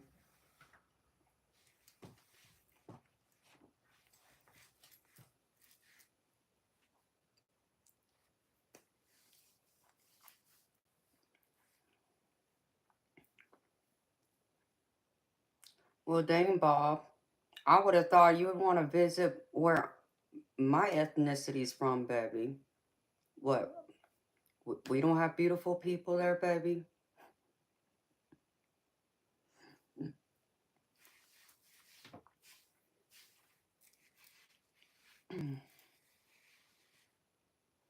Well, thank you, Soul. And thank you, Sonny Land, for saying that beautiful.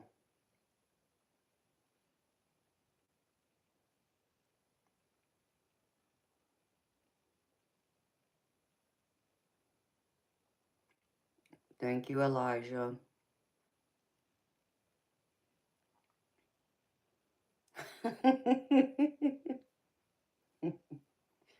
You're funny, Bob. Yeah, Kaya, it become very confusing. I'll be looking at both of y'all like, which Eric?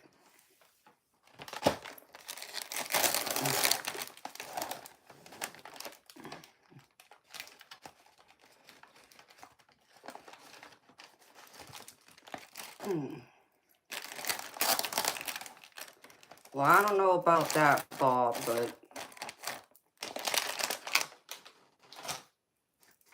not that I've ever been to Japan, but I don't know if Japan would be much like New Zealand, but what do I know? Hi, Peter. Bye, Peter.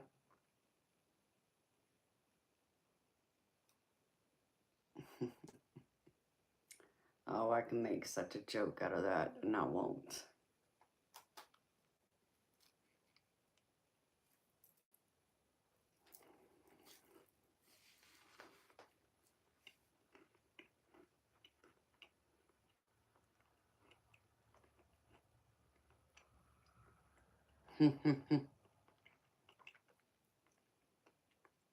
That's funny, Skeletor.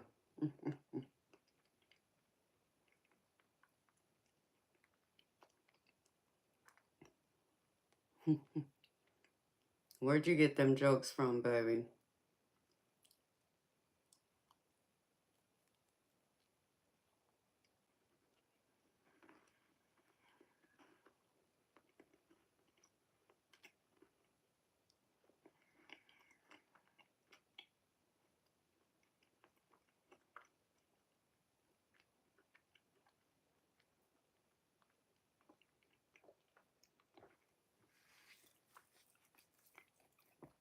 Oh, wow, now we got 3 Erics in here.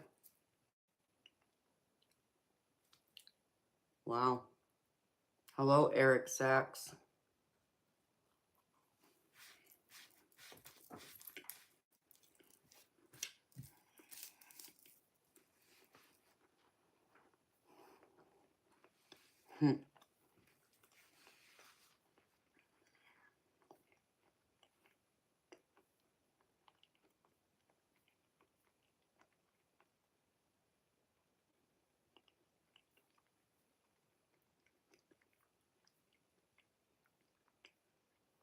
Oh, that's cool, Peter.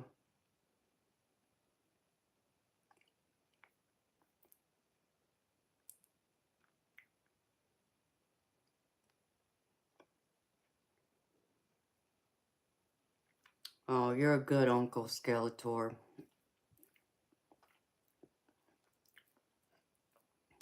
Dang, Bob, you only met one Japanese girl in college? Like,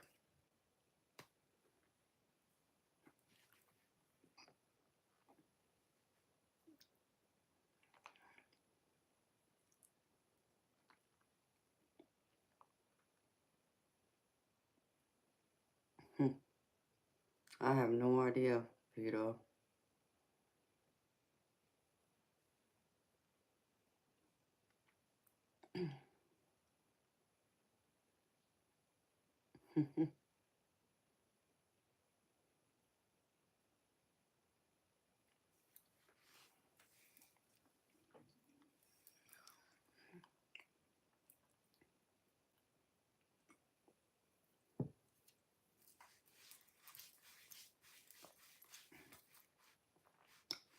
Well, you know, Bob, Japanese women like myself were known as part of the exotics, baby.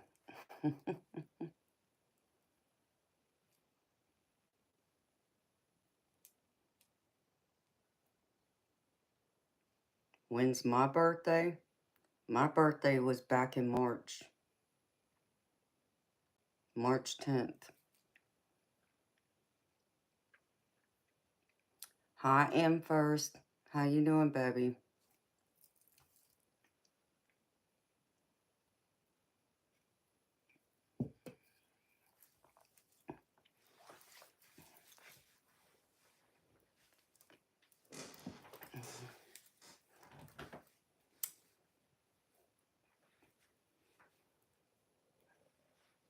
Japan is your dream vacation? One of these days I'd like to see Japan myself, just because it's part of my heritage.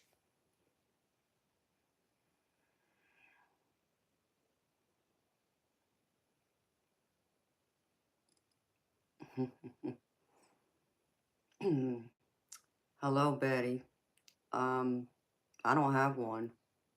Wish I could give you something, but I guess it's my genetics.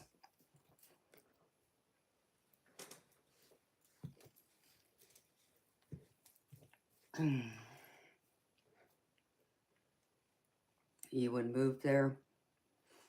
No, I don't know if I would move there, but I would like to see it, just like I would like to see Hawaii for the same reason.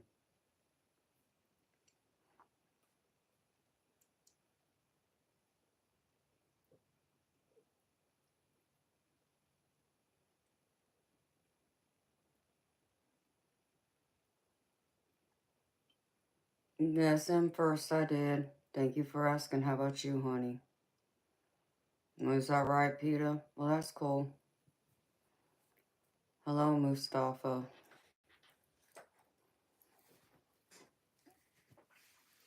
Yes, Eric, I did say Hawaii.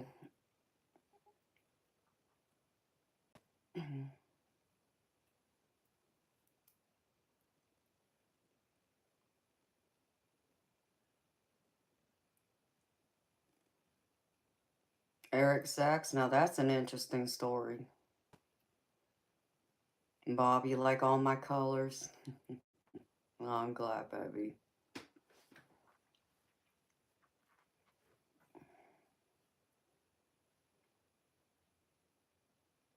Hmm.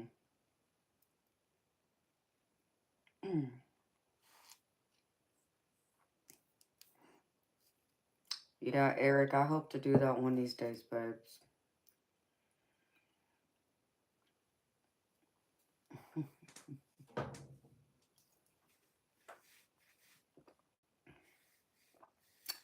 Judith, you're like a secret ninja. Hello, Carolyn Nord.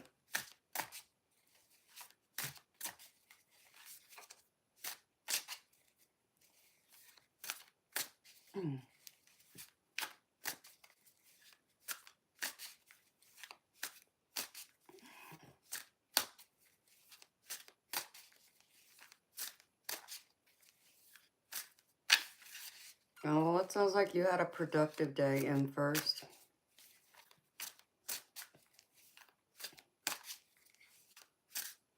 Have you, Cynthia?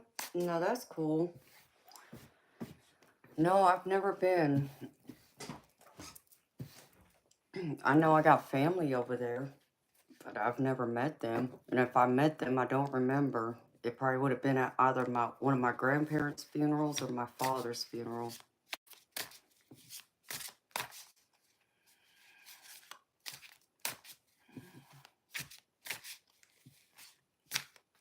Kaya, that wouldn't surprise me.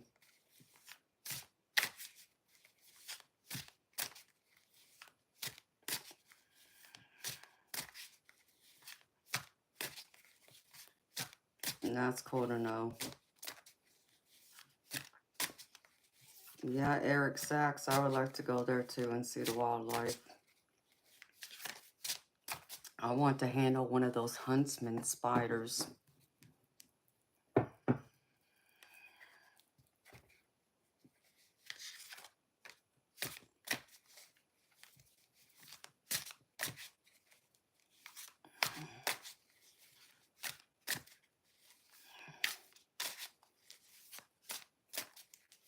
Yes, Peter, I do tarot readings.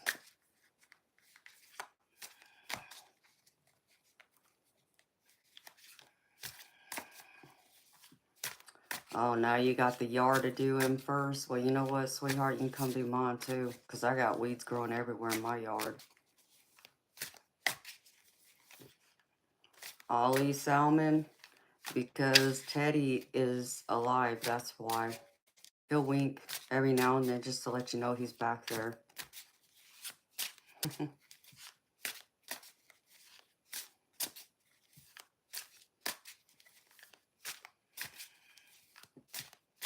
That's funny, Skeletor.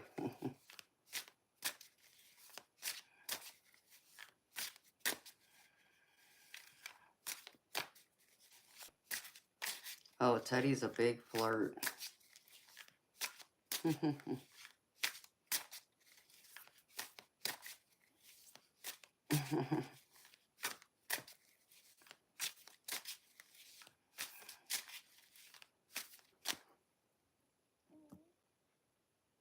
Let's see, reports. Because I just get so tired of this nonsense. Bye-bye.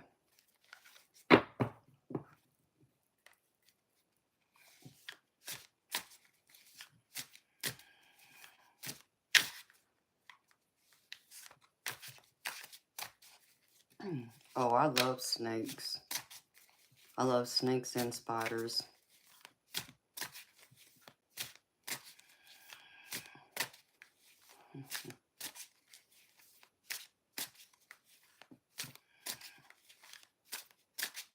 Y'all are funny.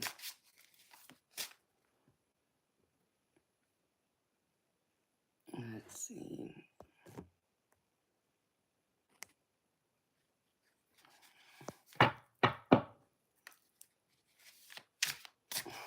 You also work for food. Man, it's driving me crazy to see all these bloody weeds growing in my yard. I'm not used to that. I'm not used to seeing weeds in my yard. I used to have lawn care service. I don't anymore.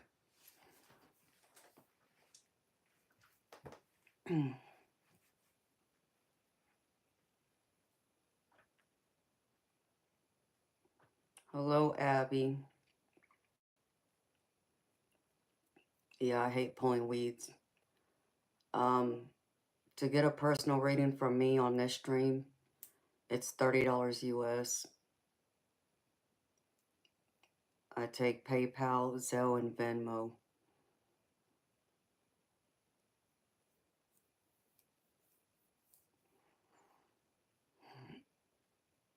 Oh, I gotta run to the ladies' room again. Well,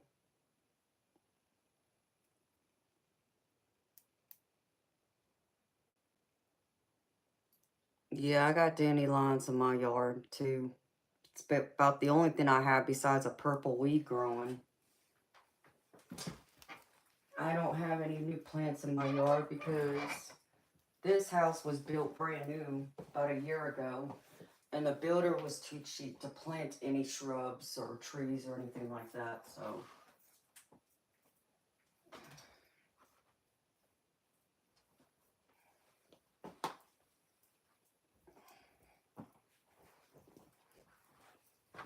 Alright, I need to stretch my back for a minute.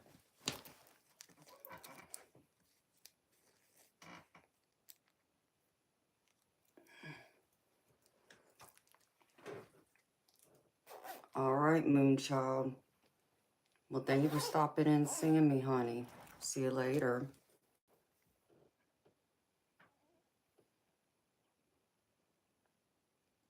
Okay, Abby. Hi, Noel. Thank you, honey.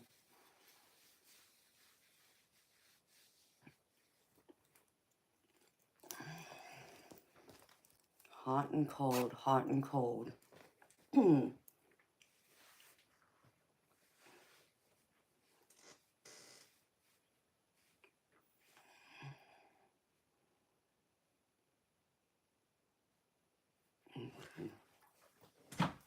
I'll be right back, y'all.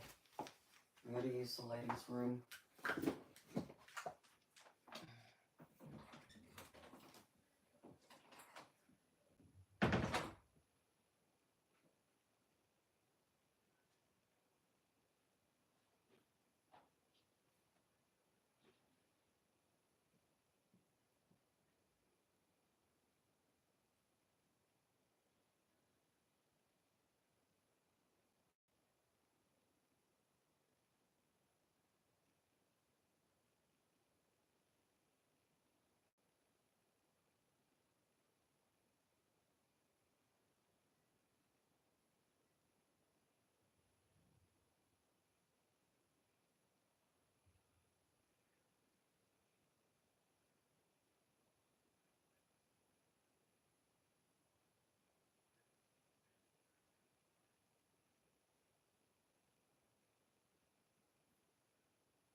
I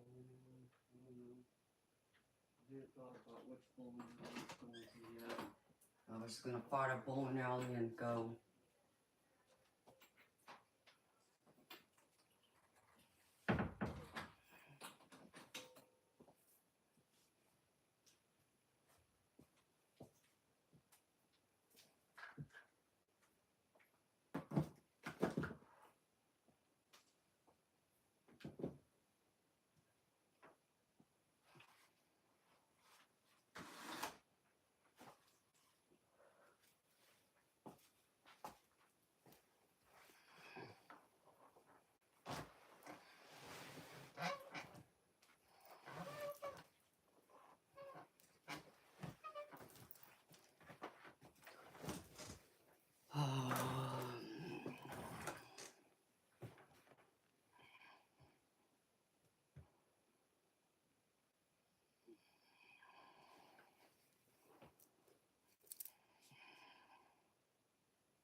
What's wrong, Empress?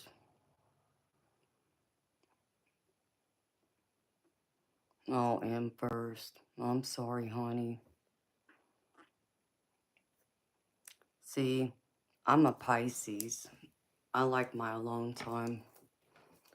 I like my solitude.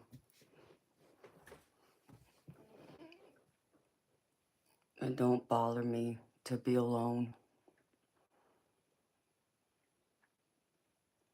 But I get it can get lonely, especially when you're going through stuff. I do get that too. Oh, okay. Well, I'm gonna go in a few minutes, y'all. I actually stayed an hour longer than I said.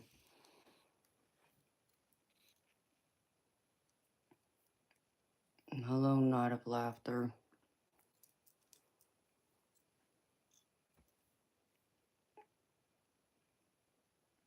You like fast cars and faster women. Is that right, Noel?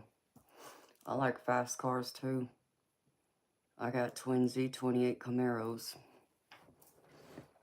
I don't know what you consider fast women. That I can't help you with, though.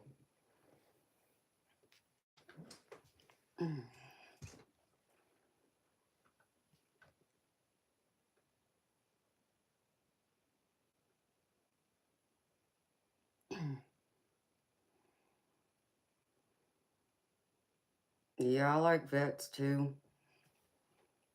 I've always wanted to get a vet. I actually almost got one some years back. What was it? I think I looked at a ZR1 or something like that.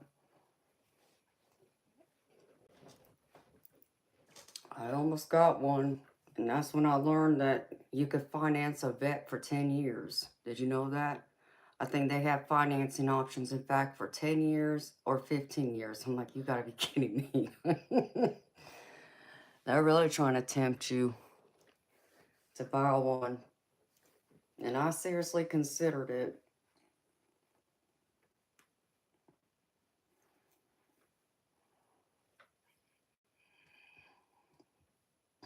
Your leasing tax write-off. Oh, barracudas are cool too. Skeletor.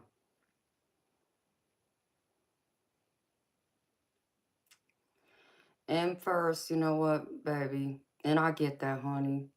But you can't allow them hateful people to get to you. You know, you see all the BS I put up with being on this stream day in and day out. I don't let those people get to me. No matter what they say to me, they can't get me down. You know, they can't get me to cry or go hide in a corner or shut my stream down or shut my channel down or anything remotely like that. Because I don't give my power away. Why? Because I don't allow other people to dictate my life like that. And that's what you got to learn to do. Is to not care what other people say, how they act towards you. You know, if they're not in your close circle, tell them to F off. That's all I can tell you. I ignore those people. I understand that, Noel. Maybe one of these days I'll have one like you, baby. You're Cupid. You're sending me all the hearts. Well, thank you, Noel. I love my hearts.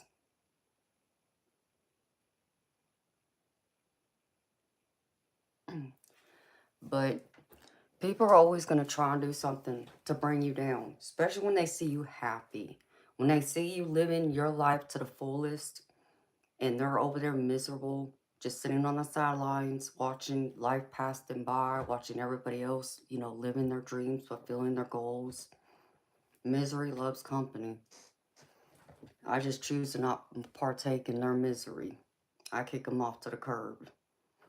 I've even written off, um, or I should say, at least I've kept even family members who are toxic like that at a distance, because it's not worth disrupting my peace over.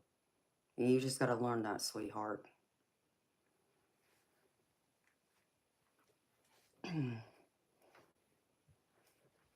For him, there's that too, honey. You know, some of them are. Some of them do get on drugs and act a fool that way too. Exactly, Eric. People like that are in love with being miserable. And it truly is sad. I don't allow those people to get to me. I just sit there and laugh in their face if I have to, just so they understand they can't get to me. Hi, Brian Lee. How you doing?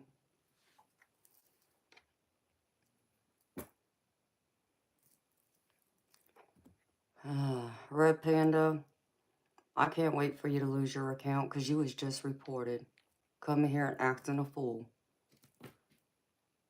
Like, you really think you can impress me talking to me that way? Let's see. I was raised right for one. Let's see. Yeah, I'm a daddy's girl. Yeah, daddy taught me don't talk to me that way. So, understand me. I didn't fall off a turnip truck yesterday. Nor did I fall out of a coconut tree today. So, I suggest you go elsewhere. Because there's people like me, those type of strong women, you can't break. Oh, and you would never be that lucky to get a hold of a woman like me. And I surely ain't that desperate.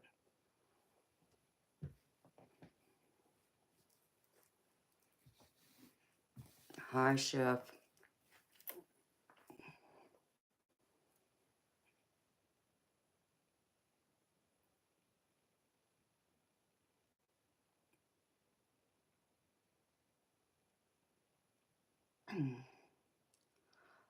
I mean, in first, that's true, baby.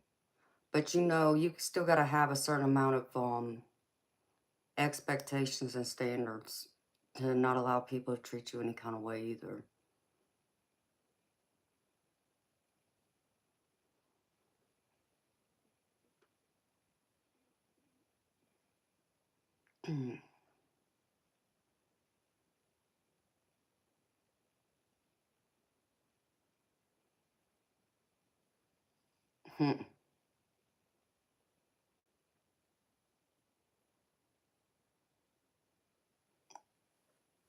Yeah.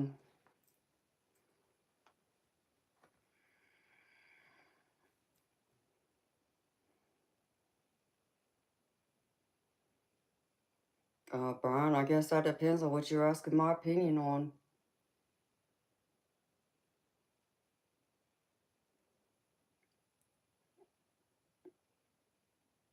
If you're looking for a personal tarot reading, that's $30 US. So I don't know what you're asking for.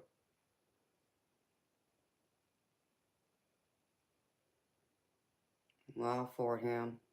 I hate to hear that.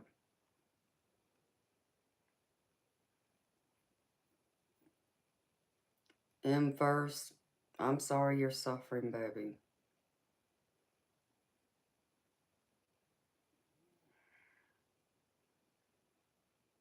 Hello, Mini Dome.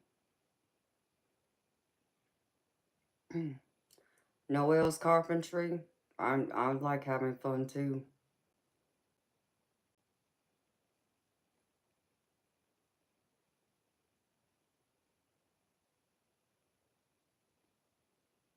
Hello, Seagun.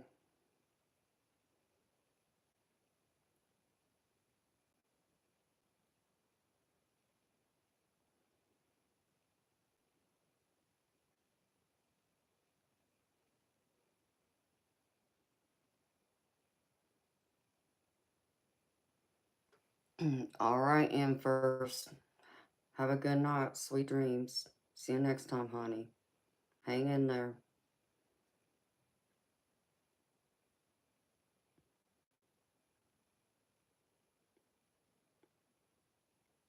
Chef Excellent, who's mad at you?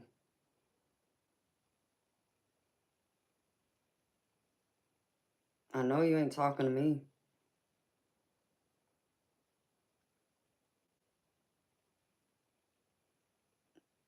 Thank you, Seagun.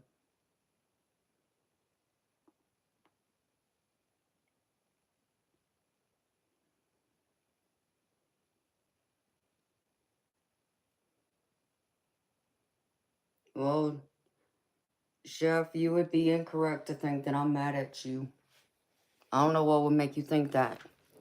Because understand me, if I was mad at you, I'd tell you. I'm not afraid to speak up for myself. And there comes my beautiful ninja out of nowhere.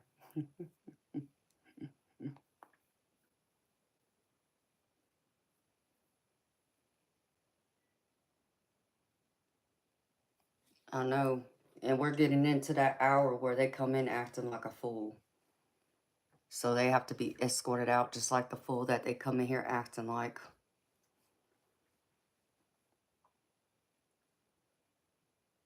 Especially the perverts that want to come in here talking nonsense.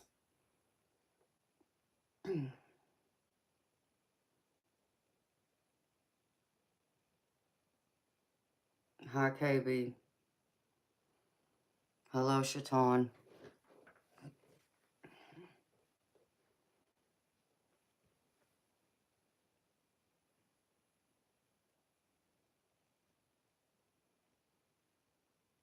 What up? Come to India for what? Hi, my beautiful ninja. It's been alright. It's been quiet. I was actually looking at leaving.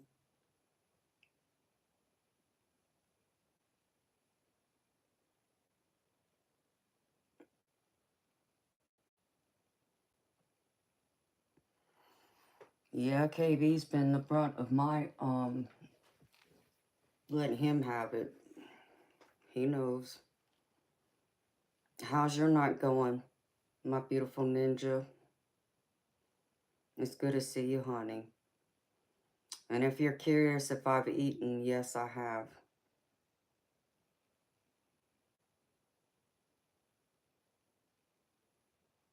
Yeah, I did get some sleep earlier. But I do need to get some more sleep because I plan on going to the bowling alley today. And taking an eating break. And making sure I ate. Yeah, I ate already. I had to. My stomach was growling at me. You got wings too, Noelle? Well, beautiful. I love angel wings.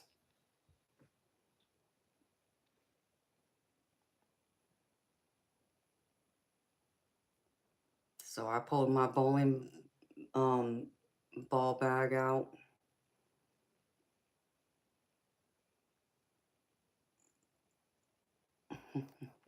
You zone out, Debs. Oh, I will have fun bowling. I hope I don't hurt myself. I hope I don't tear my shoulder.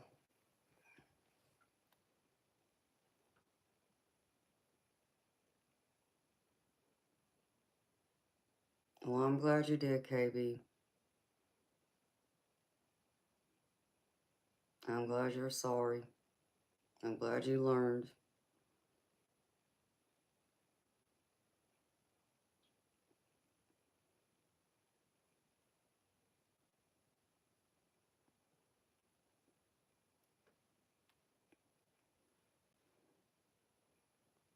Hello, John.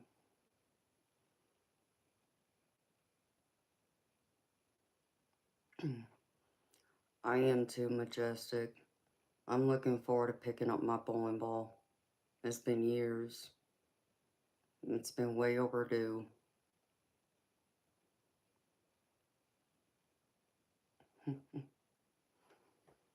Hmm. I look angry, huh? Well, if you really think I look angry, you don't belong here. You know, you just came here and judged me for no reason.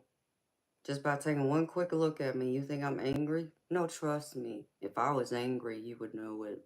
Because ain't no mistaking it. Ask KB.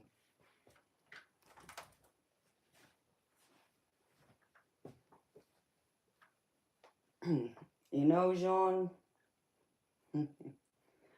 um,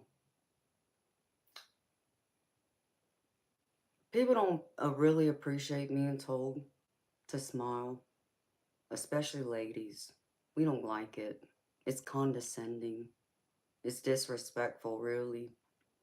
Because I'm trying to figure out, like, who am I smiling for? Like, give me a reason to smile and I'll smile.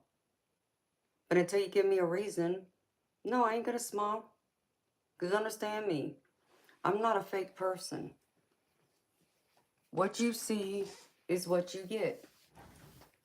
So you want me to smile, do something to make me smile. And I'll smile. Guaranteed. But until then, no. Because I'm not fake. I don't fake smile on nobody's face. So when you do ever see a smile on my face, know that it's real and it's genuine. Acting a fool. What the hell's wrong with people? Hello, Anonymous. Ain't that right, Majestic? People crazy. Oh, really?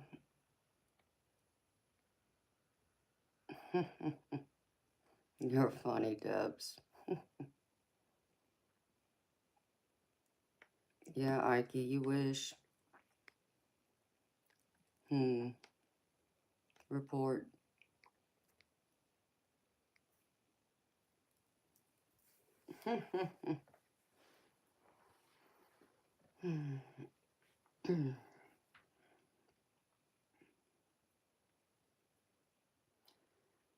My hairstyle's pretty weird.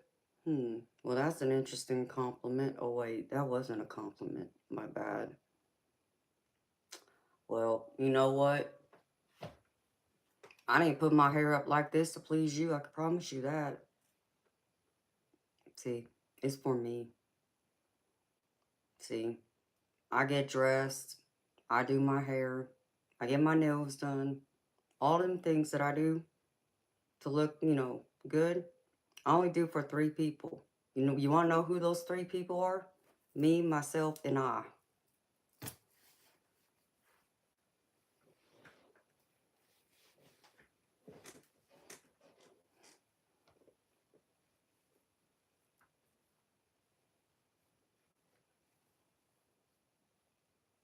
Right, Sunnyland?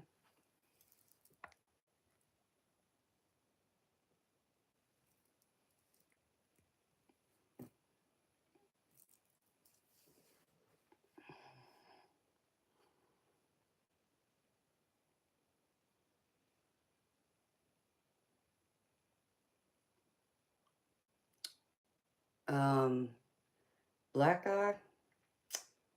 Do you want a black eye? Just curious. Like, where do you people get off? Like, I'm trying to make sense. Like, did y'all were y'all raised in a cave or something? Cause I don't know about y'all, but yeah, I'm an American.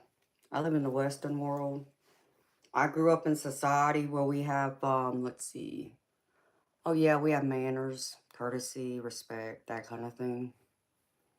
So I'm just curious where you think that it's um courteous, respectful, or any of those things to tell somebody to smile. Like, I don't owe you a smile. I mean, you know, I probably owe you something else though, if you know what I mean.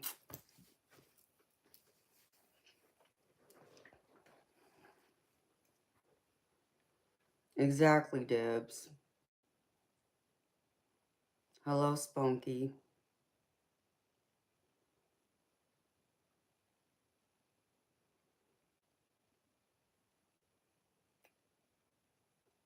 Like, this is not entertainment. Understand me. If you think I'm here for attention, you better guess again.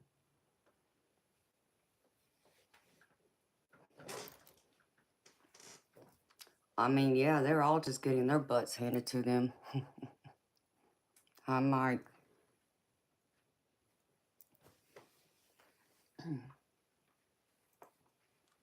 He acting a fool. But I guess that's why they're known as a troll, right? You got that right, baby. Purple is royal.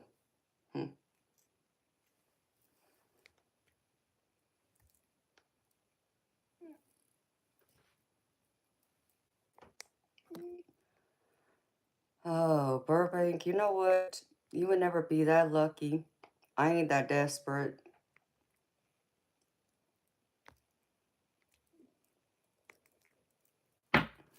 Oh, and let's see.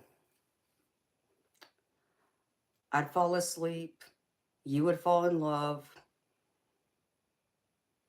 if I were ever to be that desperate, which I'm not.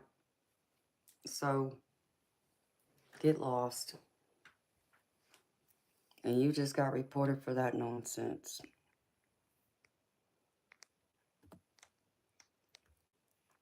Yeah, Diddy, you can take your butt back to the slammer. See you, bye.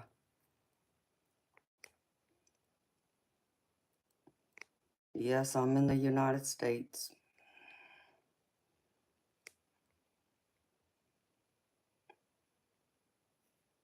Oh, wow, Debs. You know, I used to say that all the time, Noel. Is Diane here? If she is, I didn't see her.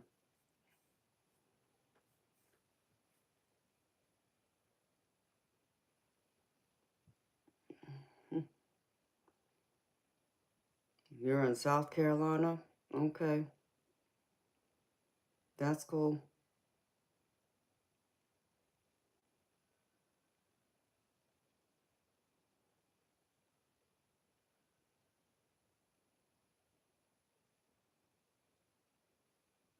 Hi, darling. Thank you, sweetheart. We're cut from the same cloth, Noel? Are we really?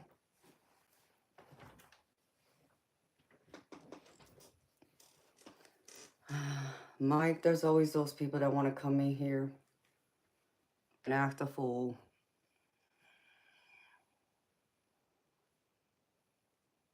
Oh, Lord, Debs.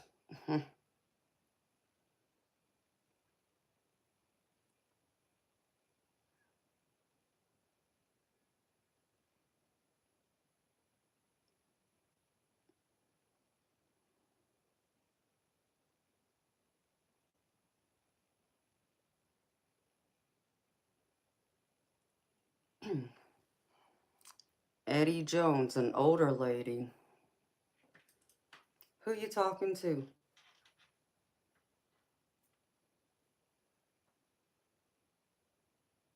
I mean, I'm not considered older.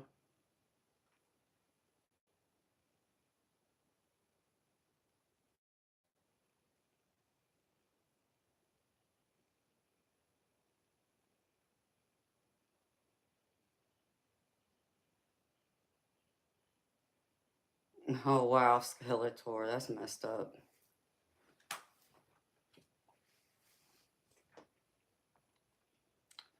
Yeah, Mike, they pretty much take 45%, whatever you donate through actual YouTube.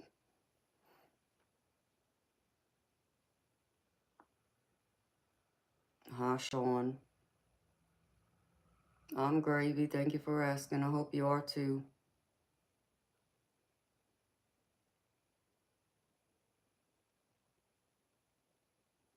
Exactly, Sunnyland. Huh. Eddie Jones, I'd like to know what you consider an older woman or whatever words you used. I mean, you're trying to make it up to me like I'm still pretty. Like, I didn't know age had anything to do with anything, whether someone's considered pretty or not. Oh, thank you, Mike. That's very sweet of you, babes. Appreciate you. Thank you.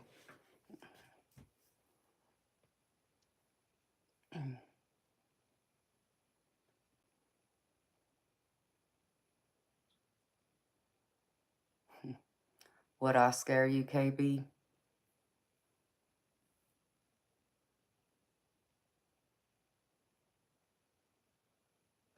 Oh, well, thank you, Sean. I mean, I was just trying to understand. I'm trying to make sense. When you say I'm pretty for an older woman, like, what? You make it sound like I'm like, I don't know, retirement age. That's what I think. And I'm definitely nowhere close to retirement.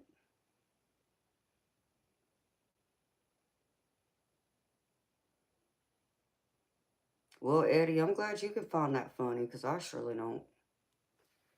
Don't be going around saying that to other women because they'll probably slap you. And that's all I'm going to say to you.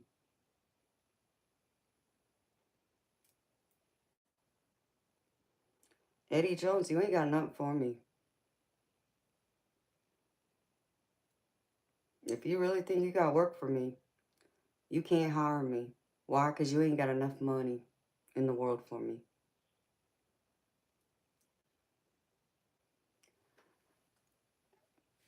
FJB, they're definitely not, baby. Like, I'm trying to make sense of this nonsense. Some of these people just want to act a fool. Like, I think they want to be thrown out of a coconut tree or something. I don't know. Or be dumped out of a dump truck. I mean, I'm trying to figure this one out.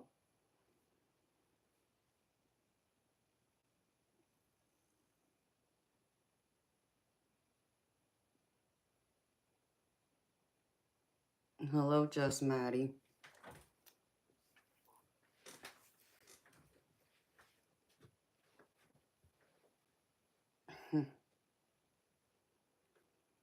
Yeah, I know.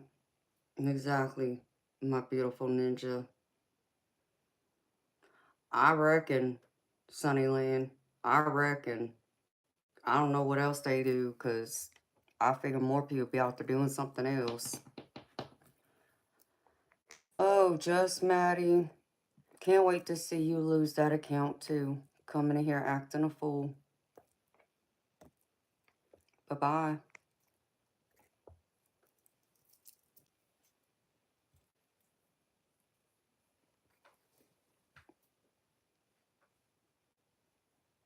Sunnyland, this must be the club for some of them. You know, I mean, the internet must be the club for, like, all them kids that their parents locked them up in the basement and wouldn't let them out, or the ones that are still pissed off because even though they're of legal age to live on their own, they ain't got the money to live out on their own. So they're pissed off at the world because they're still living at home in mommy and daddy's basement. Yeah, them kind. Yeah, that's what they are.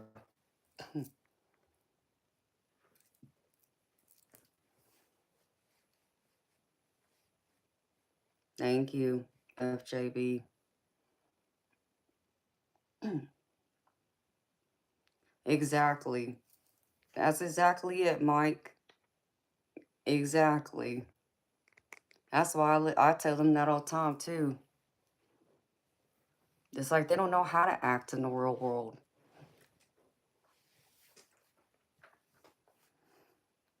Like, they just come in here and start nonsense. Like, you know,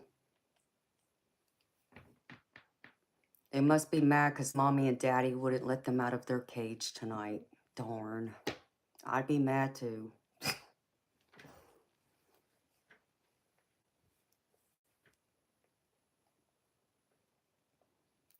Phew. They're probably covered in more than Cheeto dust, though. They probably hadn't even changed their drawers in days.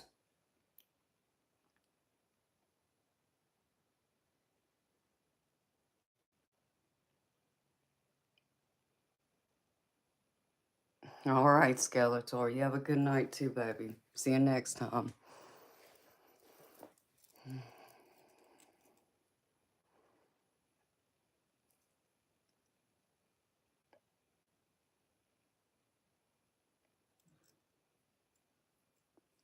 Wow, Debs, that's crazy. But good for that cock. He needed to be shut down.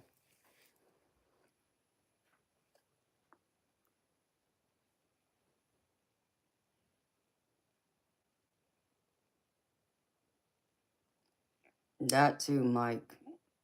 Hello, I don't know what your name is. It's in a different language, but hello. Well, thank you for offering, Lola. I'm not looking for any new mods right now, but thank you for offering.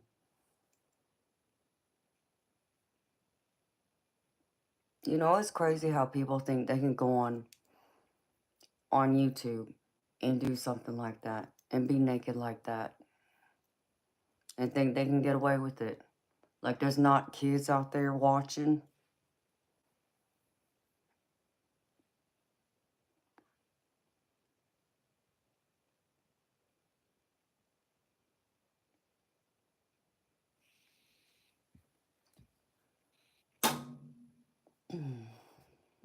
Yes, only English, please.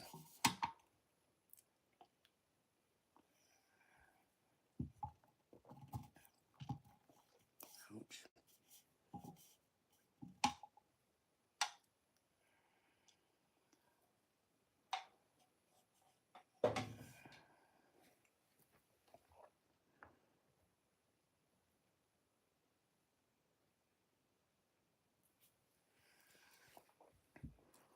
I don't know what the heck that was supposed to mean.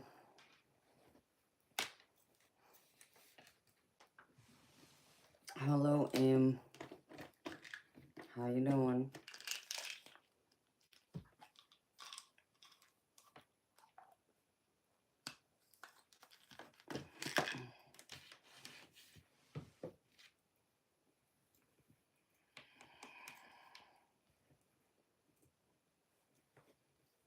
Oh, geez, Debs, that's crazy.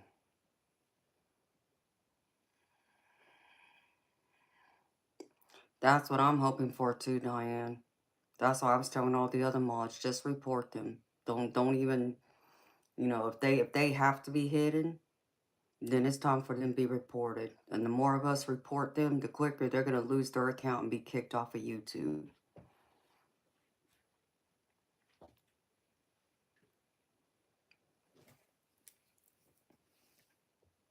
Eddie Jones, you don't belong here anymore. See you, bye.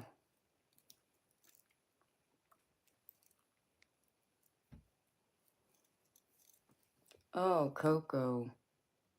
I can't wait for YouTube to remove you. See you, bye. One of these days, y'all crazy people gonna learn. Coming here acting a fool.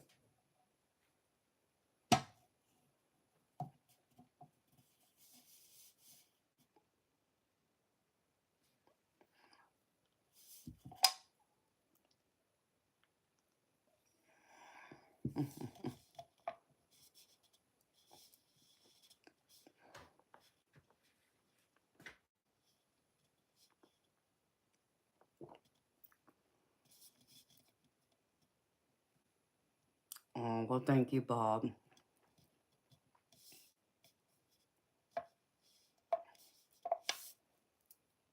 Siobhan. Oh, because you did see Teddy move. See, he winks. He waves every now and then, let you know that he's back there and he's watching. So say hi.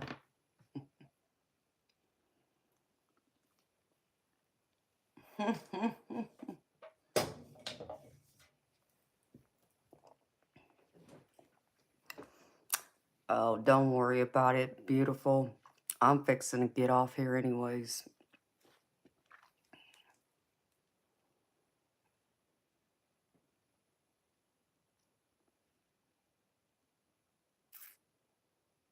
Yes, Em, let's have it.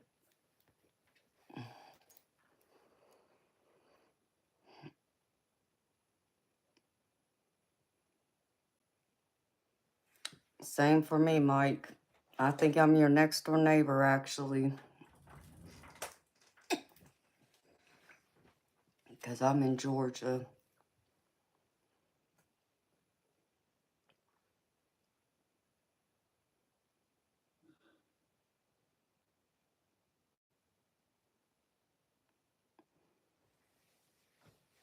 And everything closes early on Sunday. That's what I can't stand.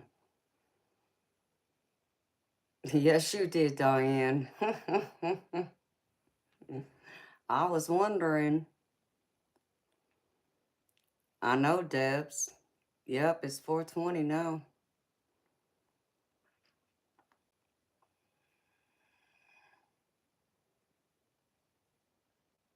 Hello, Bong.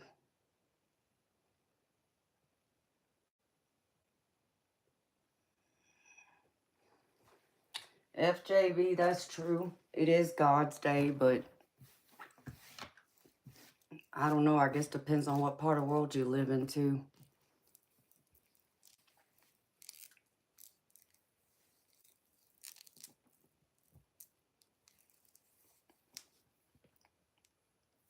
Shoot, Mike.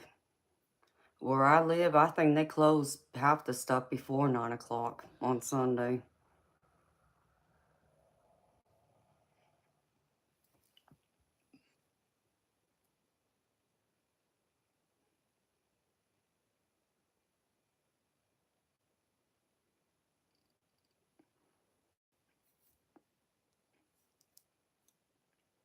Jim DTX.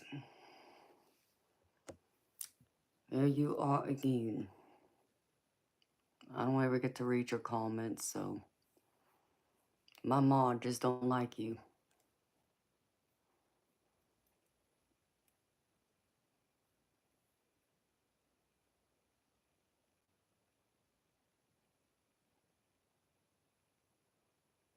That's funny, KB. I don't even know if I have any farmers market near me. I'm sure I do, but I've never looked.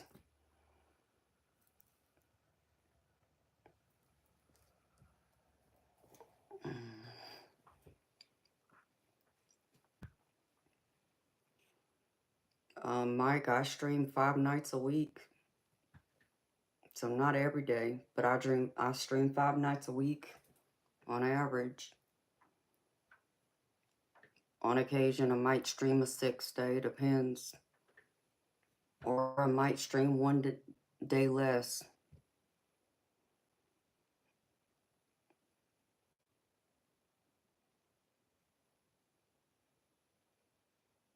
I know, Debs, I do need a butcher so I can get me some filet mignons. But then, of course, Debs, once I get it, I need something to cook it in, and I don't have a grill. So that's not going to work. I don't even know what I have in my kitchen to use to even be able to cook a steak in. I know, Diane. Their parents must have let them out of their cage again. Darn it.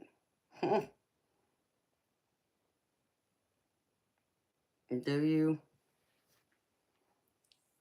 I know I got farms around me. I know there's butchers out there. I just hadn't gone looking.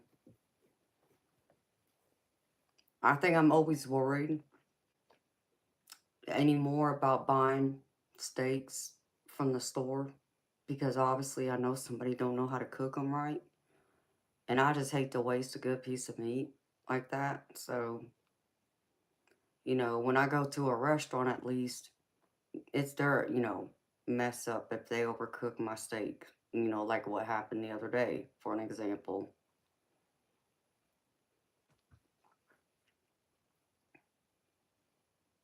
Mike, no, they can't come back under that name unless they get unhidden or unless they come back under a different name.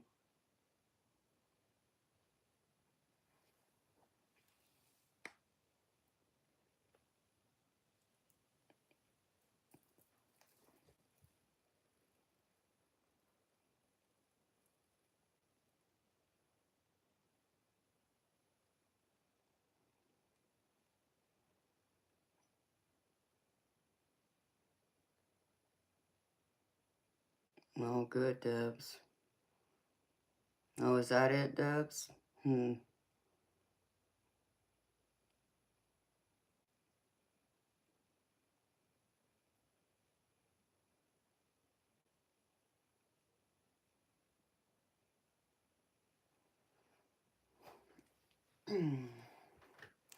Yeah, but normally the type of meat I want, KB, is the most expensive meat. So I understand I can buy a cow, but I didn't say I wanted the whole cow. I just want the filet mignons off the cow. You know, y'all can keep the sirloins and the ribeyes. I just want the fillets. And yes, I'm picky.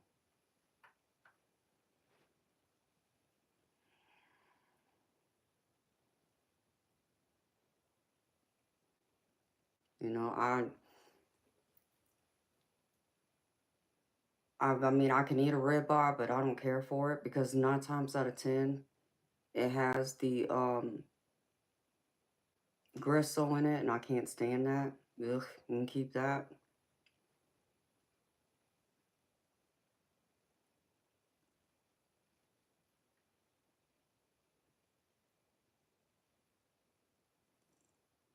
Um,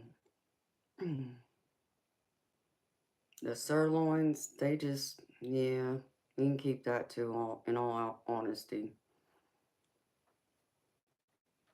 I just want the filet mignons. That's all I want. Which is all the lean meat.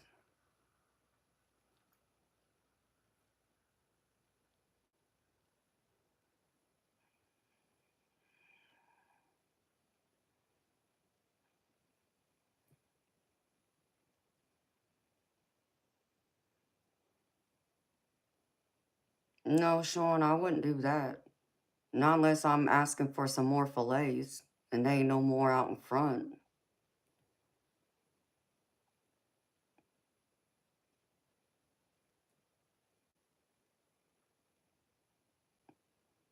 I've had a Delmonico before. It was alright. Um, I just like the lean meat. At least I know every piece of steak I eat is going to be all meat and nothing else. And it's the good meat. It's the lean meat.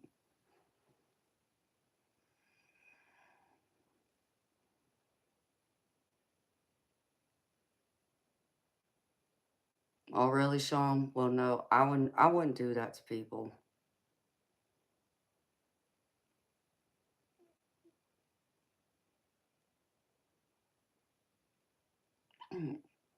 Flat irons are okay. Those end up being tough though, Debs. I've had so many flat iron steaks that even cooked medium rare, the meat is just tough, and I don't like that. I mean, it's pretty bad when you cook a filet mignon, even at, if you get it to medium, the outside edges of it is tough. Like it's well done. I can't stand that. Just by those first slices, I know if that cooks over. I know if that steak is overcooked or not. Just by those first 2 slices into it. I don't have to go to the center. I already know.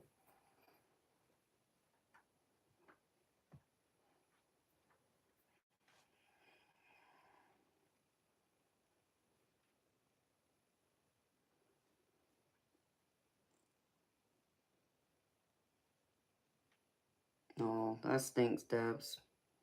KB, I am picky. I'm very picky. See, my daddy was a chef, so I got my pickiness from him.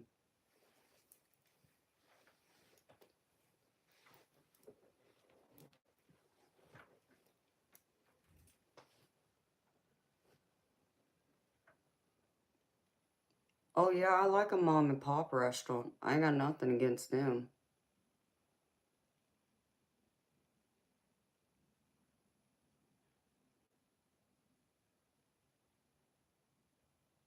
Hi, Greenville. That's beautiful.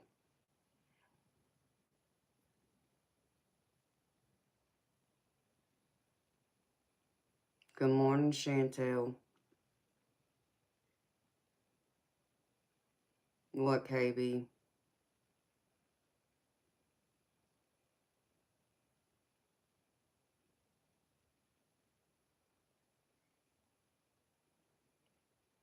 For him, I have no problem with you subscribing. And I hear Toby out there meowing.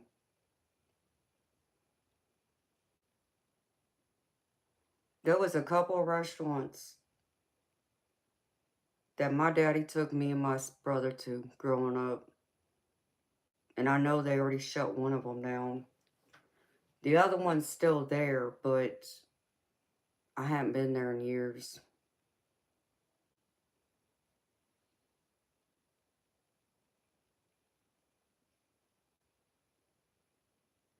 Toby's crying.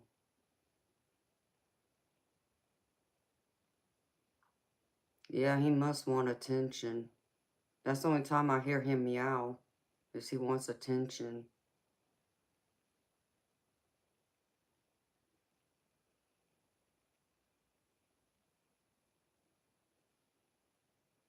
Toby's my cat.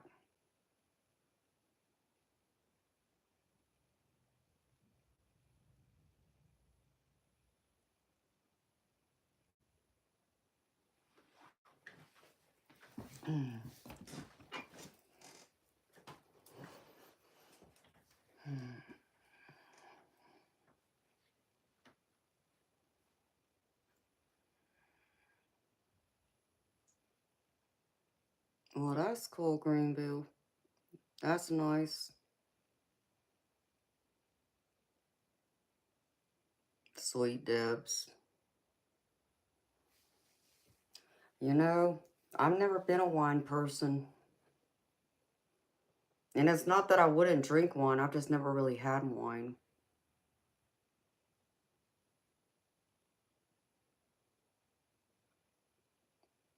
I'm Toby's slave. Yeah, you're right about that.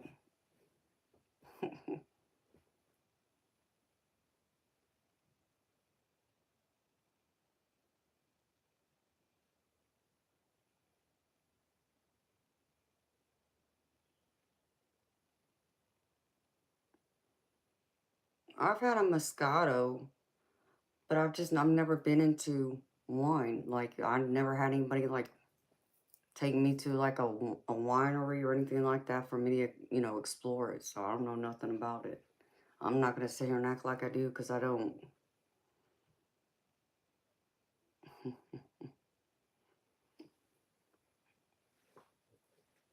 Hello, we.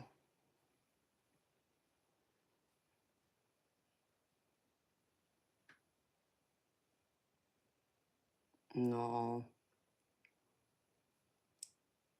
No, I'm sorry, honey. I can relate to that. My mama's been gone. It'll be 25 years this Thanksgiving that my mama's been gone. Why, FJB, do you drink wine or no?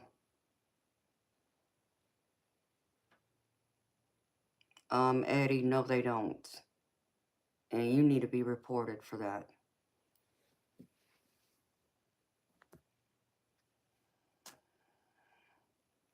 Acting a fool. Are you crazy?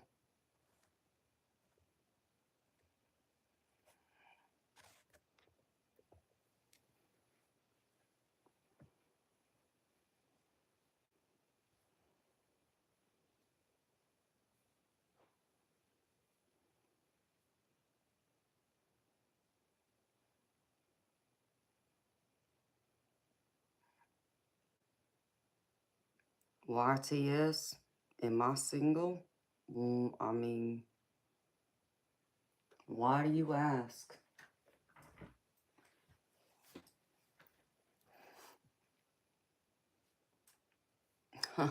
That's funny, Bob. Oh.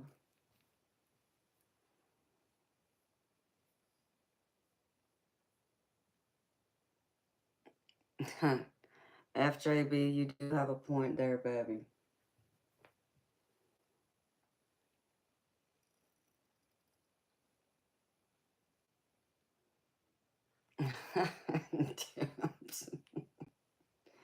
Yeah, it is that hour now, isn't it?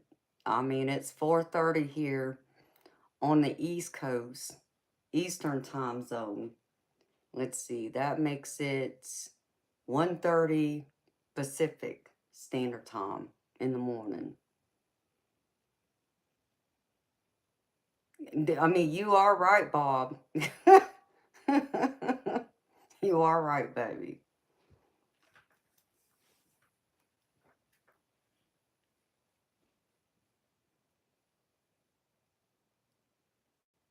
When do I wake up normally? That depends. It depends on the day of the week. And I don't mean that to be a sarcastic smarty. I'm being honest. If it's a work night, which my channel is my business, so it's my work, probably 6 o'clock in the evening. My days off, that varies. Sometimes I sleep 12, 14 hours.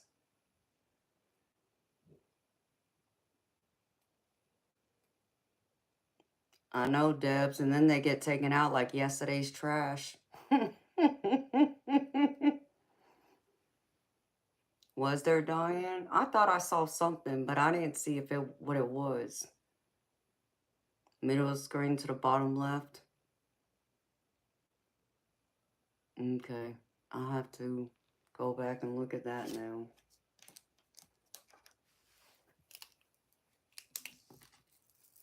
Hello, sheet music. Today is the 4th. Well, I'll just say 4:36 a.m.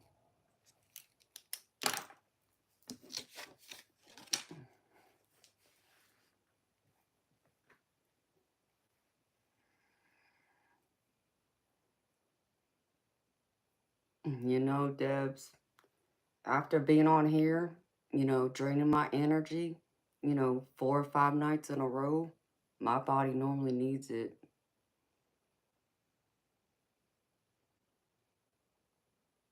You sleep 2 hours a day, Mike? Hi, sheet music pro. Yeah, no, I sleep more than that, but not much more than that on a work night.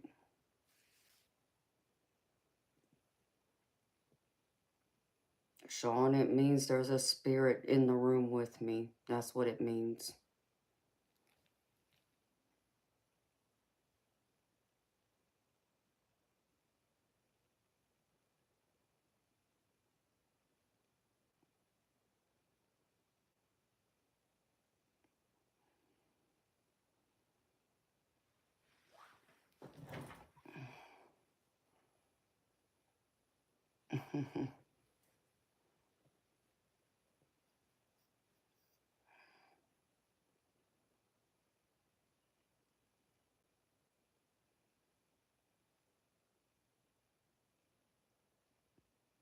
Mike, I see spirit orbs, and on the rare occasion I have seen full body apparitions.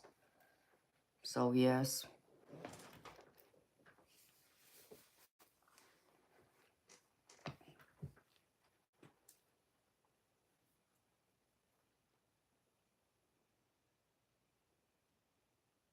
Yeah, Sean, that sounds like a spirit orb.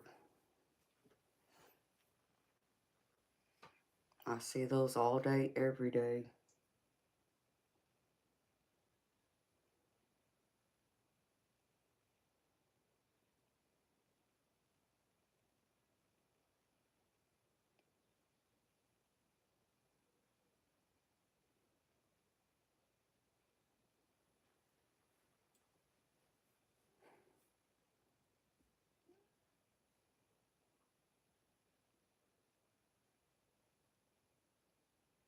Sean, I don't know. I don't know what y'all saw.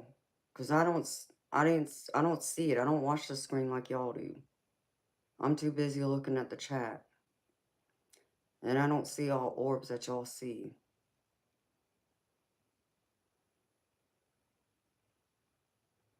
So, I don't have to see spirit orbs on a camera or on video. I see them with the bare naked eyes. I don't need any kind of technology to see them. Just these two eyes, and I see them.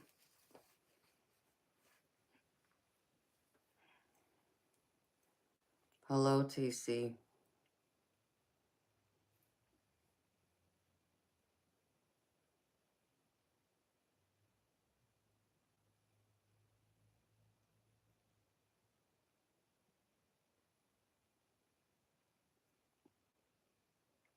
Asmodeus, I don't need to look behind me. I know what's behind me.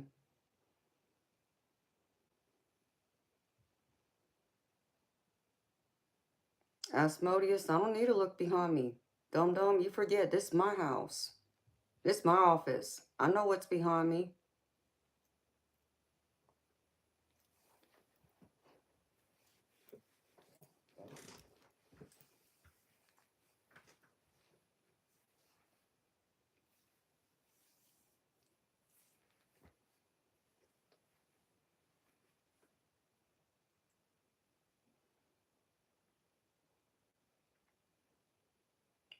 Sean, I guess that depends on what you define as being a haunted house. See, when you think of a haunted house, you think of someone living in a house that has what in it? What, just ghosts in general? Or do you always think it's something evil? Like, what is your definition?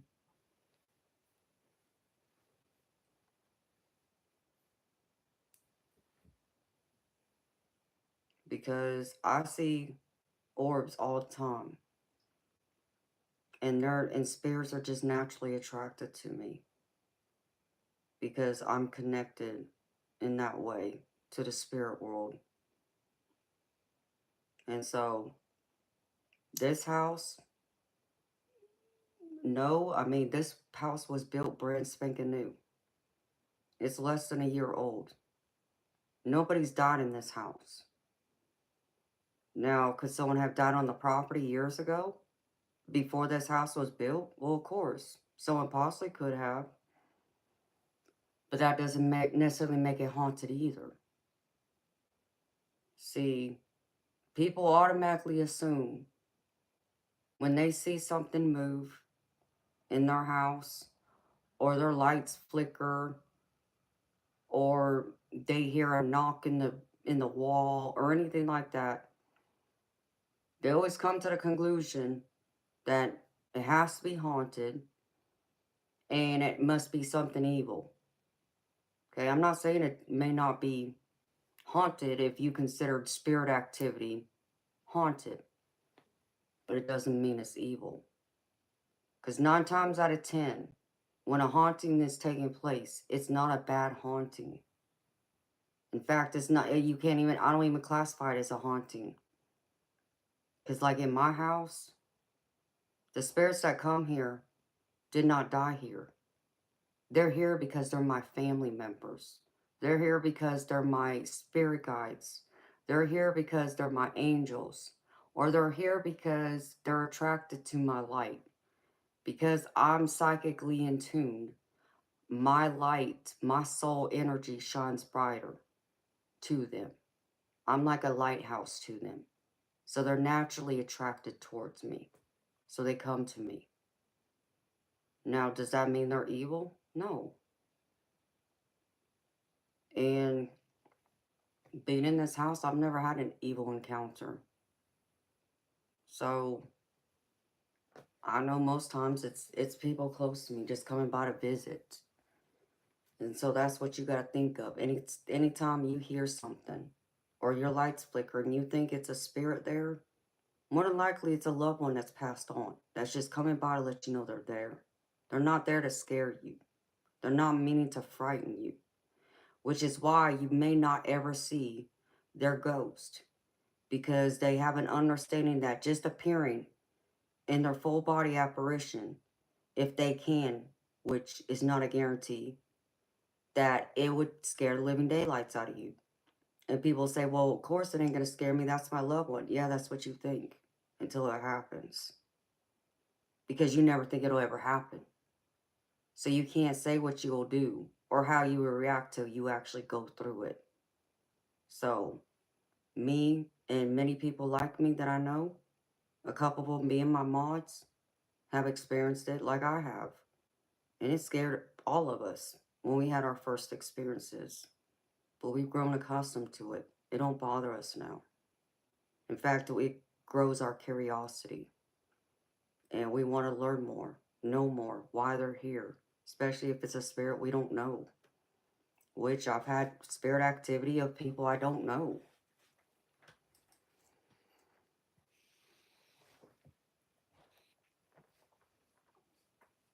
Exactly, Debs. Not only can you feel if it's evil,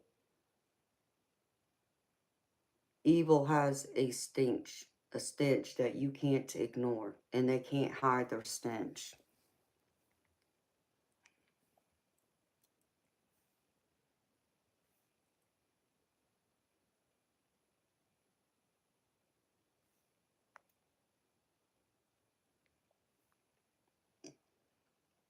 So it's all in a matter of your perspective and how you look at it, what your thoughts are.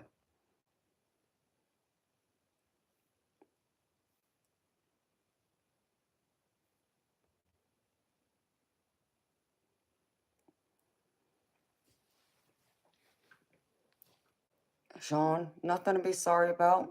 You asked a perfectly good, logical question. I understand. You ain't the first person to ask, and I know you won't be the last one either. But people don't know that. Because automatically, when you think of a haunting, that's automatically what people think. And they don't stop to think. Because, like I said, 9 times out of 10, if a haunting's taking place, it's not a evil haunting. It's most likely a loved one coming by to visit. It's rare that it's evil.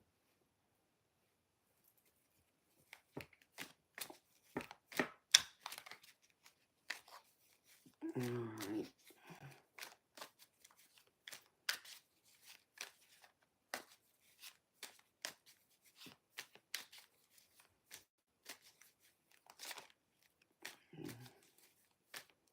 I don't know, Bob. She might be fixing to trip you.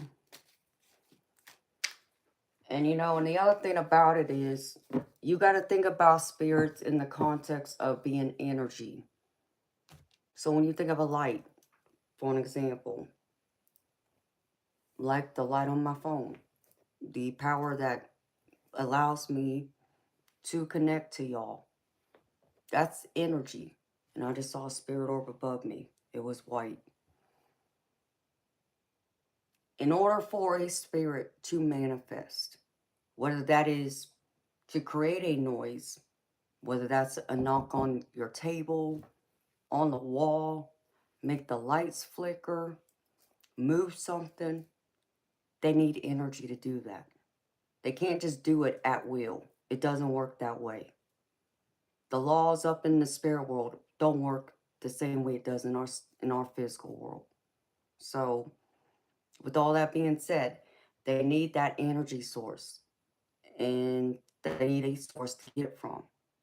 And then you also need to understand that many spirits don't know how to do it. It's like when people first pass away, they don't know how to manipulate the energy around them.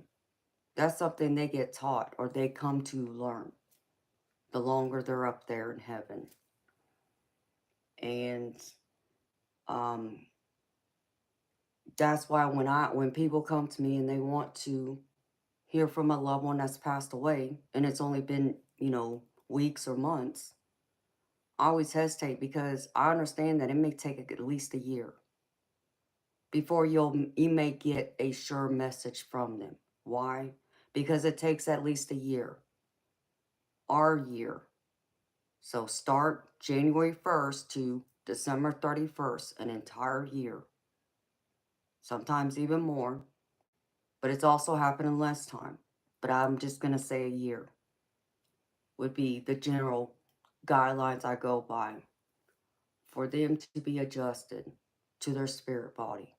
Because they have to go up there, they first have to reunite with loved ones who passed away before them. So they're getting together with all of them, having a big, reunion, a big party. And then they also got to go through, and what I'm sure many of y'all have heard, they have to watch their life review, where they watch from the very beginning, from the first time they take breath in the physical world to their last breath here. Everything that happened. And what did they learn from it?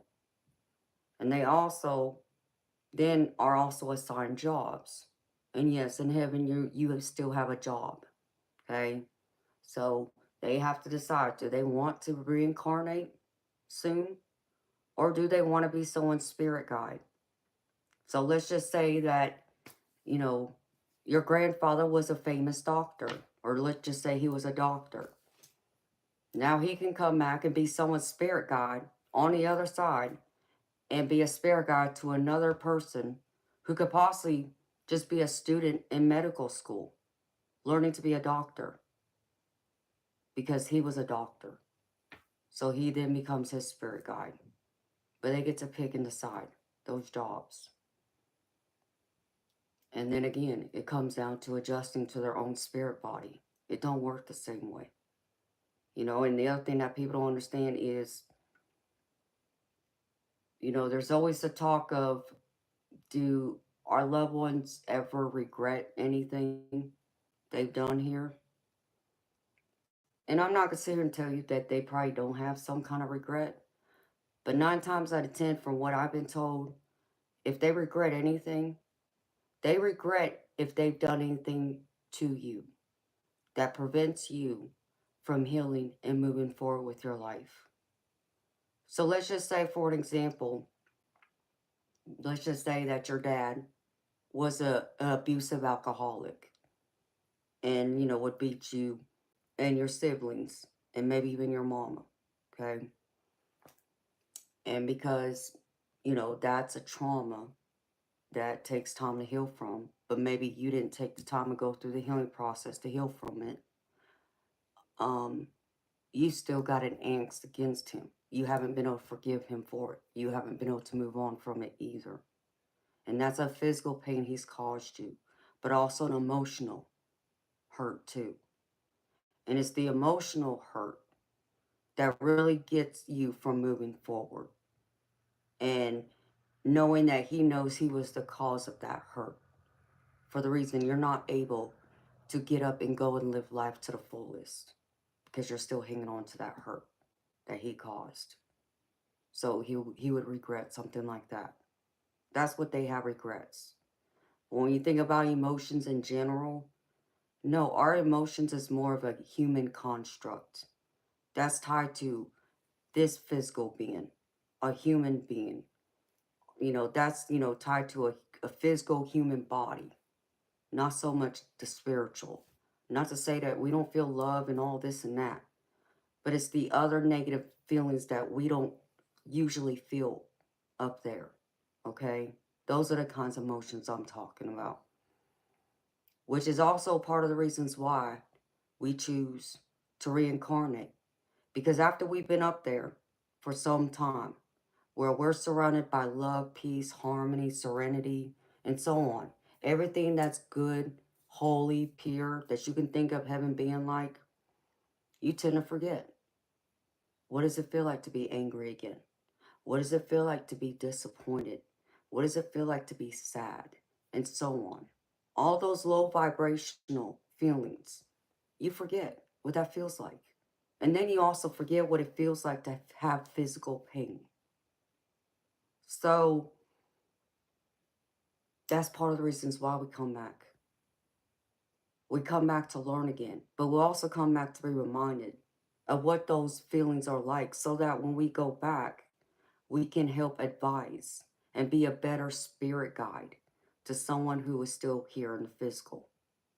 Since we were just recently here ourselves, we still have a better memory and are tied to that than if we've been, say up there in heaven for over 100 years and done forgot. So it's a matter of perspective. But that's why I always tell people at least wait a year. Because otherwise, the chances of getting a message from them, that's going to be hard. Because they still haven't figured out how to adjust to their life in the spirit world yet. And that's what they're still working out. Once they get adjusted and they adjust to the spirit body and they can adjust to how to manipulate the energy in the room to let you know that they're physically there, even to speak to you, we'll say, that takes energy. To be able to touch you, that also takes energy.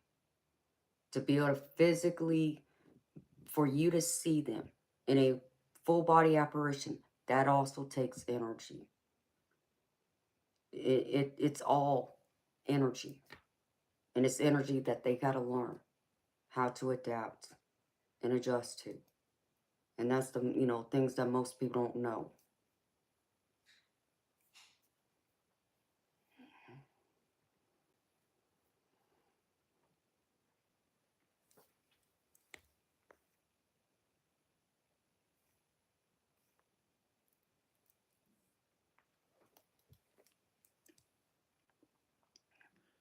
And Elisa, that's a beautiful thing. And that's one of the easiest ways our loved ones are able to visit us is in our dreams.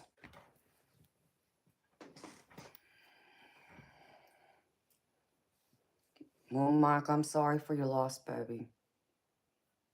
I've lost my dad and my daddy too. Not recent as you, but I have lost them.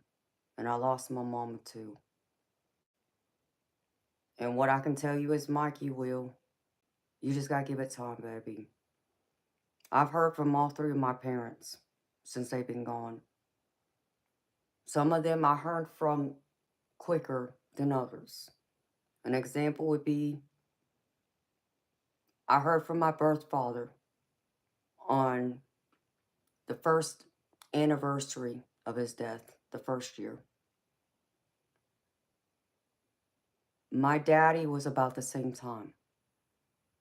My mama, I had to wait 12 years for her.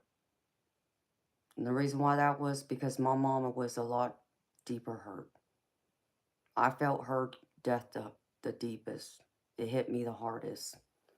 And I had a lot of regrets with it. So that didn't help my grief. And that's one of the things that will also put up that block of them being able to connect to you. Is if you're still going through the grieving healing process, like the beginning, middle stages of it. Like you haven't been able to fully come to terms with it just yet. Not saying accept it, because even for someone like me, have I accepted my mom and my daddy and my dad being gone? No, I can't fully say that I have. I'm still dealing with that. Because it's one of them things that what I can tell you is it's not something that you ever will ever fully be over. It's only something you can live with and that you have to live through. But for me, I know I'll never be completely over it. And the reason behind that is because I'm going to forever live the rest of my life wishing they were still here, physically, where I could see them, where I could touch them, where I can just pick up the phone and call them or drive over to their house. And I can't do that, especially in those times when, whether it's a special occasion, a holiday, a major milestone event, or if I'm going through a struggle, a challenge, or a hardship, I'm still going to need them. And I still miss them during those times. And that's when their absence is felt the deepest for me. And since my mama died on Thanksgiving Day, that didn't help matters either. So, but I'm sorry for that.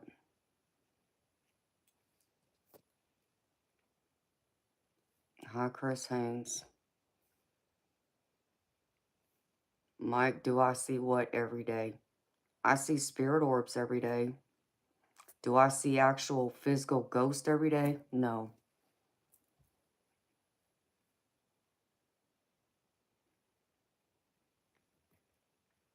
No, Diddy, you can be mine though.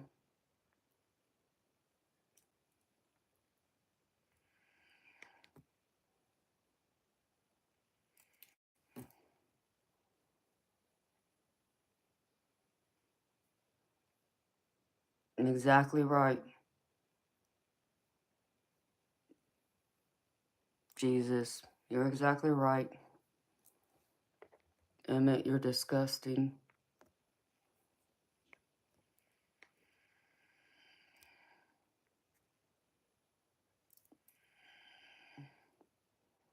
And that's how I feel. They're always watching. Hi, Rex. Oh, thank you, FMBX Wave.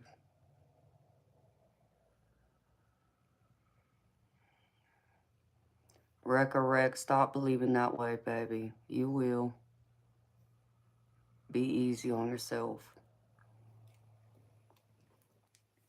You know,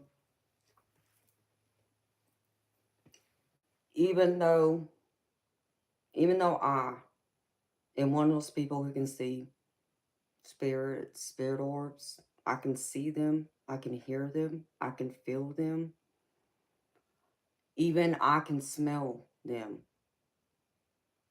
Yes, you heard me correctly when I said smell. Um, I still had to wait a time to hear. Like I said, even from my mama, I had to wait 12 years before I heard her voice for the first time. That I can honestly say that I heard her voice. And I knew it was her, and I wasn't dreaming. Not that I even had a dream of her before then, because I don't remember having any dream of her before then.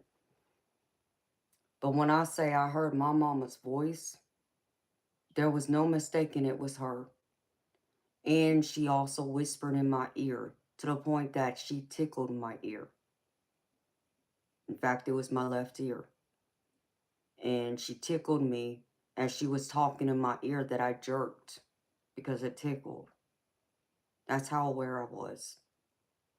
And I can't tell you how thankful I was to finally hear her voice after I thought I would never ever hear her voice again once she had passed away. But like I said, even for someone like me, I had to wait 12 years for that. And that was not easy. Did I ever expect it to happen? Truthfully, after so much time had passed, I never thought it was going to happen. But of course, back then I wasn't as knowledgeable as I am today either. You know, given what I've learned over the years, um, growing into my abilities in the spirit world, in spirituality, and me practicing it. Um, I learned a lot since then of why it took so long. And a lot of it was myself getting in my own way because of me not being able to forgive myself for not being there to say goodbye and also being so cruel to her the last time I saw her.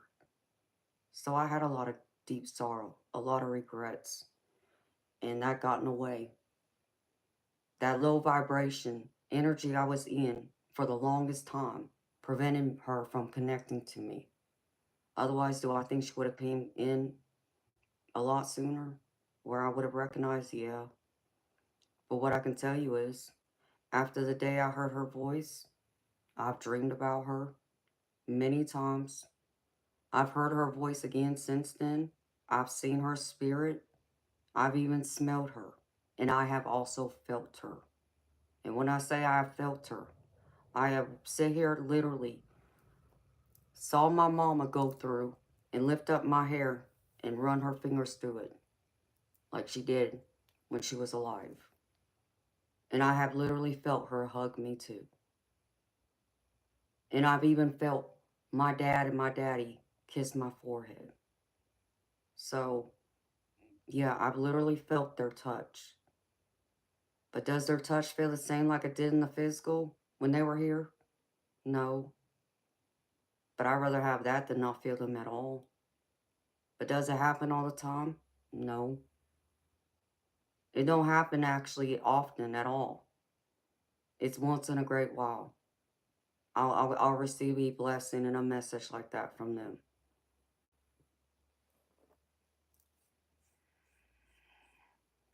Paul, you need to get the hell out. Ain't nobody talking to you, and nobody asked for your opinion. Okay? You seem to forget what that Bible says, right? Thou shalt not judge. Don't go around throwing and casting the first stone. And for you to come in here and be calling people crazy, yeah, you crazy to think that people like me are crazy. You wish. I'll tell you what it is. You wish people like me didn't exist. Because I scare you.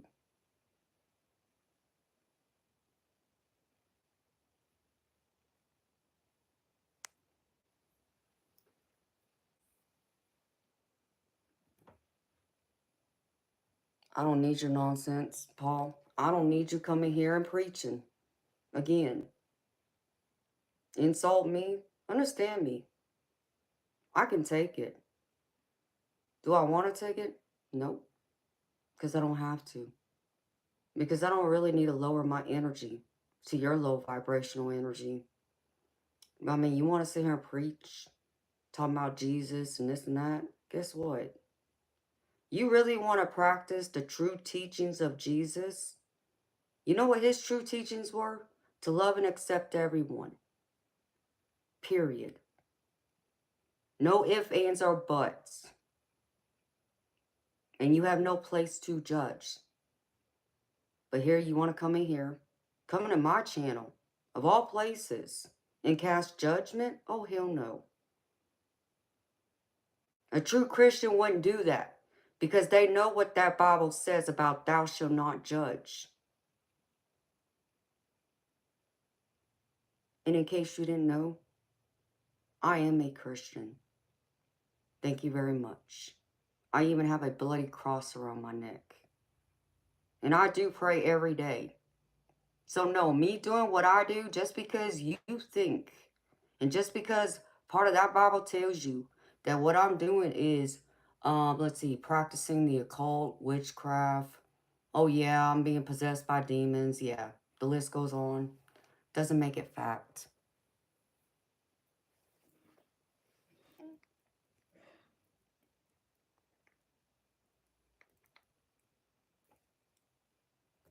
Lola, time for you to go too.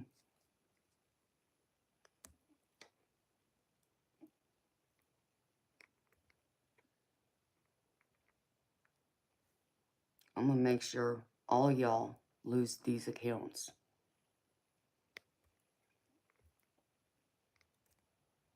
Not only you lose these accounts, but YouTube kicks you off. See, messing with the wrong woman.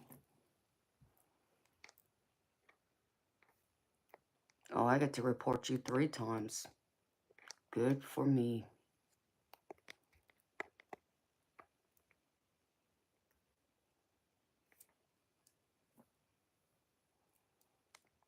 Yep, you're right.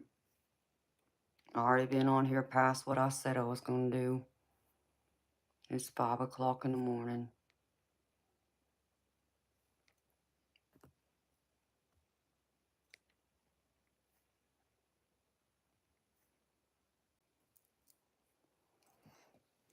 I didn't realize how late it was.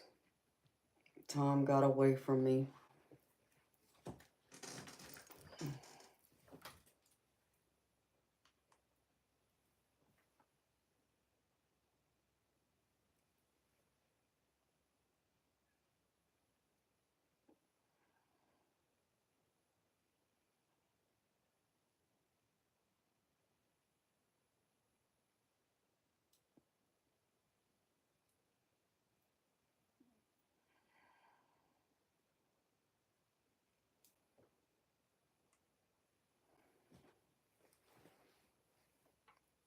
So, if I plan on going to the bowling alley today.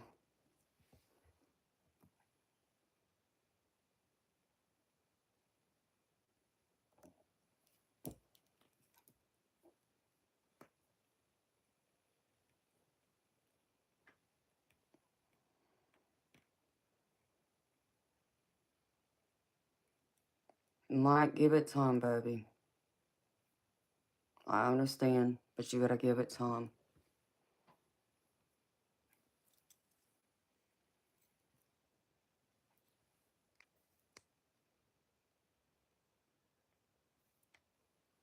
Thank you, Bob. Yeah, I'm gonna enjoy today. I'm gonna go spend time at the bowling alley. Being with my dad for his birthday.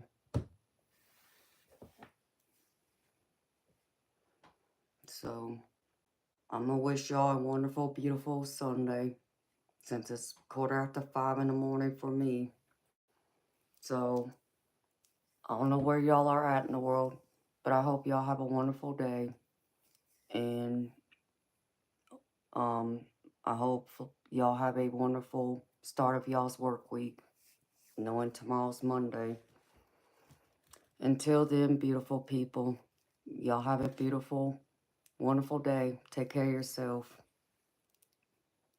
Much love. Bye.